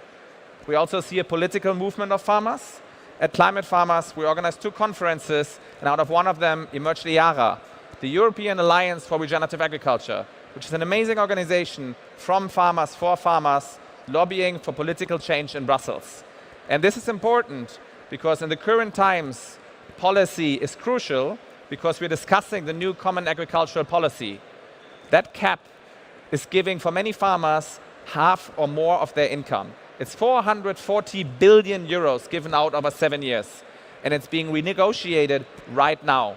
So now is the time to act up and speak to our politicians so that we can get payment for outcome-based ecosystem services into that cap. And then we have the wider regenerative movement, where also people like Josh Tickle and the Kiss the Ground movie have contributed to that awareness about Region Ag is rising. At Climate Farmers, we mostly work with farmers directly, and we connect them with each other, and we help them to learn from each other. But we also understood that farmers, as everything, are part of a system. They're part of the agri-food system. So in the last year, we conducted more than 100 interviews with different agri-food system actors, from insurance companies to banks, to farmers, of course, to policy, to research, and created a systems map. Now, in the scope of this session, we won't have the time to go into that map. If you're interested, you can find it on our website at Climate Farmers. But I want to zoom in with you in one small corner at the top right of that map, and that is the corner of education, a very often forgotten topic in the whole systemic debate. Unfortunately, in the current extractive conventional system, we have a dominance of the influence of the agrochemical industry. And what they do is they push a research agenda which is serving their purposes, and they're keeping education and training in that same extractive mindset that has brought us into the mess that we're in right now. What that means is, if you are a farmer in the German context, for example, which is where I grew up, you have two opportunities if you're a young person and you want to learn about agriculture. You can do what we call an Ausbildung, or vocational training, and you go partially on farms and partially in schools to learn about agriculture. Several of our farmers who are regenerative are training farms, and they tell us they have to unlearn what these people have learned in class when they come to their farm. So it's a constant battle between what they show on their farm and what they learn in the classrooms. If you go on the university level, it doesn't get much better, because we have sales agents of the agrochemical industry giving lectures to young students and indoctrinating their mindsets with what is mostly driven by their profit margins. So what this looks like in the reality is that in vocational training, 85 to 90% is conventional, 10% is organic, rarely fully, less than 1% is regenerative, and even then, mostly through workshops or small modules. The same happens at university level. Schumacher College from Satish Kumar is the only institution in Europe right now which is offering a regenerative agriculture master, and it's a private college. There's no single European public university right now having a regenerative agriculture master program. Let that sink in. We should say there are some front runners. There's a few universities which at least have models in regenerative agriculture, and which also have partially done a lot of research on the topic. We work as Climate Farmers with the University of Reading and Wageningen University in the Netherlands, and there's also the University of Kassel, there's ISARA in France, and there's the BOKU in Vienna, which are all doing research and having modules of regenerative agriculture. No one has a fully regenerative agriculture bachelor or master program right now. So we tried to talk with the Dutch educational minister, and we tried to push for a regenerative master. And he told us that they can't accept this because they don't think that there's a market, they don't think there's students who want this, and they don't think there's jobs for people who graduate with this. So we went back and we talked with the farmers on the ground, which are doing the work. And we asked them, what would such an education, in your opinion, be looking like? And we spoke to Matteo Mazzola from a beautiful farm, Isilde, in the northern Italy, who has trained more than 100 farmers himself in the last few years. We spoke with Manuel Troya, an amazing 460-hectare farmer in southern Spain, who is using cows to regenerate the landscape and bringing water back in the soil, which is in a very drought-stricken region. And we spoke with Benedikt Bösel, who also spoke here at ChangeNOW last year, who's regenerating 3,000 hectares in the most driest region of Germany, Brandenburg, where we're also moving towards the desert. We also reached out to some of the world's leading agronomists, and we asked them, what do they think is necessary for young people to be able to get into regenerative agriculture and to support farmers in that transition? And then together with our partner, the Data Mars Sustainability Foundation, we developed a 6-month program where we send young people for 2 times 1 month on an already advanced regenerative farm, so they can immerse themselves in that system and they can understand what regenerative agriculture looks like in practice.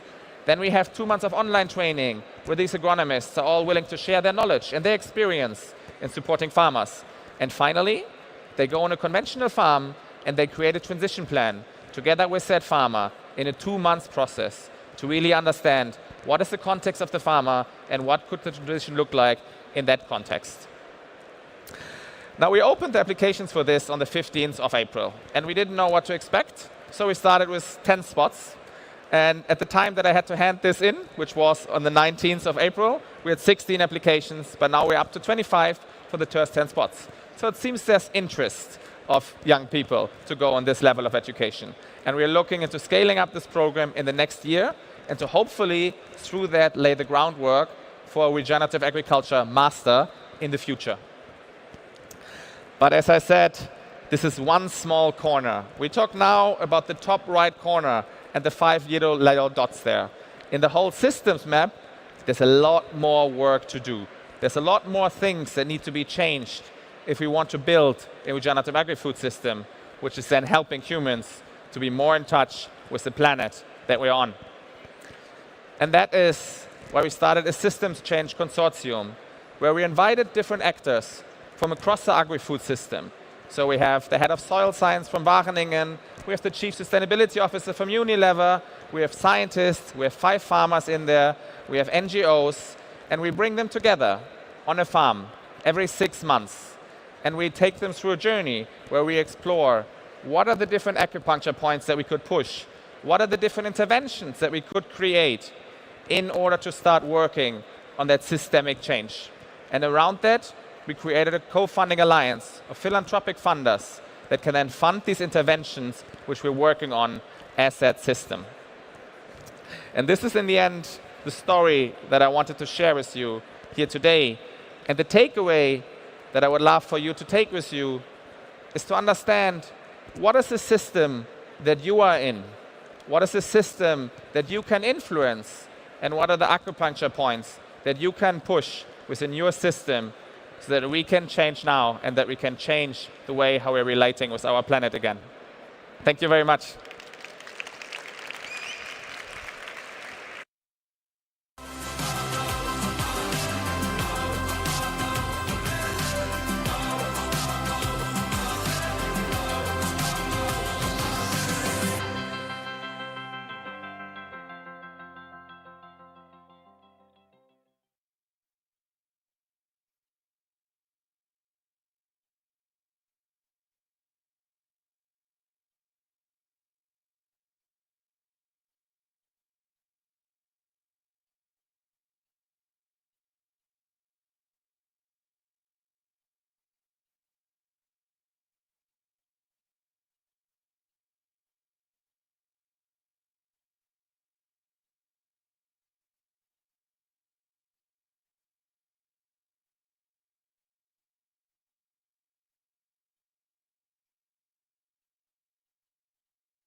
Welcome, everyone. Welcome to this session entitled Truth, Not Tricks, focused on AI-driven disinformation. That is content that is deliberately created and spread to deceive people, to secure economic and political gain, and to cause public harm. AI-driven disinformation is mainstream media today. It is out there weaponizing our words, our pictures, our images, our voice recording, even our animations.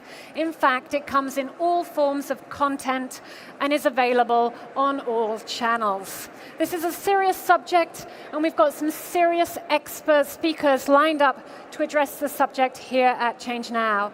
In just a few minutes, I'm going to be discussing with Dr. Cecilia Recap and Christoph Jakubczynski, Editor-in-Chief of Les Echos. After that, I'll be calling up on stage Luisa Franco Machado, and we're going to be talking about democratic resilience. But first, to set the stage for us, we have an opening keynote address entitled Fake News is Old News, a brief reflection on information and power. Please welcome Director of European AI Governance at the Future Society, Tony Lorente.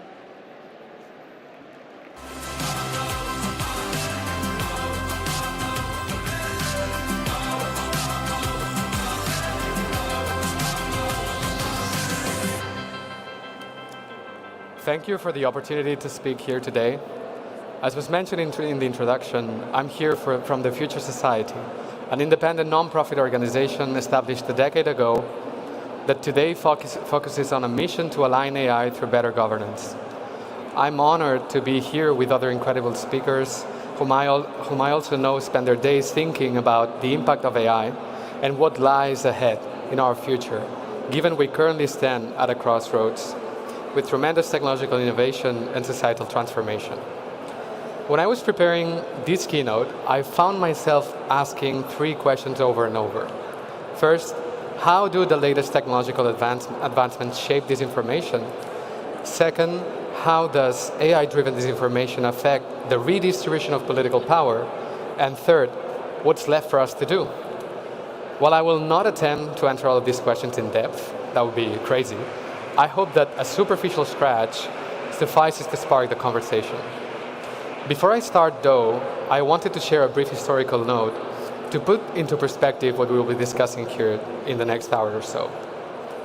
It is tempting to think that fake news and disinformation are relatively new practices.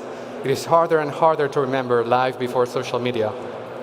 Disinformation campaigns and the use of dubious facts to shape public opinion, however, are as old as political organization itself.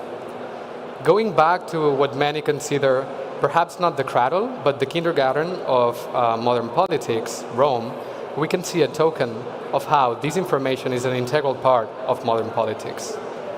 Sparing you the nitty-gritty details of Roman politics, Octavian launched a campaign to discredit Mark Antony, leveraging a document that allegedly was his will and testament. Octavian's propaganda campaign against Antony leveraged short and sharp slogans worthy of tweets, painting Antony as a womanizer, a drunk, corrupted by his affair with Cleopatra, and being Cleopatra's puppet. The result? Octavian became the first Roman emperor. This historical beat, however, is not an outlier. As our history attests, fake news and disinformation campaigns are endemic to political dynamics. From Roman power struggles to World War propaganda or current-time Twitter campaigns, the intersection of falseness and intent to deceive has been a sharp tool, always ready to score. Many of you in this room have surely been thinking about the issues we'll be talking about today. However, I would like to lay out a few relevant pieces on how I believe late technological advancements have shaped disinformation. The mass adoption of social media and the increased connectivity through access to broadband internet and portable devices like smartphones has triggered a shift in power balance around narrative control and information reach. Media has traditionally been considered to be the fourth estate or the fourth power. However, and with an ever-increasing use of social media to share and access information, this reality is being put into question. The fact that 17% of adults in the US often get their news from TikTok is not the alarming part. The alarming part is that since 2020, there's been a 6-fold increase in that share. It is widely acknowledged that traditional media has its own limitations and problems. However, there is a qualitative difference between professional reporting and content generation. And this difference has direct consequences on information generation and consumption patterns. From a well-researched piece that's usually contrasted and has been checked by professional fact-checkers, to a high-paced, highly emotional slogan to convey punchy messages without too much detail. As a result, the nature of the information that is being shared and consumed is changing as the distribution channels change as well. More information results in more competition, more options. Information bits are thus compressed to 100 and so characters, to 10-second videos, to a handful of pictures, and with these, as research shows, our attention spans also decrease. This has a direct effect on how deep one is willing to go to contrast a fact. However, it also has a parallel effect on how people are defining their goals and aspirations. More and more career surveys today show that not only children but also adults want to be content creators or influencers. The sociological implications of these are various, from a decrease in signal-to-noise ratio in current digital environments to a more lax approach to truth and facts. Tailor-made feeds are bolstering echo chambers in unprecedented ways. But the scale of the problem is made apparent when we look at the numbers. 94.2% of the world's internet currently now use social media every month. That is roughly 5.24 billion people in the world. Moreover, 7.21 billion people, that is around 90% of the population, own a smartphone. An average screen time north of 4 hours is common, and this figure only increases when age decreases. We are in fact more connected than ever, but to what? In a context where human connection and even value creation are digitally mediated and open to any, disinformation finds its perfect environment to thrive. In a way, this is the new liberal epitome. Social media provides a platform to harness one's own life, work, or hobbies into potential sources of income, while polluting the environment, both literally and figuratively, for the sake of feeding the infinite scroll. And this is where AI comes into play. More capable models can take hundreds, if not thousands, of variables into account to infer value and recommend better content to you. Yet the proxy for value here is engagement, and the truth is that our somewhat primitive brain tends to prefer yet another cooking video over an opinion piece on some historical topic that's rather complex. As Kara Swisher put it, more and more people across the globe get their news and cues from social media. It has a scary ability to generate anxiety and rage, and it is addictive. In her research, she spoke to a handful of experts, and she said that they all came to the same conclusion. In the new paradigm, engagement equals enragement. This is why information, oftentimes costly to access and to process, can lose by a landslide when put face-to-face against loud headlines. The second question I mentioned is how are these new technological developments affecting and redistributing political power? The crisis of the fourth power is not leaving a power void.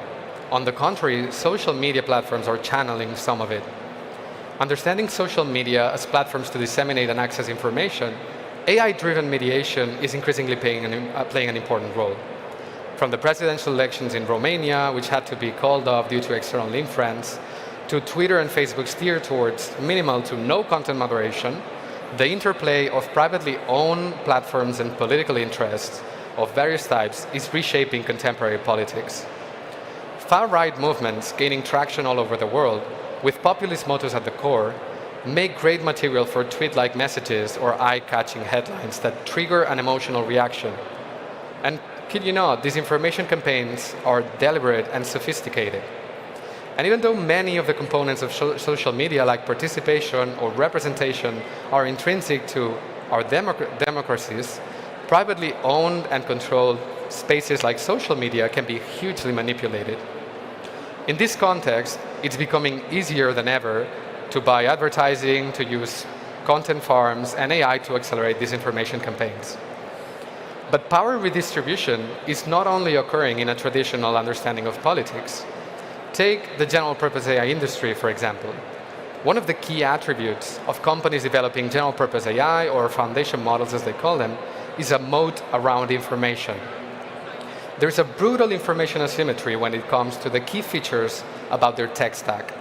In this regard, the complexity of the technical object, AI, together with considerable entry barriers in terms of capital or infrastructure, make it difficult to challenge the technology itself. Yes, there is a black box, but the problem is that the black box is sitting in a black room with no windows for other stakeholders to pick. Regulators, and EU regulators in particular, have been confronted with this reality. When big tech companies, for example, claim that a certain piece of regulation is too burdensome or too anti-innovation, the baseline for anyone else to assess this claim is a lack of information about what big tech is doing and a lack of knowledge about how costly it is to do so. And even if that does not amount to disinformation by itself, the impossibility to contrast facts together with a feeling that the AI revolution is coming pushes policy conversations toward narratives that may or may not be grounded in facts. Moreover, this example is particularly interesting because this type of asymmetry fosters AI capabilities that are not being oversight.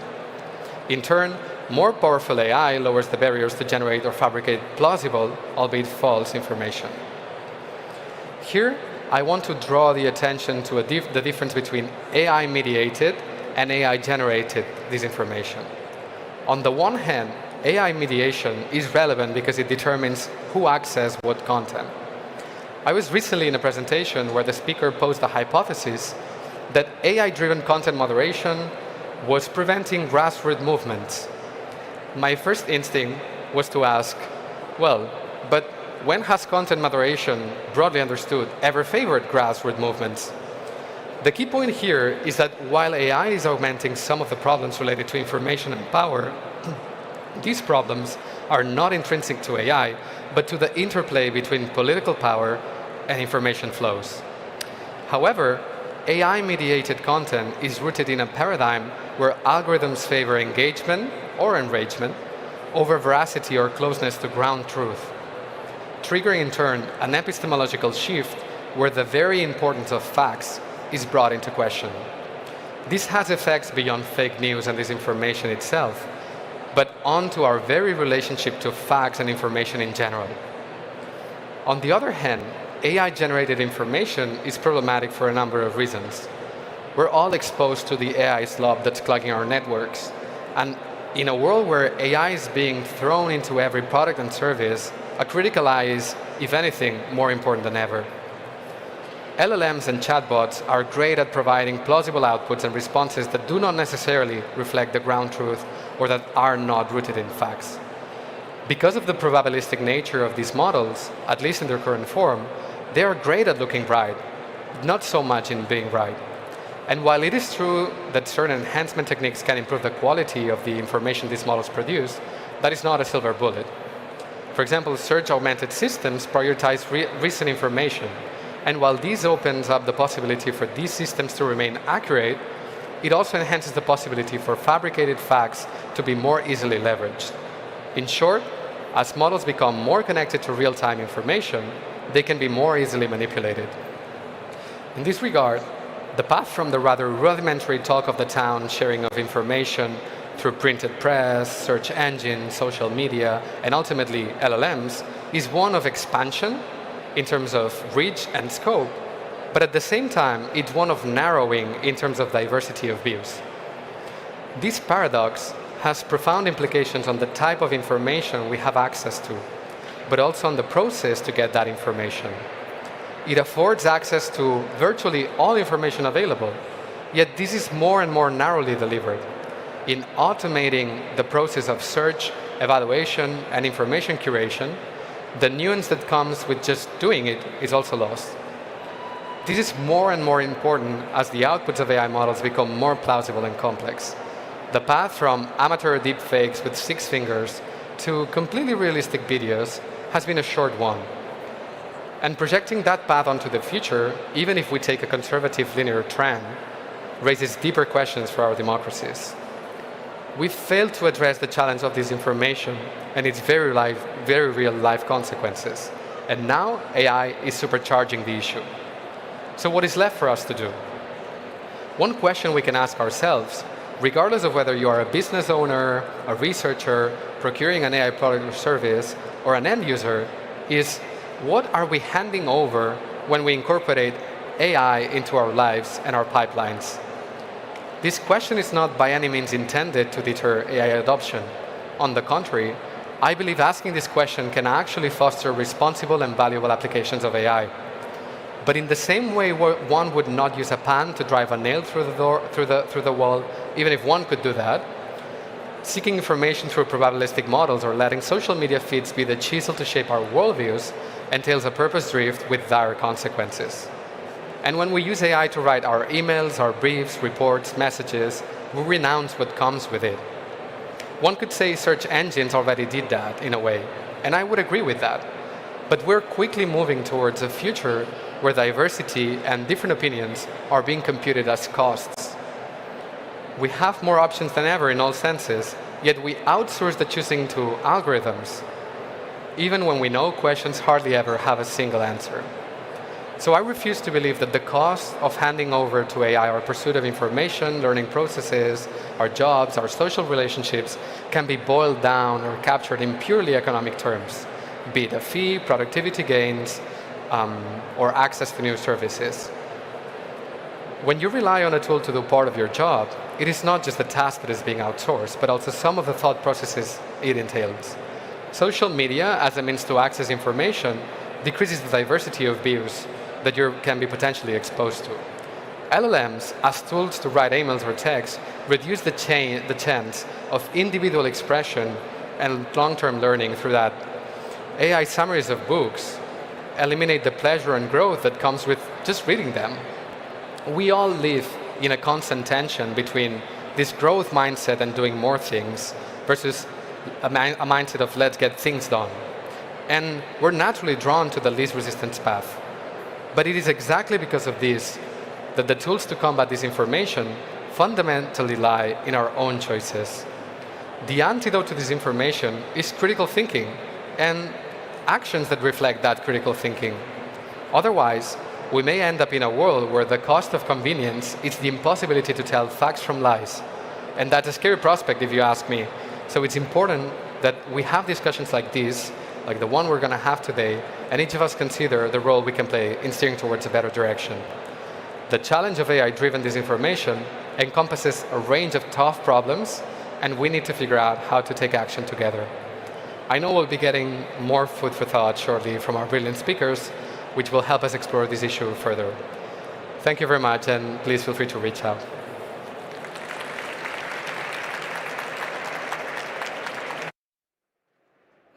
Thank you. Thank you so much to Tony Lorente from the Future Society for warming us up here, setting the stage for our next panel, which is how AI is being used to fuel disinformation campaigns. Let's meet our next speakers. Please welcome on stage Dr. Cecilia Recap and Krzysztof Jakubinski. Come on up here on stage. Thank you.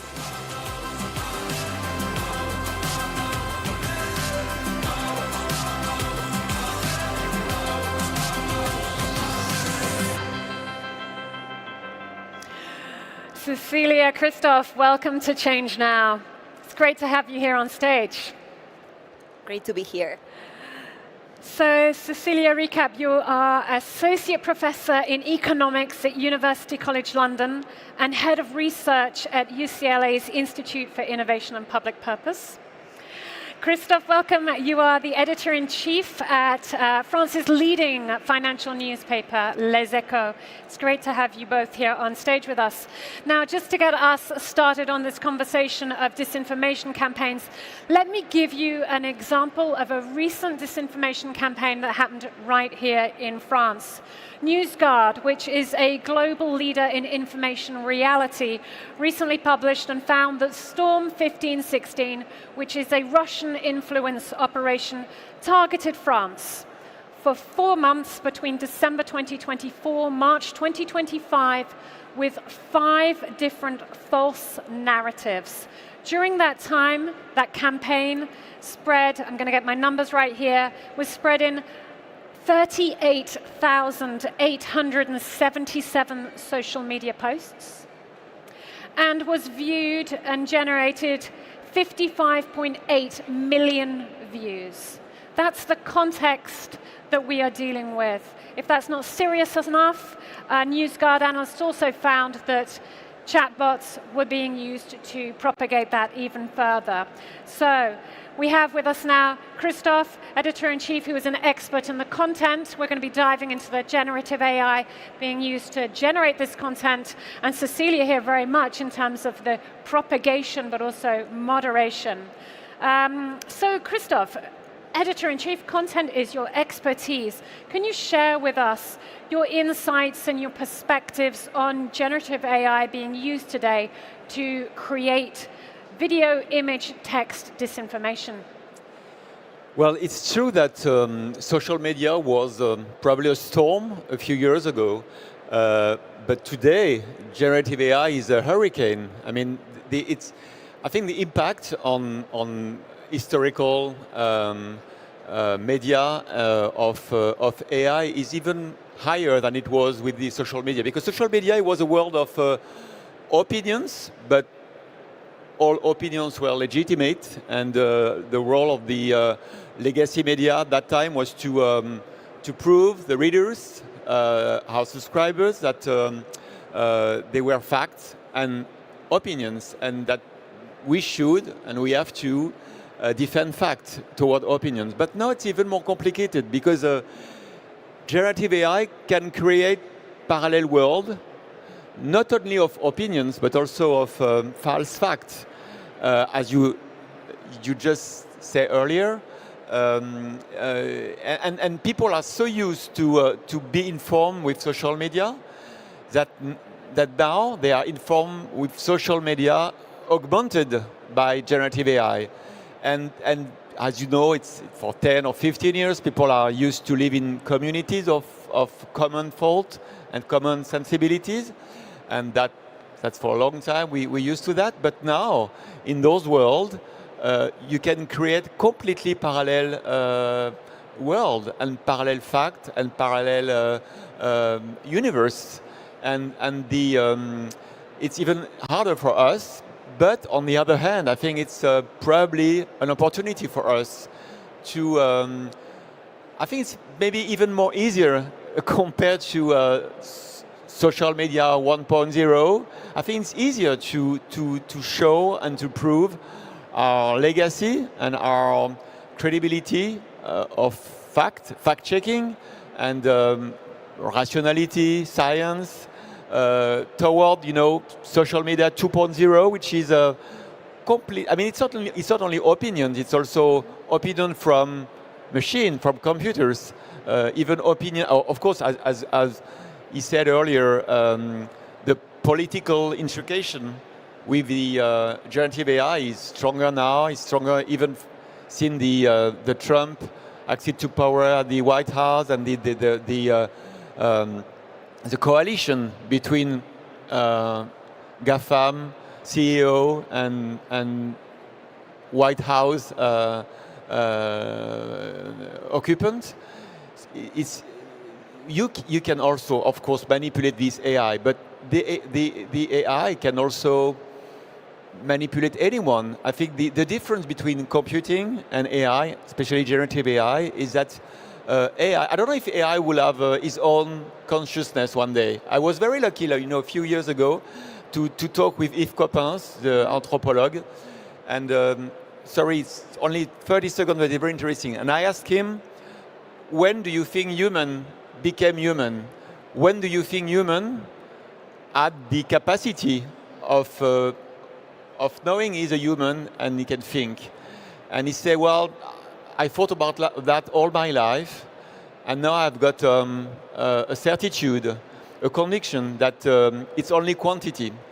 When man came from 4 legs to 2 legs, Okay. and when the brain started to grow, then the number of operations in the brain became sufficient enough to get the perception of himself. And he said, I think computer will have this perception one day, and they will be able to be conscious of themselves. And I think we are here now. I think the generative AI is not a O1 operation. It's the reproduction of human brain and human network of neuron. So I think we are here. Maybe not just now. Maybe tomorrow. So I think it's opinion, social media, and a new elephant in the room, which is a computer, which is a generative AI, computing capacity. We don't know how far this capacity will go. And so I'm very worried, yes. I can understand that. So you've given us the context of today, but also maybe a little look into tomorrow. I thought it was interesting when you said about sort of opinions and then facts, because yes, effectively we should all be able to have our opinions. That's part of democracy today. But the role of media and news media is to have that fact here. And that's where we see generative AI sort of, let's say, playing more of a risk, because it's also not just affecting us in the future, but historically, we see the historic narratives being changed. So we've addressed things a little bit there from a content perspective, maybe. Cecilia, I want to come across to you and talk about from a sort of distribution perspective. What is your take on today, where we are? What are your thoughts on perspectives and perspectives on the context of how generative AI is being used to distribute, spread, and moderate the content we see out there? So, hi everyone. Let me start by asking ourselves one question, which is why? Why is this the technology that we are getting? Why this AI? Couldn't we be developing a different AI? Who is producing this AI that we are getting, and this AI that is contributing to an escalation of disinformation that we've never even thought that could exist? So AI, as much as we think that it's autonomous or can be neutral, is neither one nor the other. AI, as every technology, is produced by organizations. In particular, in the case of AI, is produced by a few companies.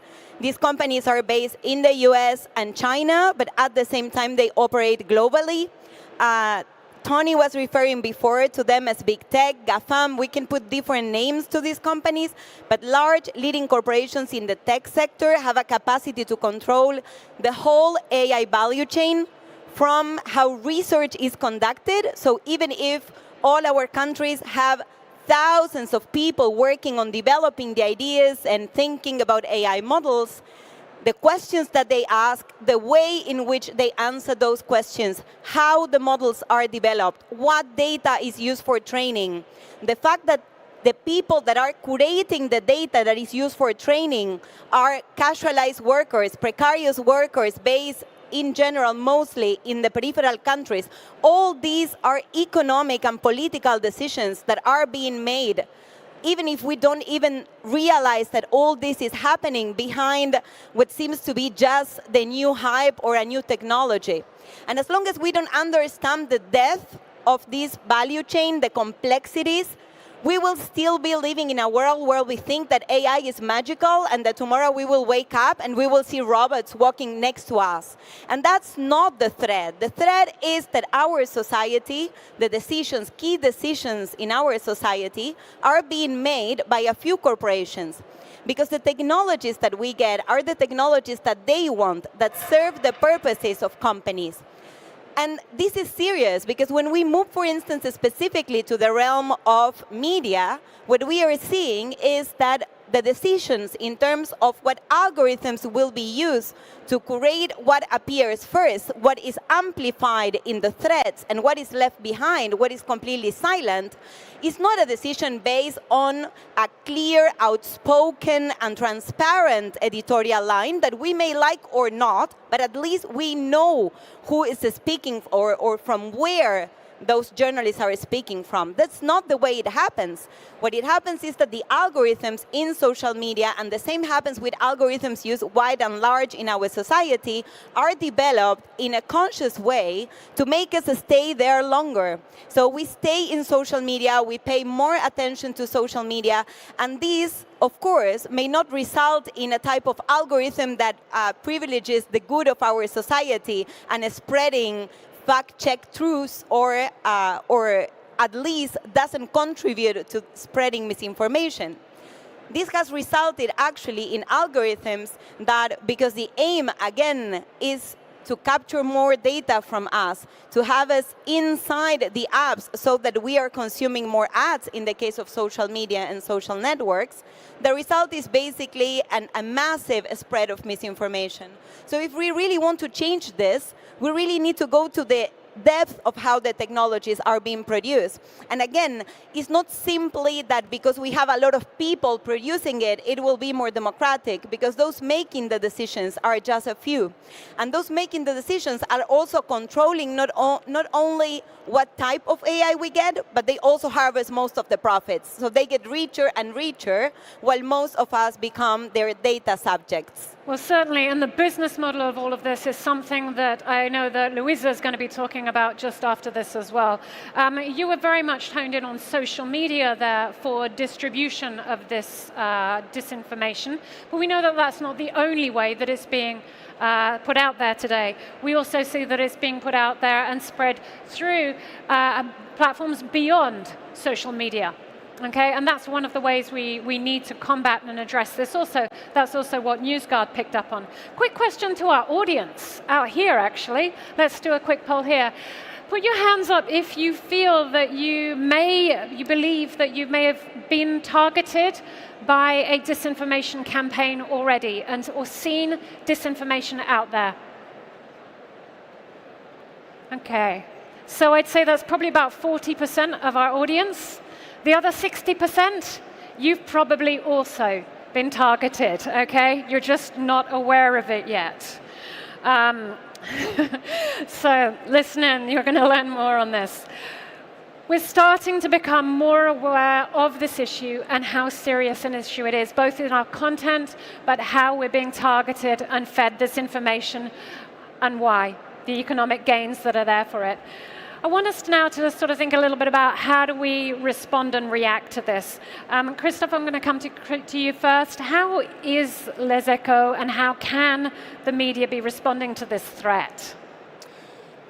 Well, we have to ensure that the universe, our model is protected from outside influence. And we are very lucky because as a specialized newspaper, we have a community of subscribers.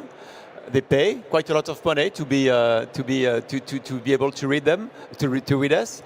And so we really have to, you said earlier that the data is, of course, the strategic food of the AI, of the generative AI. And we want to keep our data, so there is two ways of doing that.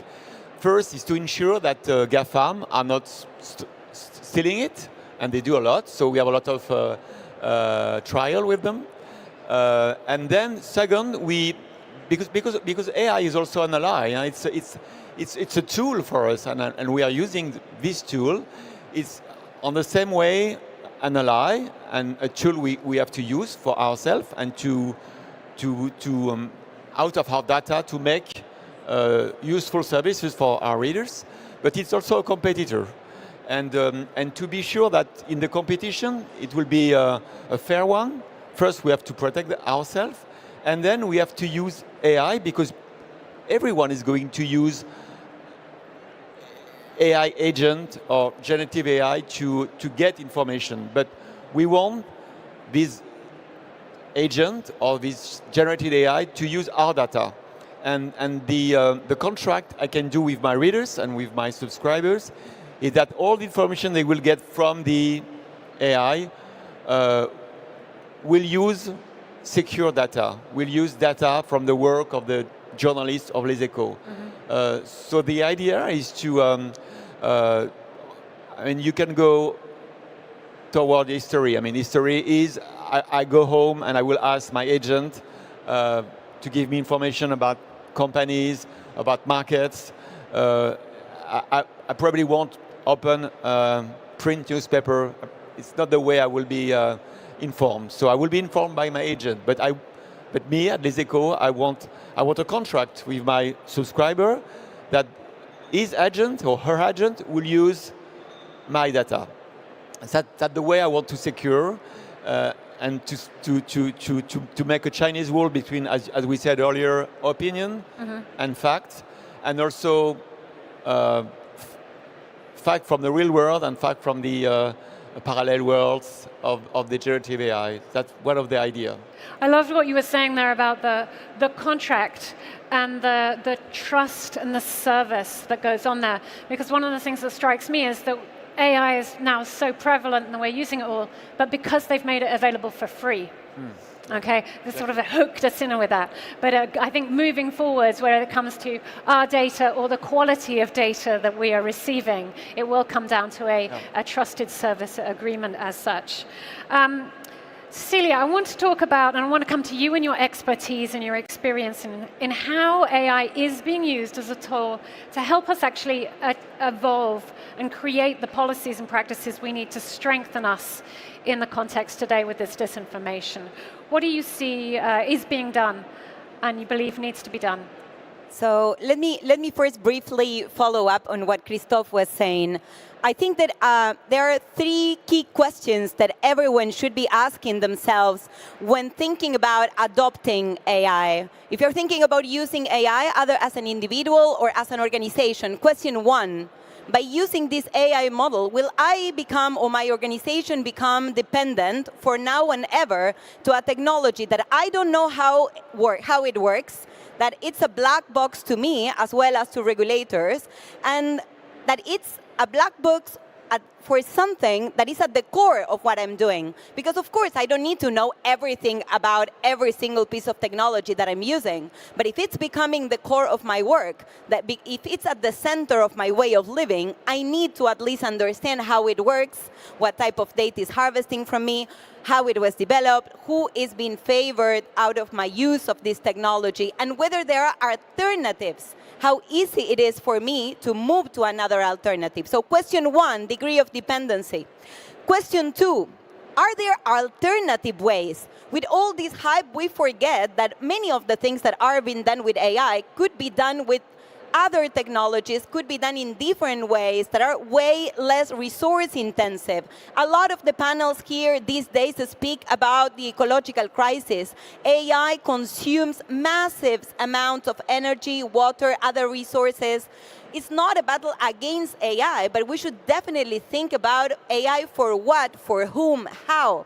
So second, are there alternatives that work as well, that work perhaps not as well, but good enough, and that at the same time are more cautious of the planetary boundaries? Question number three, to what extent using AI is diminishing our capacity to think autonomously, our capacity to develop critical thinking? And it's not just the outcome of my own research. I will cite two other pieces of research about this. One comes from the MIT. It's a survey on the scholars using AI for material discovery. 82% of the scholars using it declared that they feel unsatisfied with their work because of a skill underutilization. The other piece of research comes, surprisingly, from Microsoft. Microsoft itself saying that the use of generative AI diminishes critical thinking, that the people that are more confident on the results of generative AI progressively lose their capacity to think critically. And if we are living in a world where more than ever the technologies that we get are influenced by political and economic decisions, we cannot afford ourselves to lose that critical thinking. So certainly, I think that before giving you a full list of, okay, this is a good use, and then you can go and say to friends, no, AI is bad for this and this use in the media, but it's good for these other things. I think that everyone should rehearse your own answers to these questions when thinking about adopting AI. A use of AI that is not undermining the people using it, and that I just want to bring as an example for your question, Kristen, is how competition and market authorities are attempting to use AI, among others, to screen the tons of information that they request from these companies when they are trying to put them on trial. One of the ways in which these companies, on purpose, of course, contribute to delays in the trials is by giving them tons and tons of emails and things that make no sense, so that it takes a lot of time to the regulators to really identify where the relevant information is. So AI is used not to replace the lawyers, not to replace the people doing the analysis, but to help them screen all that faster. So again, I think that we need to think about how AI can empower the journalists, empower the researchers, empower the designers, the software engineers, but always being careful that it's not at the expense of our capacity to think critically. Definitely. Critical thinking. There are a number of studies and research out there now that is showing that it's having an effect for us. And you mentioned briefly there the environmental impact as well. I'm going to do a shout out to the session we did yesterday with Axel Lemaire and James Martin. Watch that if you want to see more information on that. So critical thinking is something we need to be aware of.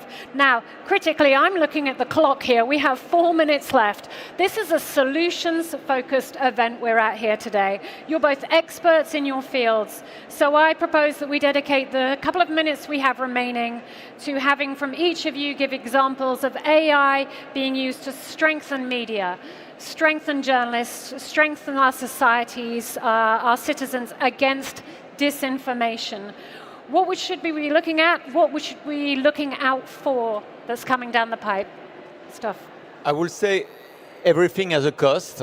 As Cecilia said, when you're using new AI, first, if it's free, it's someone is stealing something from you or from the planet. From you, it's your data, and from the planet is all the energy needed to have answer from generative AI. As a media, I have a dream, and it's a dream that some of my readers or subscribers told me. They want to use the modern tools. They want to use agent. They want to use AI, but they want to pay for the data they get, and they want to pay for the information they get.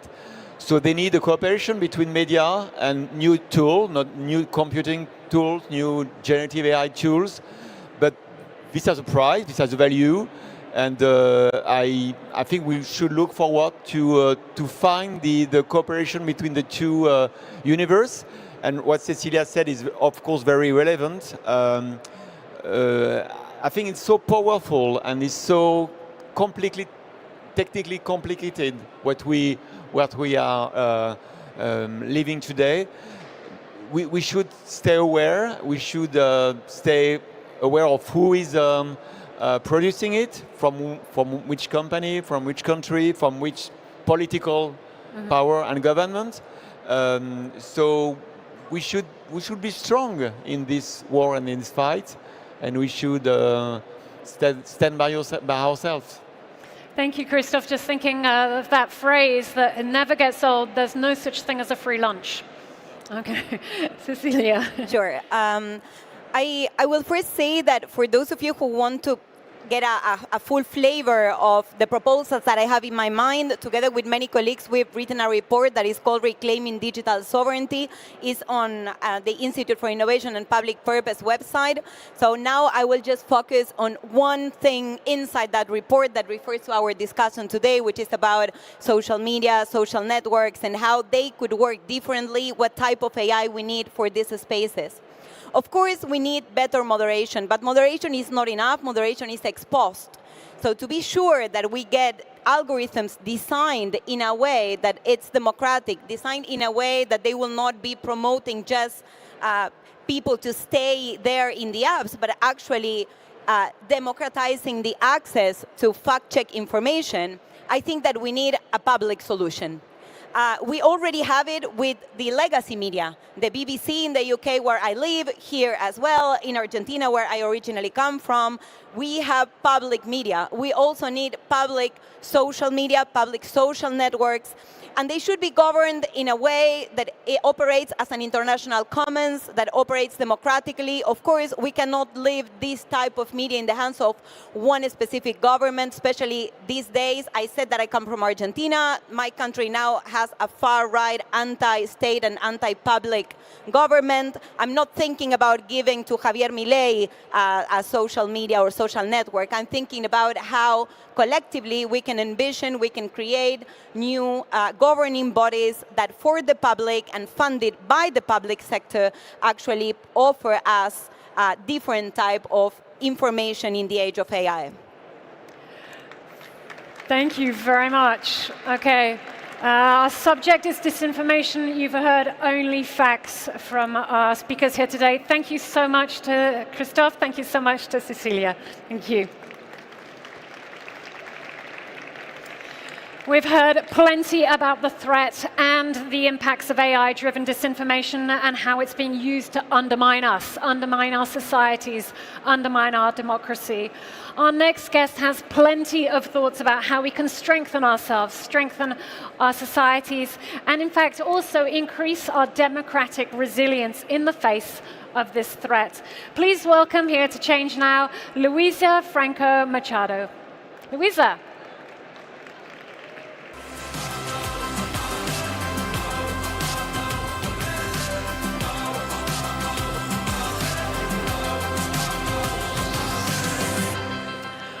Welcome to Change Now. It's great to have you here. Thank you so much. Thank you for having me. And thanks everyone for being here today. Okay, so let me introduce you properly because there's a lot that you've got going on in your life here. So, Luisa, you're founder of Equilabs, which is a global digital rights laboratory advancing the intersectional feminist approaches to AI and data governance. You are also a UN-appointed young leader for the SDGs, a rising star on a political government's AI 100, and you've led work and research on ethical AI and data policy with institutions including the OECD, the United Nations, LSE. The list goes on. Okay. But let's switch things up. Okay, usually I ask you a question. Let's break the rules here a little bit, because you want to ask our audience a question. Go Definitely. Thank you so much, Kristen. Hi, everyone. I hope you're all wide awake. I know it's a little bit hard, but I promise the topic is fascinating. At least it is for me. I wanted to ask you a question, and I'm sorry if this is not so clear, the mic, but we can all make an effort. I wanted to do a little exercise with you. I want you all to imagine a government that decides what political content all of its citizens can access. It bans anything it disagrees with, and if you try to appeal, there's really no court to turn to, because that government moved its headquarters to different countries to avoid your country's laws. So picture that scene, right? You cannot have access to the political content you want to, or even if you try to, there's really no way to get it. If you think that would be an authoritarian government, I want you to raise your hand. Okay, that's nearly 80–90% of the room. The difference here is that that's not a government. That's how some of the world's most powerful tech companies operate today. They control what we see, they silence what they don't like, and they stay out of reach of laws because there's really no one to turn them accountable. And we call that innovation. Is that right? Food for thought. Food for thought, indeed. We call it innovation. I'd call that a coup. I call that a tech coup, and in fact, that's very much, I think, what is going on here today. As we just heard from Cecilia, that is indeed their business model, and that's how these organizations are thriving. And yet, when we put that into, as you so very well did, a political government context, no one would really be up for that. Now, how then, can you tell us a little bit more about how is big tech benefiting from this AI-fueled disinformation, and why is it not being regulated in the way that we would seek to regulate sort of a government or a political party out there? I think we need to stop treating AI-fueled disinformation as sort of this necessary byproduct of innovation. That's really not necessary. I think as Cecilia, as Christoph, as we've heard before, with Tony as well, that type of disinformation is sort of a defining feature of our digital economy, or better, our attention economy. Platforms like X, Meta, Google, they all know that this is happening, but they thrive on the engagement that it gets them. Especially when it comes to synthetic disinformation, so that disinformation that is created and generated by artificial intelligence, that has become so valuable, and we don't realize it. It's fast, it's cheap, it's scalable, and what before would need some sort of Hollywood production now can be made just with a couple of clicks. And that is what generates engagement, because people that come across this information, they feel things. They feel rage, they feel fear, they feel hopeful, and all of that makes them stay online longer. What that happens is that generates more ad revenue, which I think we all have heard a little bit, and that just makes those companies thrive. So I think that we need to start seeing this information as sort of this product that has been sold to us, except that we didn't choose to buy it, and actually we're not even the consumers, we're the product ourselves, because we're all mixed in this sort of disinformation bubble, right? So I know that a lot of people have asked, okay, don't we have laws to counter this? Who allowed that happen? We're not, or at least most of us might not be living in authoritarian governments, right? So why don't we have regulation that sort of stops that from happening, that changes this, this business model? And the answer is a little bit more complicated. Because yes, in some countries, in some areas of the world, we do have laws. Here in France, the EU have a lot of, or a few laws to counter disinformation. One of them, the Digital Services Act. So it's something that you might have heard in the media or on your social media. And it's sort of this law made by the EU to counter disinformation and to hold tech platforms accountable for the content that they impersonate. The difference here is in the enforcement side. So last year, X, Twitter, has been charged with spreading disinformation on the basis of this Digital Services Act. And what happened is that it let a lot of malicious actors act like verified sources and share disinformation, which has caused, as you can all imagine or you might have heard, a lot of trouble to people's understanding of reality, and it has been getting much harder to define what's truth and what's fake. The issue is that even though it was charged, it kept appealing, it kept giving more information, and that has been over a year ago and nothing really has happened. So yes, we do have laws, but the enforcement hasn't really caught up with that, right? Well, it's starting. It's definitely not there yet. We have the laws, we have some of the frameworks, but I agree with you that enforcement is one of the things that needs to happen in order for them to actually have the teeth as such and to be able to protect us. There's a lot of talking about sort of like teeth and being fed things and a free lunch here, but what I'm hearing from you is that we're effectively being trained to be spoon-fed this kind of information. Of course, and I think there's even another issue that comes with this type of reality is that it's this concept that also what is true has been targeted as AI generated, as fake. So something happens, a politician says something, or a company does something, and then they all go, oh no, that's AI. Even though it's not. Yeah. And then we're like, okay, what is AI and what is not? Because even truth has been turned into generated, right? Used against us. But I want to come back to this kind of almost like feeding metaphor that we're on now, because I know that part of your work is also in combating disinformation, is working and advocating with youth and trying to get youth inclusion in there, into this digital policy making, into some of the rules and regulations out there, because we see that youth are being spoon-fed this from day one now as such. Can you tell us about the work that you're doing there and why you're doing this work? Definitely. I think we just talked, right, about how AI-fueled disinformation has been harming democracies and harming people's beliefs. But the reality is that young people already know this because we've been spoon-fed this from a very early age.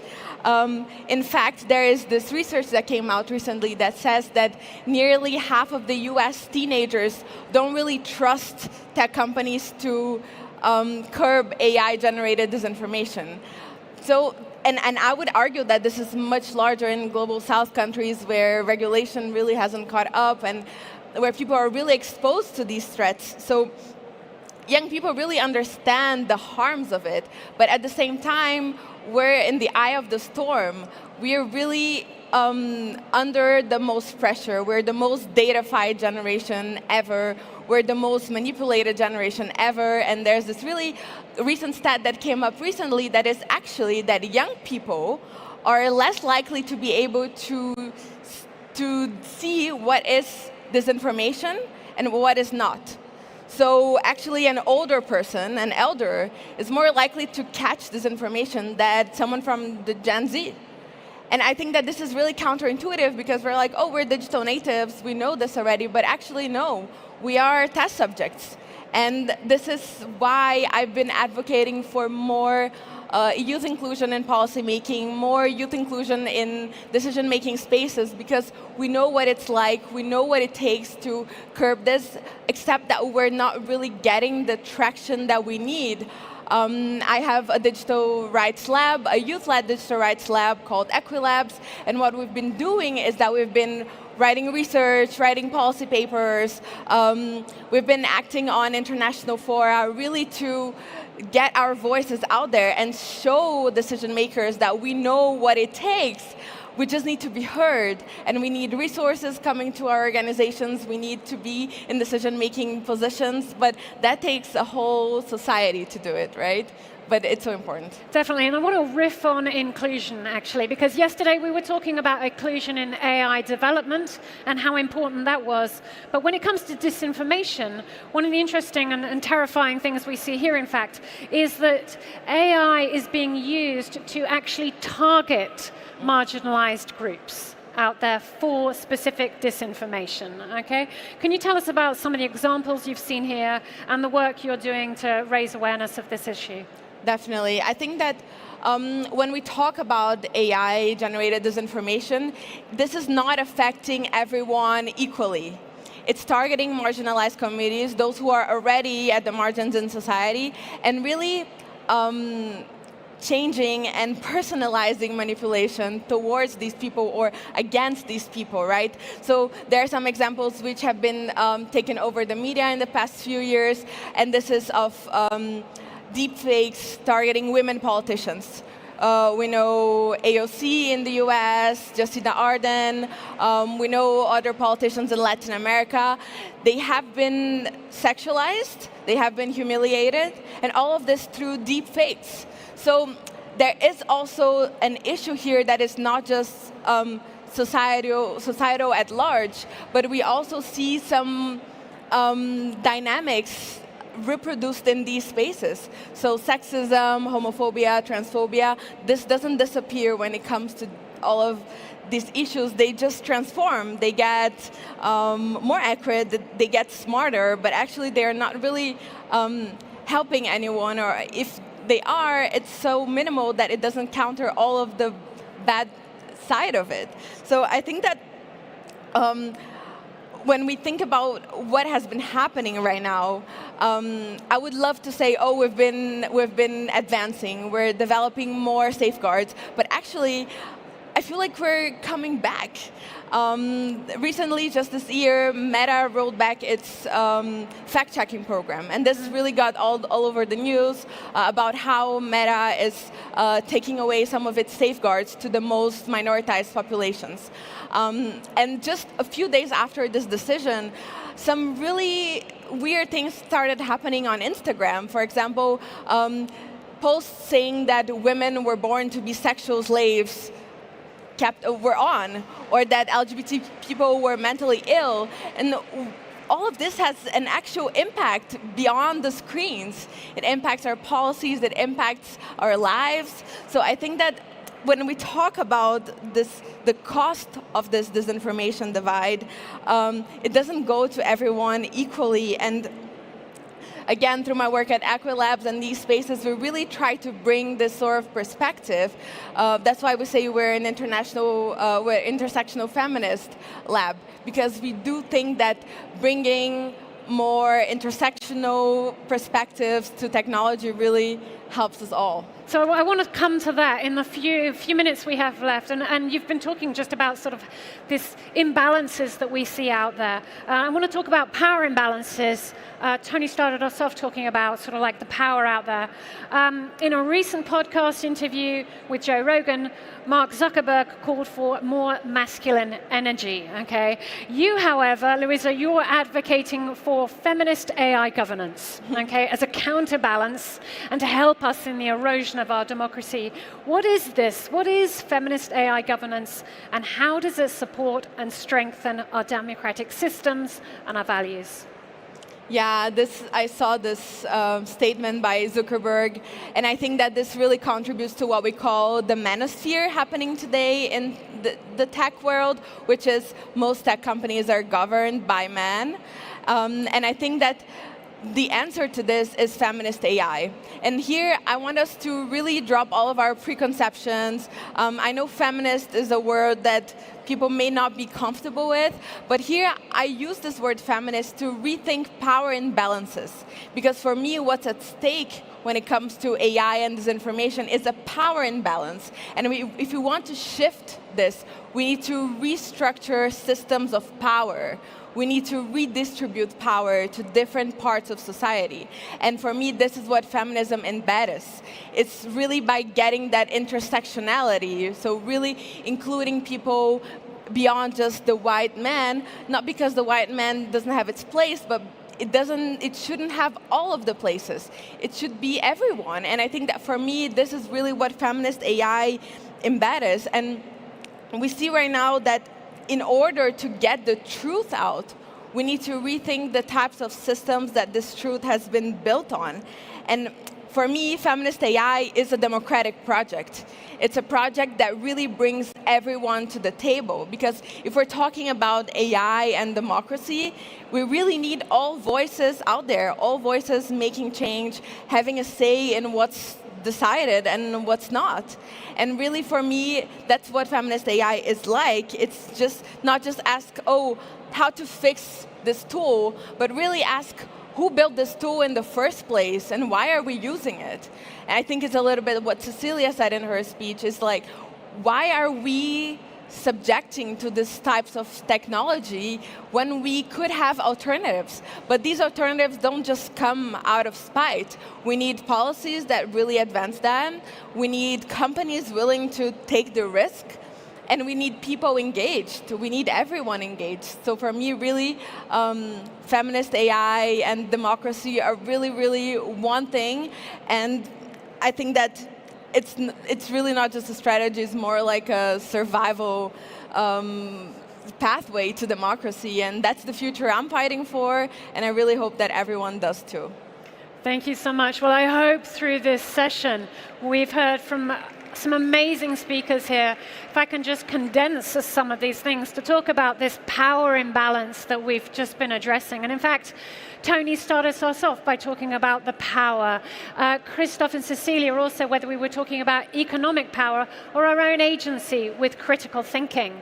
And now continuing on with that with you, Louisa, it's thinking for us about how can we reclaim some of that power? How can we bring some of that back to help us in this battle against disinformation today? Thank you very much, Louisa. Thank you very much to all of our speakers. Thank you. Thank you. Yes. Thank you so much.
Hello, everyone.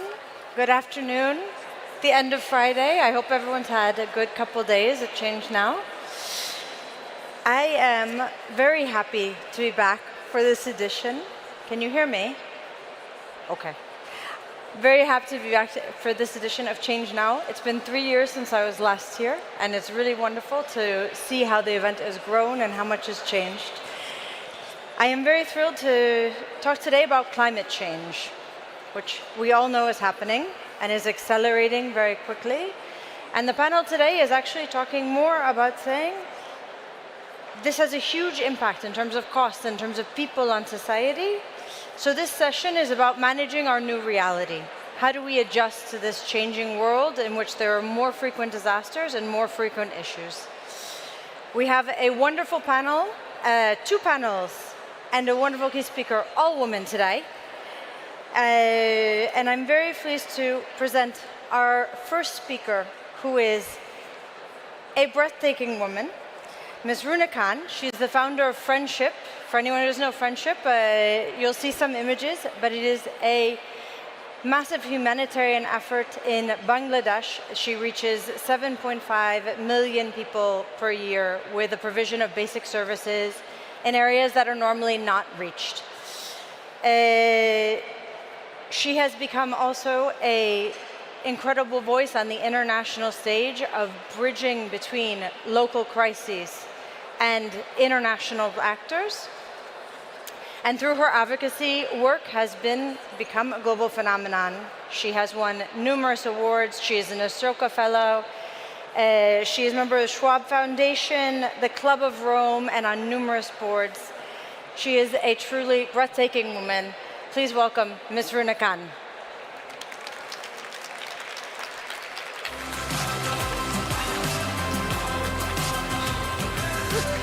Thank you. Thank you.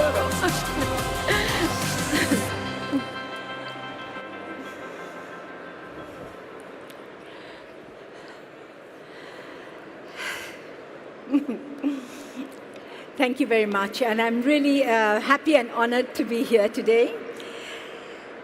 Good afternoon, and it's my privilege to be able to share 23 years of dealing with disasters daily. The picture you see behind me, it's not a picture of a child trying to jump into the water for swimming. It's a picture of Joshim. Joshim is a child who's wanting to go back home. The water that he's trying to jump in, it's the water which had his home.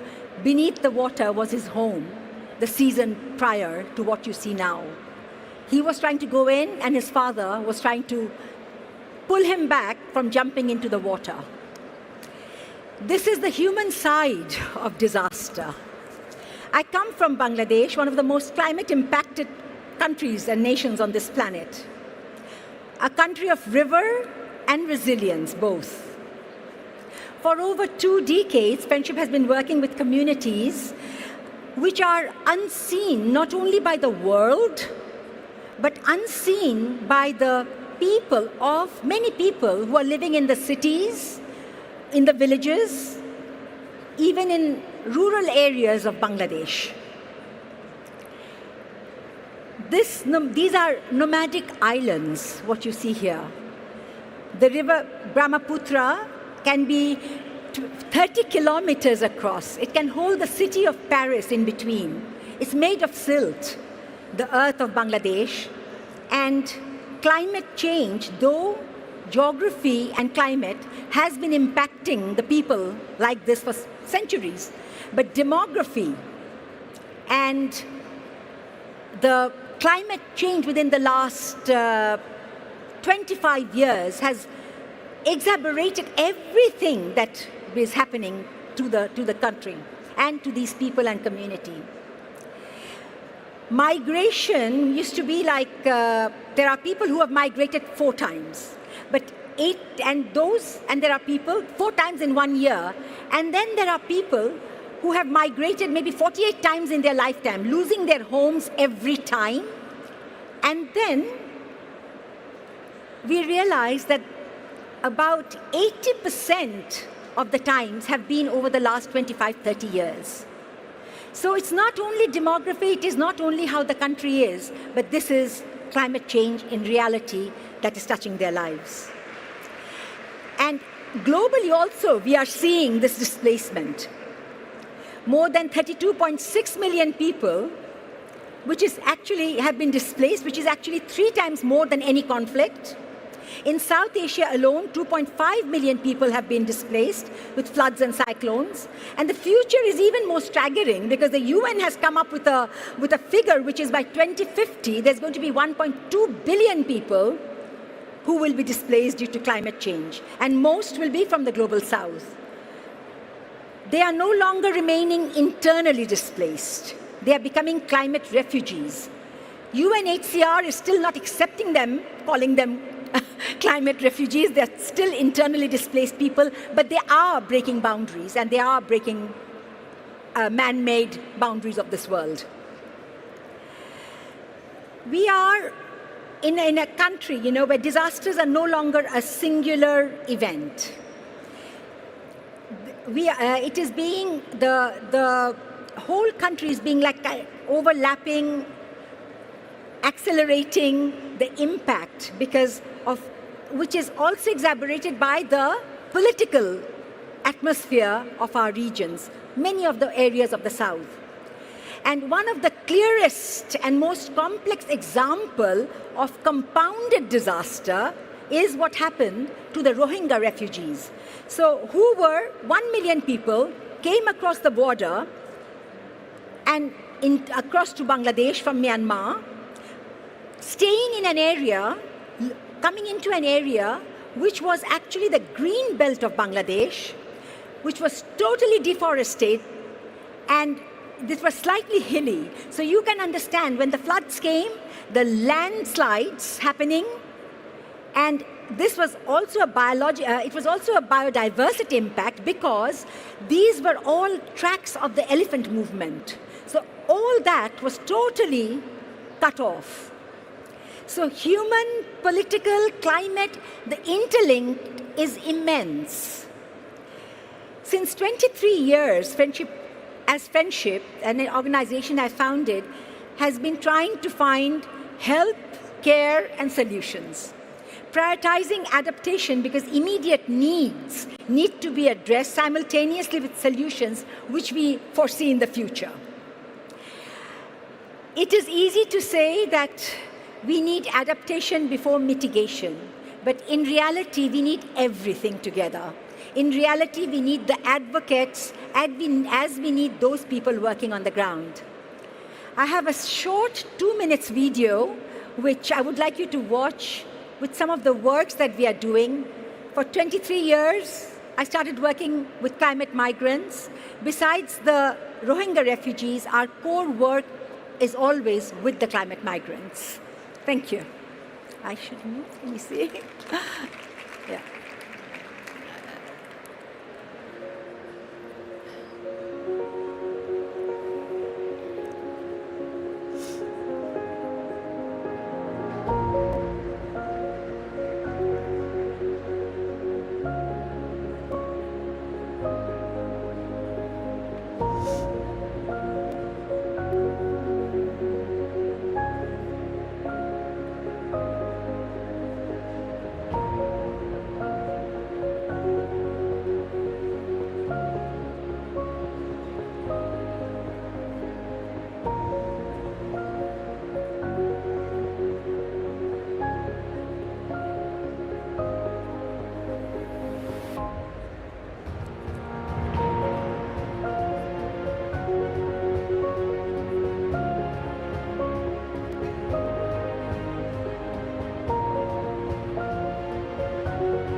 the responsibility of the giver is as much as the responsibility of those who receive.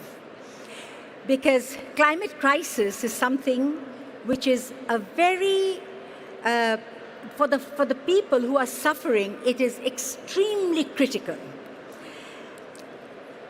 We have to continuously ensure that we do not take away the human dignity and their self-respect, because that could be at stake because of the way that you give.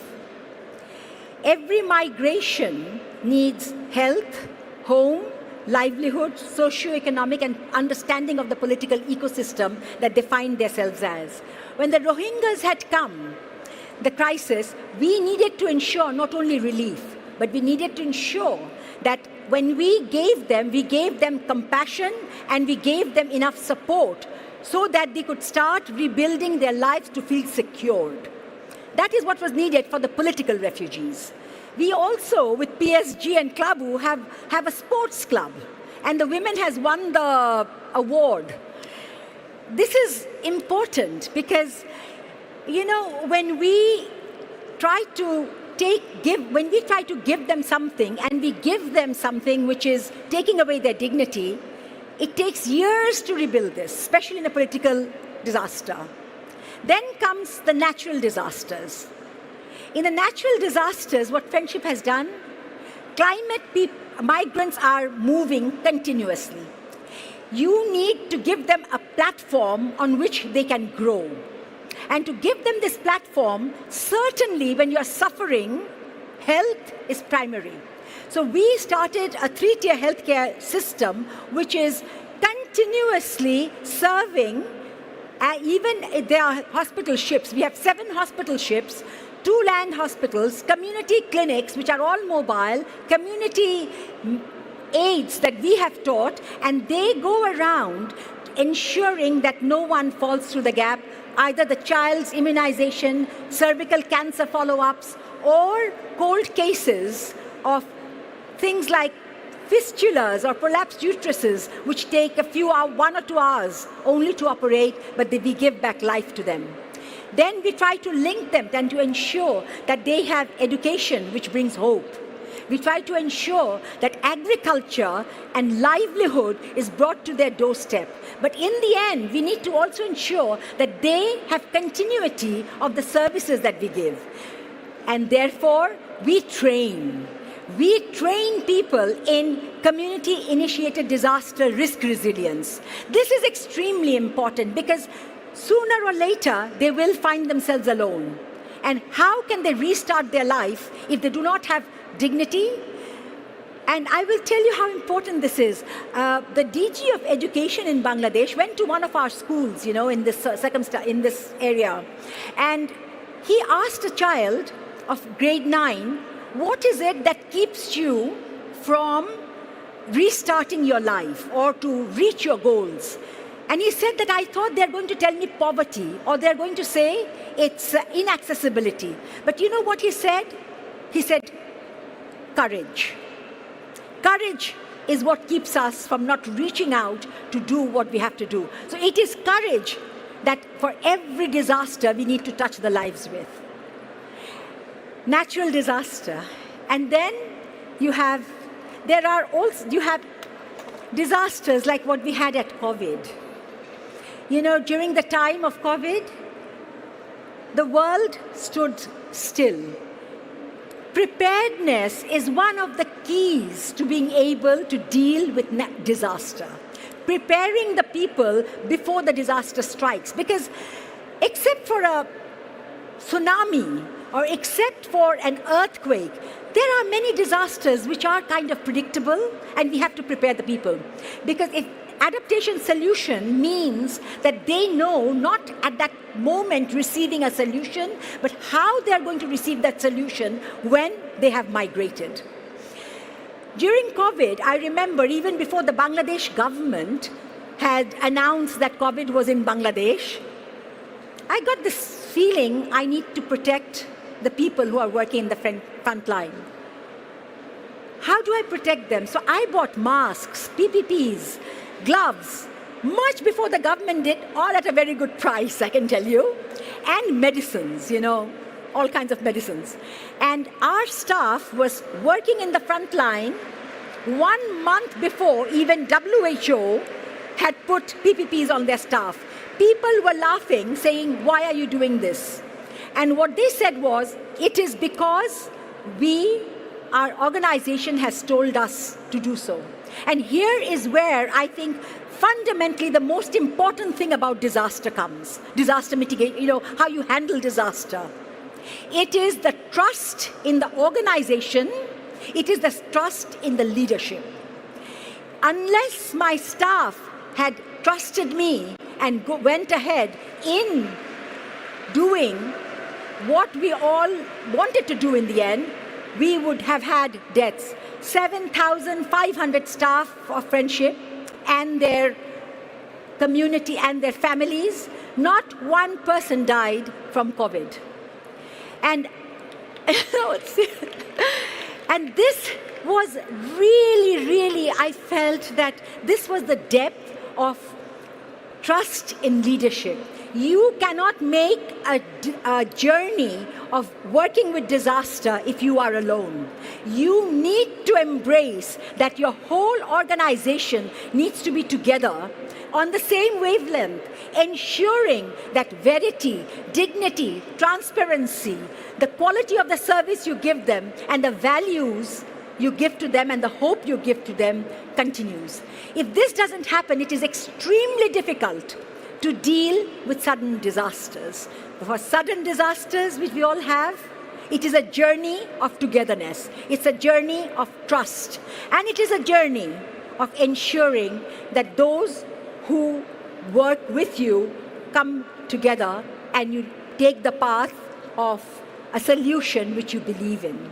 Ensuring human dignity, human hope is not touched upon. I end with a little story. Time over. I end with a little story. When we have volunteers working with us, and I have to speak to them, hundreds of young volunteers come for a crisis. I tell them that be very careful when you give a bag of rice or a sack of clothing to someone who is impacted. You give it with a lot of respect. Because if you do not, you are taking away their self-respect and dignity, which they cannot, and you are taking far more than what you are giving to them. And this is something, all of us have dealt with disasters, I'm sure. This is something that we need to ensure the lives we touch are left better than what we leave them. Thank you.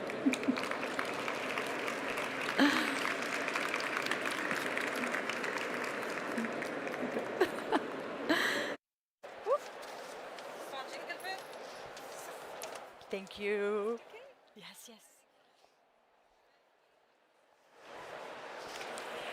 Hi, everyone. Now we're ready for our first panel.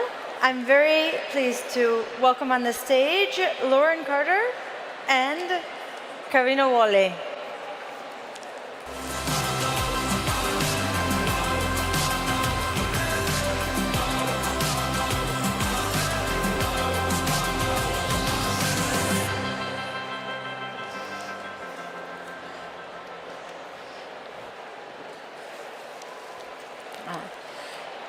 We're here to talk about a very interesting topic today, insurance. But it actually is a really interesting topic when looking at crisis. And what we actually want to talk about today is how countries, how cities can prepare for climate-related issues, knowing that there's a growing number of them in the world. I'm very pleased today to have Lauren Carter, who co-leads the UNDP's insurance team, and Karina Wally, who is responsible for public sector at AXA Insurance. So it's to give some context. Lauren, how is the UNDP actually working with insurers?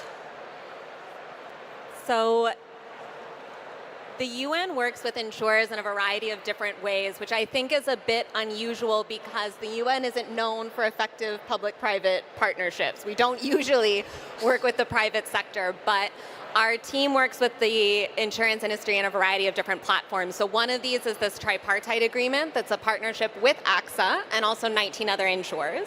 And the goal of that is to develop sovereign, so country level or municipal climate risk solutions using insurance and leveraging UNDP's kind of governance and sustainability mechanisms. We also have bilateral partnerships with insurers, such as Generali, where we work to build tools such as SME loss prevention frameworks to help incentivize risk reduction. And then we also have these things called innovation challenges. And that's where we actually put money out into the market to incentivize insurers to fill previously underserved market gaps by creating products such as for women entrepreneurs in Uganda or health insurance products in Tanzania, and actually give them the financing and technical assistance to be able to build products to meet that need. So we work with insurers in a variety of different ways, but all of them are very market driven, and I think that's sort of a unique selling proposition of the work that we're doing today. Yeah, and being the bridge basically between the public and private sector so that players like AXA can actually access public sector players, which is also not your traditional bedfellow. Okay, so Karina, how do insurers fit into this picture? Well, I was meeting some people at the conference and they were a bit surprised to have insurance and climate in the same sentence. So just to give some context of why insurance actually is important for climate risk, there's really 3 levers. The first is that insurers can price risk, and that's really important because when you can price things and measure things, you can manage them.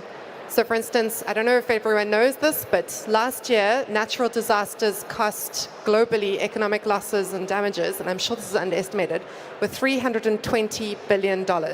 And that's been going on an upward trend in recent years, obviously because of climate change. The World Bank has actually said that that number is too low. It's actually 520 billion when you take into account human losses and suffering. So being able to a good thing to take into account. So that's just, because you're just thinking about assets, but actually there's so much more than assets. Yeah. So being able to price that is super important because then you can reduce it, you can figure out how to finance the residual risk, etc. And insurance companies have been building models for decades to actually understand how to put the right price on this. The second lever is really taking the risk. The insurance companies can actually take risk away from individuals, from businesses, from governments in a more cost-efficient way because they're pooling the risk, different types of risks, different territories, they're pooling this globally. So it's much more efficient in terms of how much capital you have to keep aside. And then the last lever is really around investment. So there's $44 trillion in assets under management from the entire insurance industry. And if you could just move a small fraction of that into disaster risk reduction, that would be really powerful. So we're trying to do that at AXA Climate to try and pull those levers as best we can. 44 trillion. That's 44% of global GDP. That's huge. Insurers are the second biggest pool of capital after pension funds.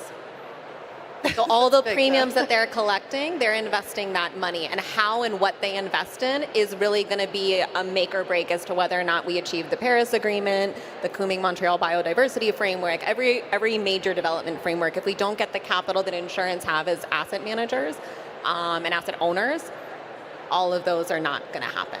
But then what percentage do you know about, more or less, what's actually going into looking at these issues? Do we know? Not anywhere enough. Near what it should. Much too little. Wow. All right. So let's look at when you all are working together, because now you've done a lot of these projects together. What does that actually look like? Can you give a couple of examples so people have an understanding kind of how it is that the UN and insurers are working together and also with governments to try and protect against climate disasters? Yeah, so I can take a really tangible example of a partnership that we have through this tripartite agreement, which includes, as we said, AXA, but also other insurance players such as Swiss Re, Howden, Willis Towers, Watson, Generali, Zurich, et cetera. Most of Allianz, most of the big insurance players now globally. And we're working together in about 20 different countries to come up with these climate risk solutions using insurance and embedding that in UNDP's ability to convene governments, bring them together, and also create the kind of legislative and regulatory pathways that actually help these solutions stay in place, and stay in place not just for a moment in time, but ideally in a long-term way. So one of these examples is in Uzbekistan. There was a project or a policy actually that was put in place earlier this month. This is a frost protection policy for Uzbekistan's fruit farmers, and this is actually subsidized now 50% by the local government, and this was enabled through UNDP's support to the government to create the legislation that enables them to give that agricultural subsidy to farmers. Farmers are now buying this insurance through local farmers associations, through local insurers who are backed by the reinsurance capacity of the tripartite partners. And so this is actually giving that financial protection to those climate vulnerable Uzbekistani farmers in that they never had access to that before. Local insurance markets didn't exist in Uzbekistan, but because of the willingness of insurers to come together and apply their risk modeling expertise and develop products for these new markets, for UNDP's ability to work with governments and bring them together to find the ways in which these solutions can actually land and get to people. And frankly, the government's willingness to have that interest and demand to recognize the value that insurance plays in enabling them to safeguard and protect their development gains, because these farmers are very vulnerable to these different risks, and without insurance, the government is the one who's going to have to step in and protect them if something happens. Yeah. Or And worst that's case if they scenario, the can. government doesn't, and then those people can slide back into poverty, which is obviously not the ideal outcome. No, and that's already a bit forward thinking, because there's many places where the idea of agriculture insurance doesn't exist, or it's so completely out of reach for reality. But we all live from that food as well. You know, this is the fundamental basis of everything. So if we can't get that right, then the U.S. and Europe are subsidizing, their agricultural industries a lot. So this is, also those countries in developing countries, they don't have the same, financial backing of governments that the U.S. and Europe do. So this is sort of leveling the playing field as well for them. Yeah. But just to say, I think there's also some fantastic examples in emerging countries that have been really pioneering in terms of developing these kind of climate risk schemes. One is in Mexico. So like maybe 20 years ago, they've really developed this public asset insurance scheme where they mapped every single critical asset across all levels of government across the whole country. They set up a natural disaster fund, also set up a prevention fund to try and reduce the risk as much as possible. They did innovative insurance using like really parametric triggers, so based on cyclone and earthquake triggers to release funding very quickly, plus normal insurance for reconstruction. And it's actually been emulated all over the world. So it's not just Europe and US are doing great stuff. It's also in other countries. Oh, and that's the interest also, is that if you can find these models that work well, that you can copy and paste them in different places, and then you can actually make something that's more functional for a much broader part of the global population. What happens in places where this is not the case? I mean, I think we just heard about Bangladesh, a lot of things that are happening. And the next panel will also talk a lot about places that are not prepared and where there's not insurance. But what happens in the scenario that there isn't actually these kinds of schemes in places? What do you see? So UNDP has been tracking human development for about 30 years, and that development trajectory has always steadily climbed upwards until COVID. And so because COVID was this big global event that everyone sort of was impacted by, and for 2 years in a row, we saw actual development progress backslide. And what that told us is that development gains are fragile, and that nothing is automatically going, it's not a given that things are always going to get better. Things can get worse, and they can go back to a baseline from where they were. So this showed us that if we aren't protecting and putting in place these shock absorbers, which is essentially what insurance is, to enable people to survive climate shocks, health shocks, business interruption, all the different intersecting crises that are happening today, if we don't put in place the tools and solutions, that development can go backwards.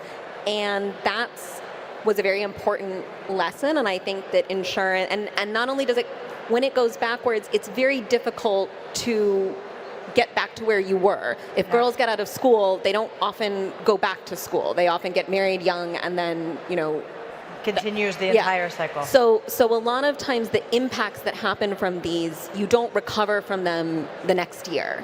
They're often permanent, and they often change the trajectory of people's lives. So I think that's the important thing to understand, that these solutions, when they're delivered quickly, effectively, cost efficiently, they can really, at a very human level, keep people's lives in a forward progression.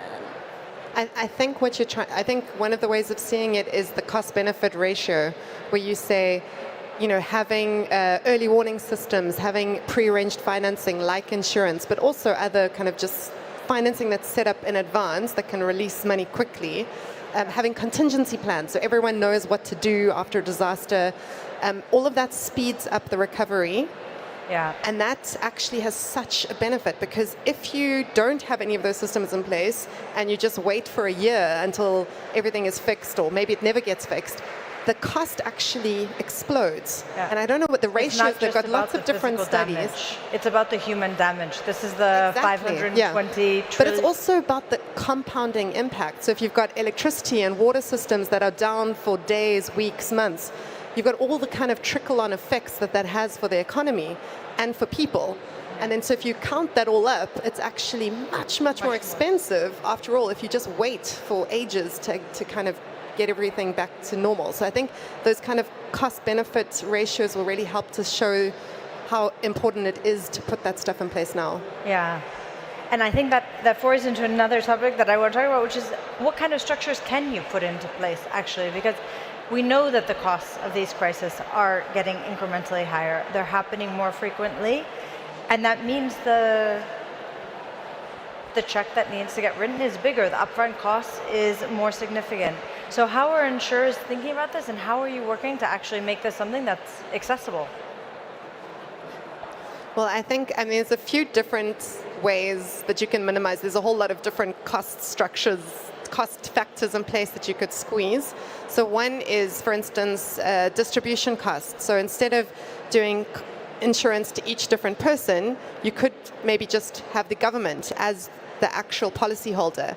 Yeah. And then you're aggregating the risk, and then they can use their existing structures to actually have that insurance distributed to citizens. So that actually you can really crunch down the distribution costs. Something else would be something like parametric insurance, but I was talking about the Mexican example, where you have actual hazard triggers. So the category of a hurricane will immediately release $200 million to the Mexican government. That will allow costs to be lower, because you're obviously getting money quickly, but then also there's no money spent on having people going on the ground to check how much things cost. So that can also squeeze the costs a bit. And then the other cost factor is this pooling. So the whole business model or value add of insurance is this pooling capital, where you say you're covering lots of different risks across lots of different territories, and that means you need a smaller pot of capital to cover that, because you're diversified. And that is another kind of cost lever. But I think the big holy grail is that insurance companies incentivize risk reduction, and that because you're telling people to, make their houses disaster resilient, you'll get lower premium, etc. Though if that could happen, I think that would really go a long way to reducing the overall cost. Yeah, because then you motivate everyone. It's not just about motivating the government. You're motivating every single individual who's going to buy into this system, saying you act more responsibly, and we reduce the cost. Yeah, because you can't transfer risk indefinitely. There is a limit, and there is the limits of planetary boundaries around climate change. There are the limits of just what capital markets are willing to absorb, and so you can transfer risk through insurance for a while, but if you aren't simultaneously creating the incentives, or as I like to call it, the breadcrumb trail, of getting people, governments, businesses, everyone who's sort of in this value chain to actually change their behavior, understand the economic cost of not adapting to and becoming more resilient to climate risk. If you can incentivize them to start putting in like investments in resilient infrastructure, investing in nature-based solutions, other things that are helping to bring down that risk and thus bring down the cost curve of those premiums, you're actually creating a more sustainable financial system that isn't just about transferring risks indefinitely, because at some point you won't be able to transfer the risk. And it's also the point that we say it's not just about adapting to climate change, it's also making sure that you're incentivizing people to actually mitigate those risks and reduce the amount of carbon that we're putting into the atmosphere, and how do insurers, through their risk modeling expertise, help create the economic case for governments, individuals, businesses to do those investments.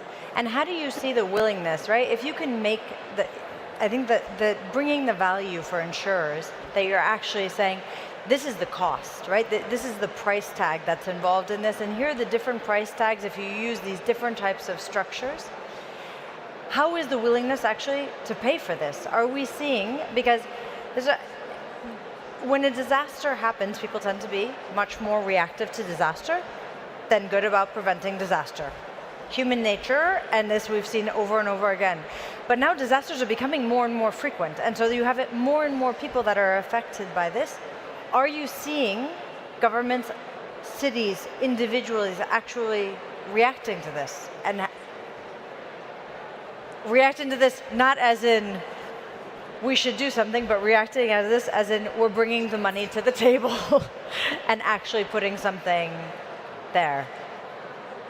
Well, I mean, I think yes, but in certain economies, I mean, we're working a lot in emerging countries, and even if there is a strong will, the financial constraints are very real, because, I mean, there's a massive opportunity cost. Does the government subsidize an agriculture insurance scheme, or do they use that same money to invest in hospitals, schools, and true investment? So there is kind of a big compromise that they have to make with those kind of decisions. And I think the cause of a lot of the lack of insurance being bought is the political cycle. You've got 5-year windows, whereas the insurance is cost effective for, once in a lifetime kind of extreme events, or even once every 10, 20 years for the really, really catastrophic. That's where it's a long-term investment. And then a short-term so you don't have the political will to say, yes, we're going to pay premium every single year, and we probably won't ever see any benefit in my political life cycle. So it's really, really tough to match those durations, I think. Yeah. And insurance isn't for annual flooding.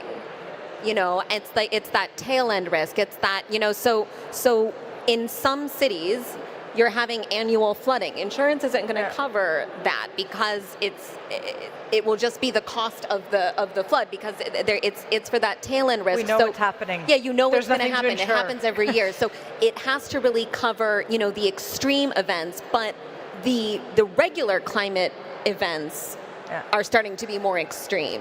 So this is, again, where the risk reduction is really important, because insurers are never going to cover everything, because the cost of that would be astronomical. So you have to make it so that the extreme events are less extreme and less frequent, and that's, so that's where you kind of find this delicate dance.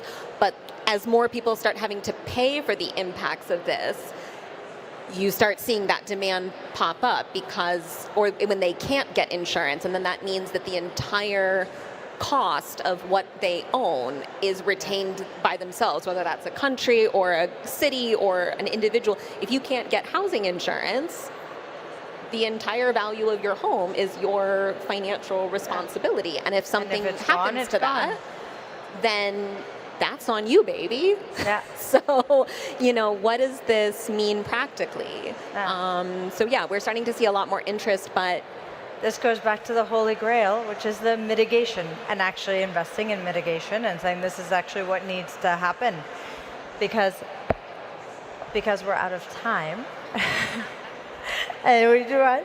But I think that it really brings it back to the fact that mitigation is really key, because otherwise eventually all of this, as things accelerate, and we know that they will continue accelerating, the more they accelerate, the less feasible it becomes for anybody to pay for this.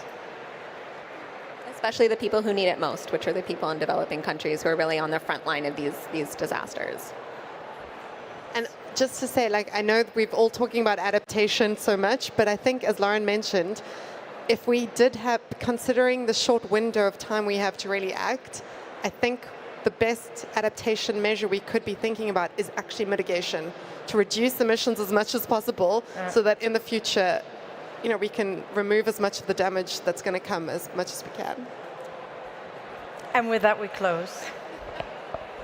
Thank you, ladies, very much. Thank you. Thanks so much for coming. And do we leave? You stay. Do you leave? You stay. No, I'll be right. I'm coming with you because today, now we have a special surprise. Good talk. Which will be coming to clear the stage because now we have a dance performance by Amelie Joannidis. And then we'll be back with the final panel on crisis management. Thank you.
welcome back to the talking.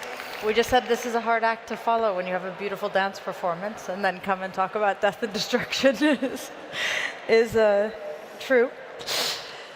So I am here, we're our last panel, with Caroline Holt, who is the Director of Disaster, Climate and Crisis at the IFRC. IFRC is the International Federation of Red Cross and Red Crescent. For anyone who doesn't know. Very big global operation. And she's been overseeing those global operations for 20 years, so she knows a lot about how disaster and crisis has evolved in the world. So maybe we start by what it is that you actually do at IFRC. What does the IFRC do? More. What is the IFRC? Okay, well, thank you for being here. Thank you for staying. It's Friday afternoon, and we follow a beautiful ballet performance, and apologies for now bringing down the mood. But it's a very serious topic, of course, in terms of talking about climate. And at the IFRC, we're responsible for supporting 191 national societies globally. So we are a network of national societies. Many of you will know them. The French Red Cross is one. The British Red Cross is one, where I'm from. The Bangladesh Red Crescent is one. And there are 191 globally. Basically, we are community-based organizations, 180,000 branches globally, 16 million volunteers. So really embedded in community and supporting communities with the increasing frequency and intensity of the disasters and the crises that face them today. We've heard from the last two panels that that's becoming worse and worse in terms of, as I say, the frequency and the intensity. So having strong national actors who are there, who are prepared, who can support communities who are at the very front line of this extreme climate change is critically important to us. And how is it, because as you said, there's clearly a big growth in the need for these kinds of disaster relief. How are you all adapting as an organization, and what do you see as the future coming in terms of where you need to be and what it is that you need to do to be able to actually properly address the kinds of crises that are the reality of today? You're right, there's huge need. And if we just look at the statistics that we have that very much come from the communities that we support, 89% of what the Red Cross and Red Crescent responded to last year was to do with climate emergency, to do with extreme weather events, to do with supporting communities through floods, through droughts, through hurricanes, through cyclones. We need to make sure that we are engaging and supporting communities. We just also heard from others that the needs are getting worse and worse. I feel like there's an unprecedented use of the word unprecedented at the minute in terms of records that are being broken. All the wrong records, by the way, that are being broken. Extreme heat, earlier hurricanes, more intense hurricanes than ever before in the season, record-breaking floodwaters. And it's not just limited, of course, to those places that are developing. It's not limited to anywhere. I think we're all seeing it and we're all touched. So as the world experiences more and more of this, we will need more stronger local actors such as Red Cross and Red Crescent. It will come from communities. The first responders are there in the community, and they need the support of good, strong local actors to help them. I think preparedness, it's been mentioned a couple of times already this afternoon, is absolutely key. That we support communities, that we support national actors, that we support Red Cross and Red Crescent societies to have what they need in the warehouses, to have the skills that they need, but also to support communities with this early warning, early action, understanding what it is to anticipate the crisis that is facing communities and understanding what it takes to support them so that they have the best chance of surviving with their lives and livelihoods. And are you seeing actually that local communities are prepared? Is this working, these initiatives, to try and help strengthen the most important response system that there is? Communities have always been resilient to a large extent. The whole notion of community is that people work together to overcome the challenges of life. So we do see a lot of resilience, but I think what we're seeing at the minute is the intensity and the frequency that's really challenging communities and taking them to the extreme. we're not seeing the funding necessarily and the resources required going to community level. And I think that's where we need collectively to advocate for those resources to get to community level so that they serve the people who need those resources most. Yeah, and I think it's good if we talk about a little bit about the funding and what's actually happening on the funding front. We know that the US is withdrawing a lot on the international playing field, that other actors are also scaling back in response to what's happening with the US. What's happening with the financing? I mean, the financing is becoming more and more difficult to prioritize along the lines of climate. As I say, 89% of what we responded to last year was climate related. Therefore, there's a lot of fatigue. You know, there's a lot of stuff that is missing the headlines. There's a lot of responses going on even today, floods, droughts, climate events that are not even getting anywhere near our television screens nor our media. And therefore, it's more and more important that communities have what they need so that they can respond, because these silent crises will still continue to happen. And we're not necessarily seeing that the urgency is there. There's a lot of priorities in the world right now. There's a lot of politics in the world right now.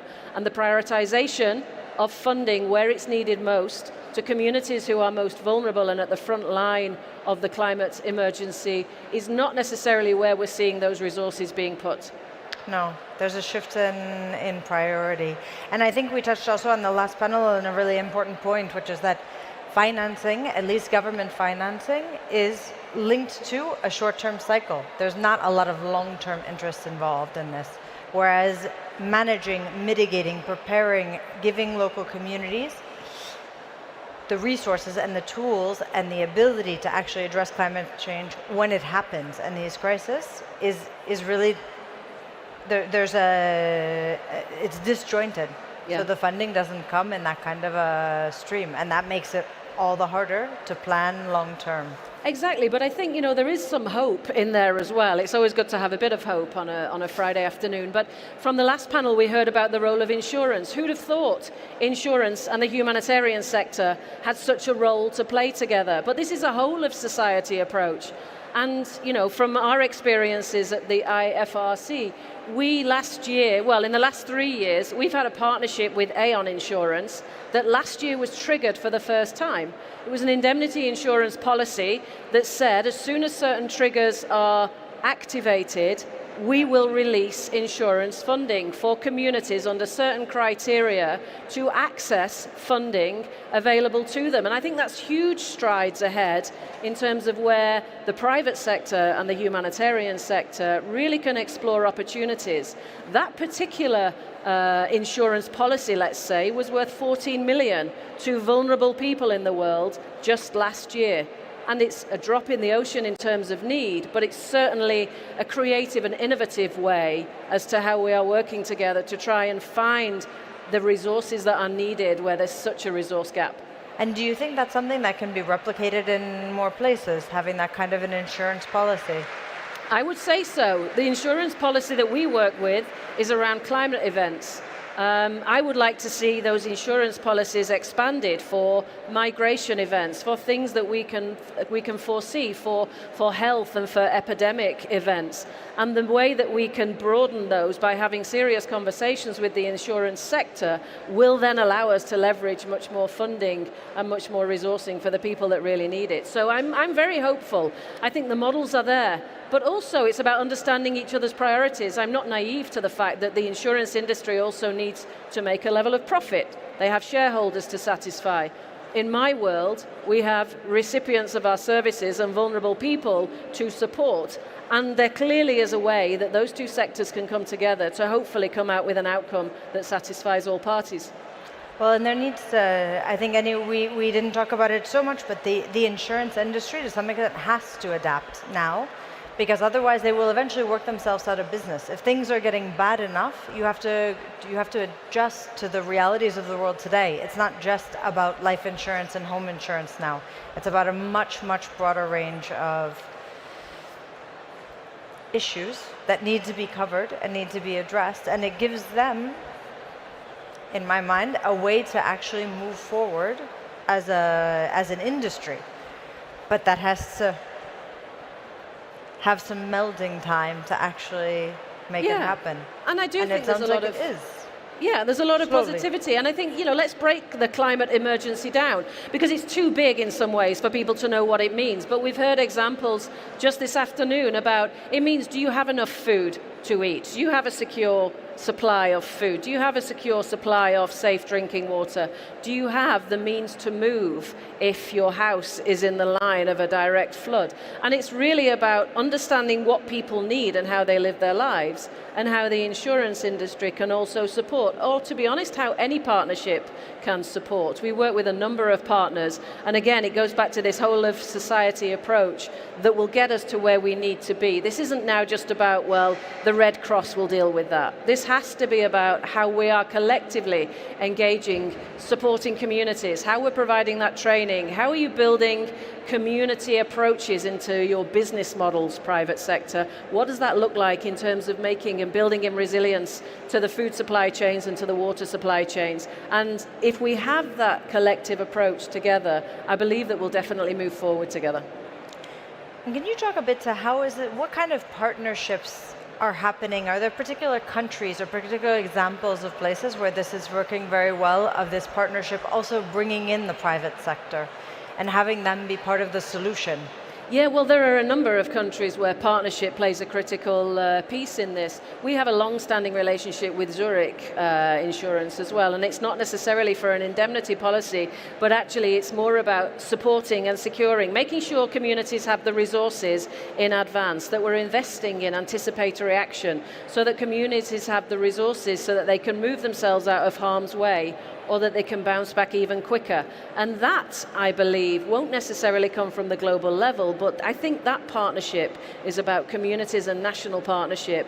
And as I say, everybody sort of playing that holistic role around what it is to safeguard people's lives, their livelihoods, to ensure great standard, or at least a good standard of living for the global population. And I'm just thinking about that. We had talked a bit about supply chain, and that actually a huge amount of the products that go into manufacturing, that go into all of the things that we buy, come from countries that are not well equipped to manage crisis. And so that it's also important for companies themselves to in some way secure their supply chains and secure that they're going to have this access to the products that they need. And in doing that what they're actually doing in an ideal world, and if they do it well, is mitigating risks and protecting populations from these kinds of climate disasters, or at least making sure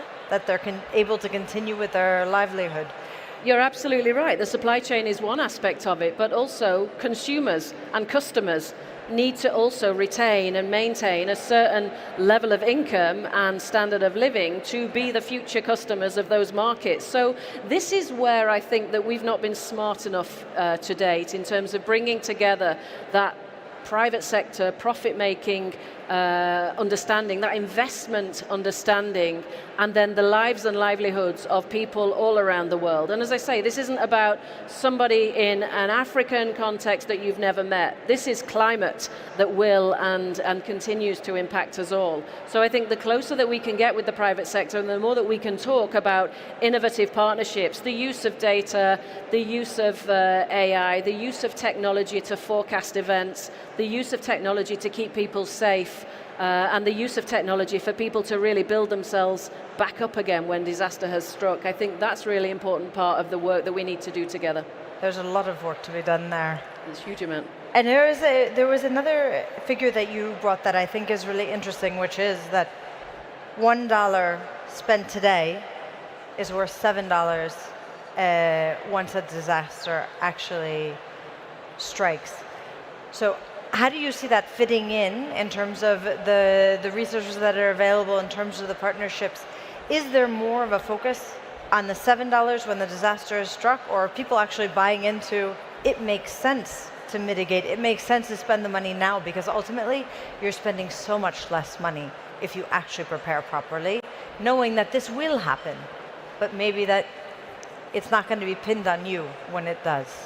Exactly, and it's an example that we can bring back to our own lives, but it's a World Bank statistic that says $1 spent in advance, in preparation, in anticipation of a disaster is then worth the $7 you'll have to pay to clean up. And I think that that's known, it's a known fact. It's something that people absorb, and it's a fairly easy statistic, but it's still so difficult to sell that because you're selling an unknown to a certain extent. How do you sell something that hasn't happened to say, this won't happen if we invest?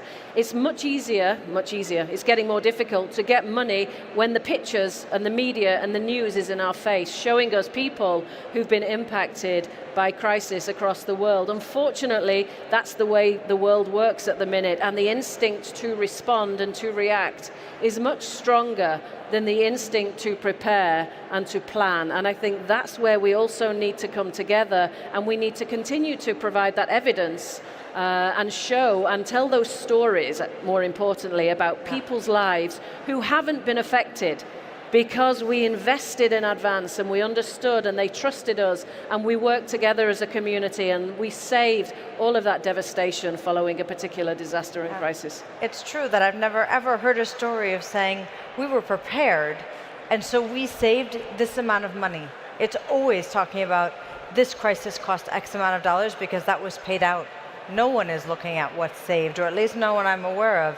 And that would actually be a story that would be more convincing, to get people to actually be on board and to have the foresight. If you said, okay, this is the cost of doing it today, this is what you will have to pay later on, and here are the examples of what's happening. So in this kind of a society, if you know in this location there's a big risk of floods, here's a good example and here's a bad example. Exactly. Which one do you want to be? Exactly. Is there anyone actually doing that? I mean, we do have that evidence. And, let's talk about Bangladesh, because that was the example that we heard earlier. We know that investing in cyclone shelters has saved millions, hundreds of thousands of millions of lives over the last 10 years. But it's not an interesting story to many because the media isn't so dramatic. Yeah. It's a very interesting story to me. It's a very interesting story, no doubt, to people here who care about humanity. But the images are not as strong. And we need to get better at telling that story. We need to tell it in a very sincere way. And we need the people themselves who have benefited from cyclone shelters in Bangladesh, let's say, to tell that story about what life used to be like 15 years ago. And we've seen devastation and lives lost and livelihoods lost. And today, we know that we can predict, we know that we can get people and people can get themselves to safe spaces, and we know that we save lives. But unfortunately, we still have a media that reacts to drama and to image. So I'd like us collectively to tell that story and find that story just as interesting and really invest up front, because it will save us not only resources, it will more importantly than that save lives. So we need a media that does a better job at telling the stories possibly, that are there. Yes, possibly we do. All right, and we have to wrap up for today. Do you have any words of hope? Because I feel like you're the positive flower at the end of this. I mean, events like this, surely, events like this are hopeful. The number of people that are attracted to this story still. If you to turn on the news, you might believe that nobody is interested in climate anymore. But I think we need to make it real and we need to keep talking about it. Now more than ever, we need to lean into this as a topic and say it's still a climate emergency. Extreme weather events are impacting people and their lives on a daily basis. And tomorrow it could be me and you. And that, I think, is the story that we need to keep telling and keep the profile of the work that we do high. All right. Thank you. Thank you.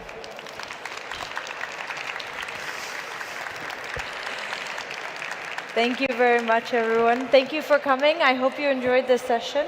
I hope you leave hopeful, because it's good. Not the easiest topic, but we really appreciate your time. And enjoy the rest of ChangeNOW. Thank you.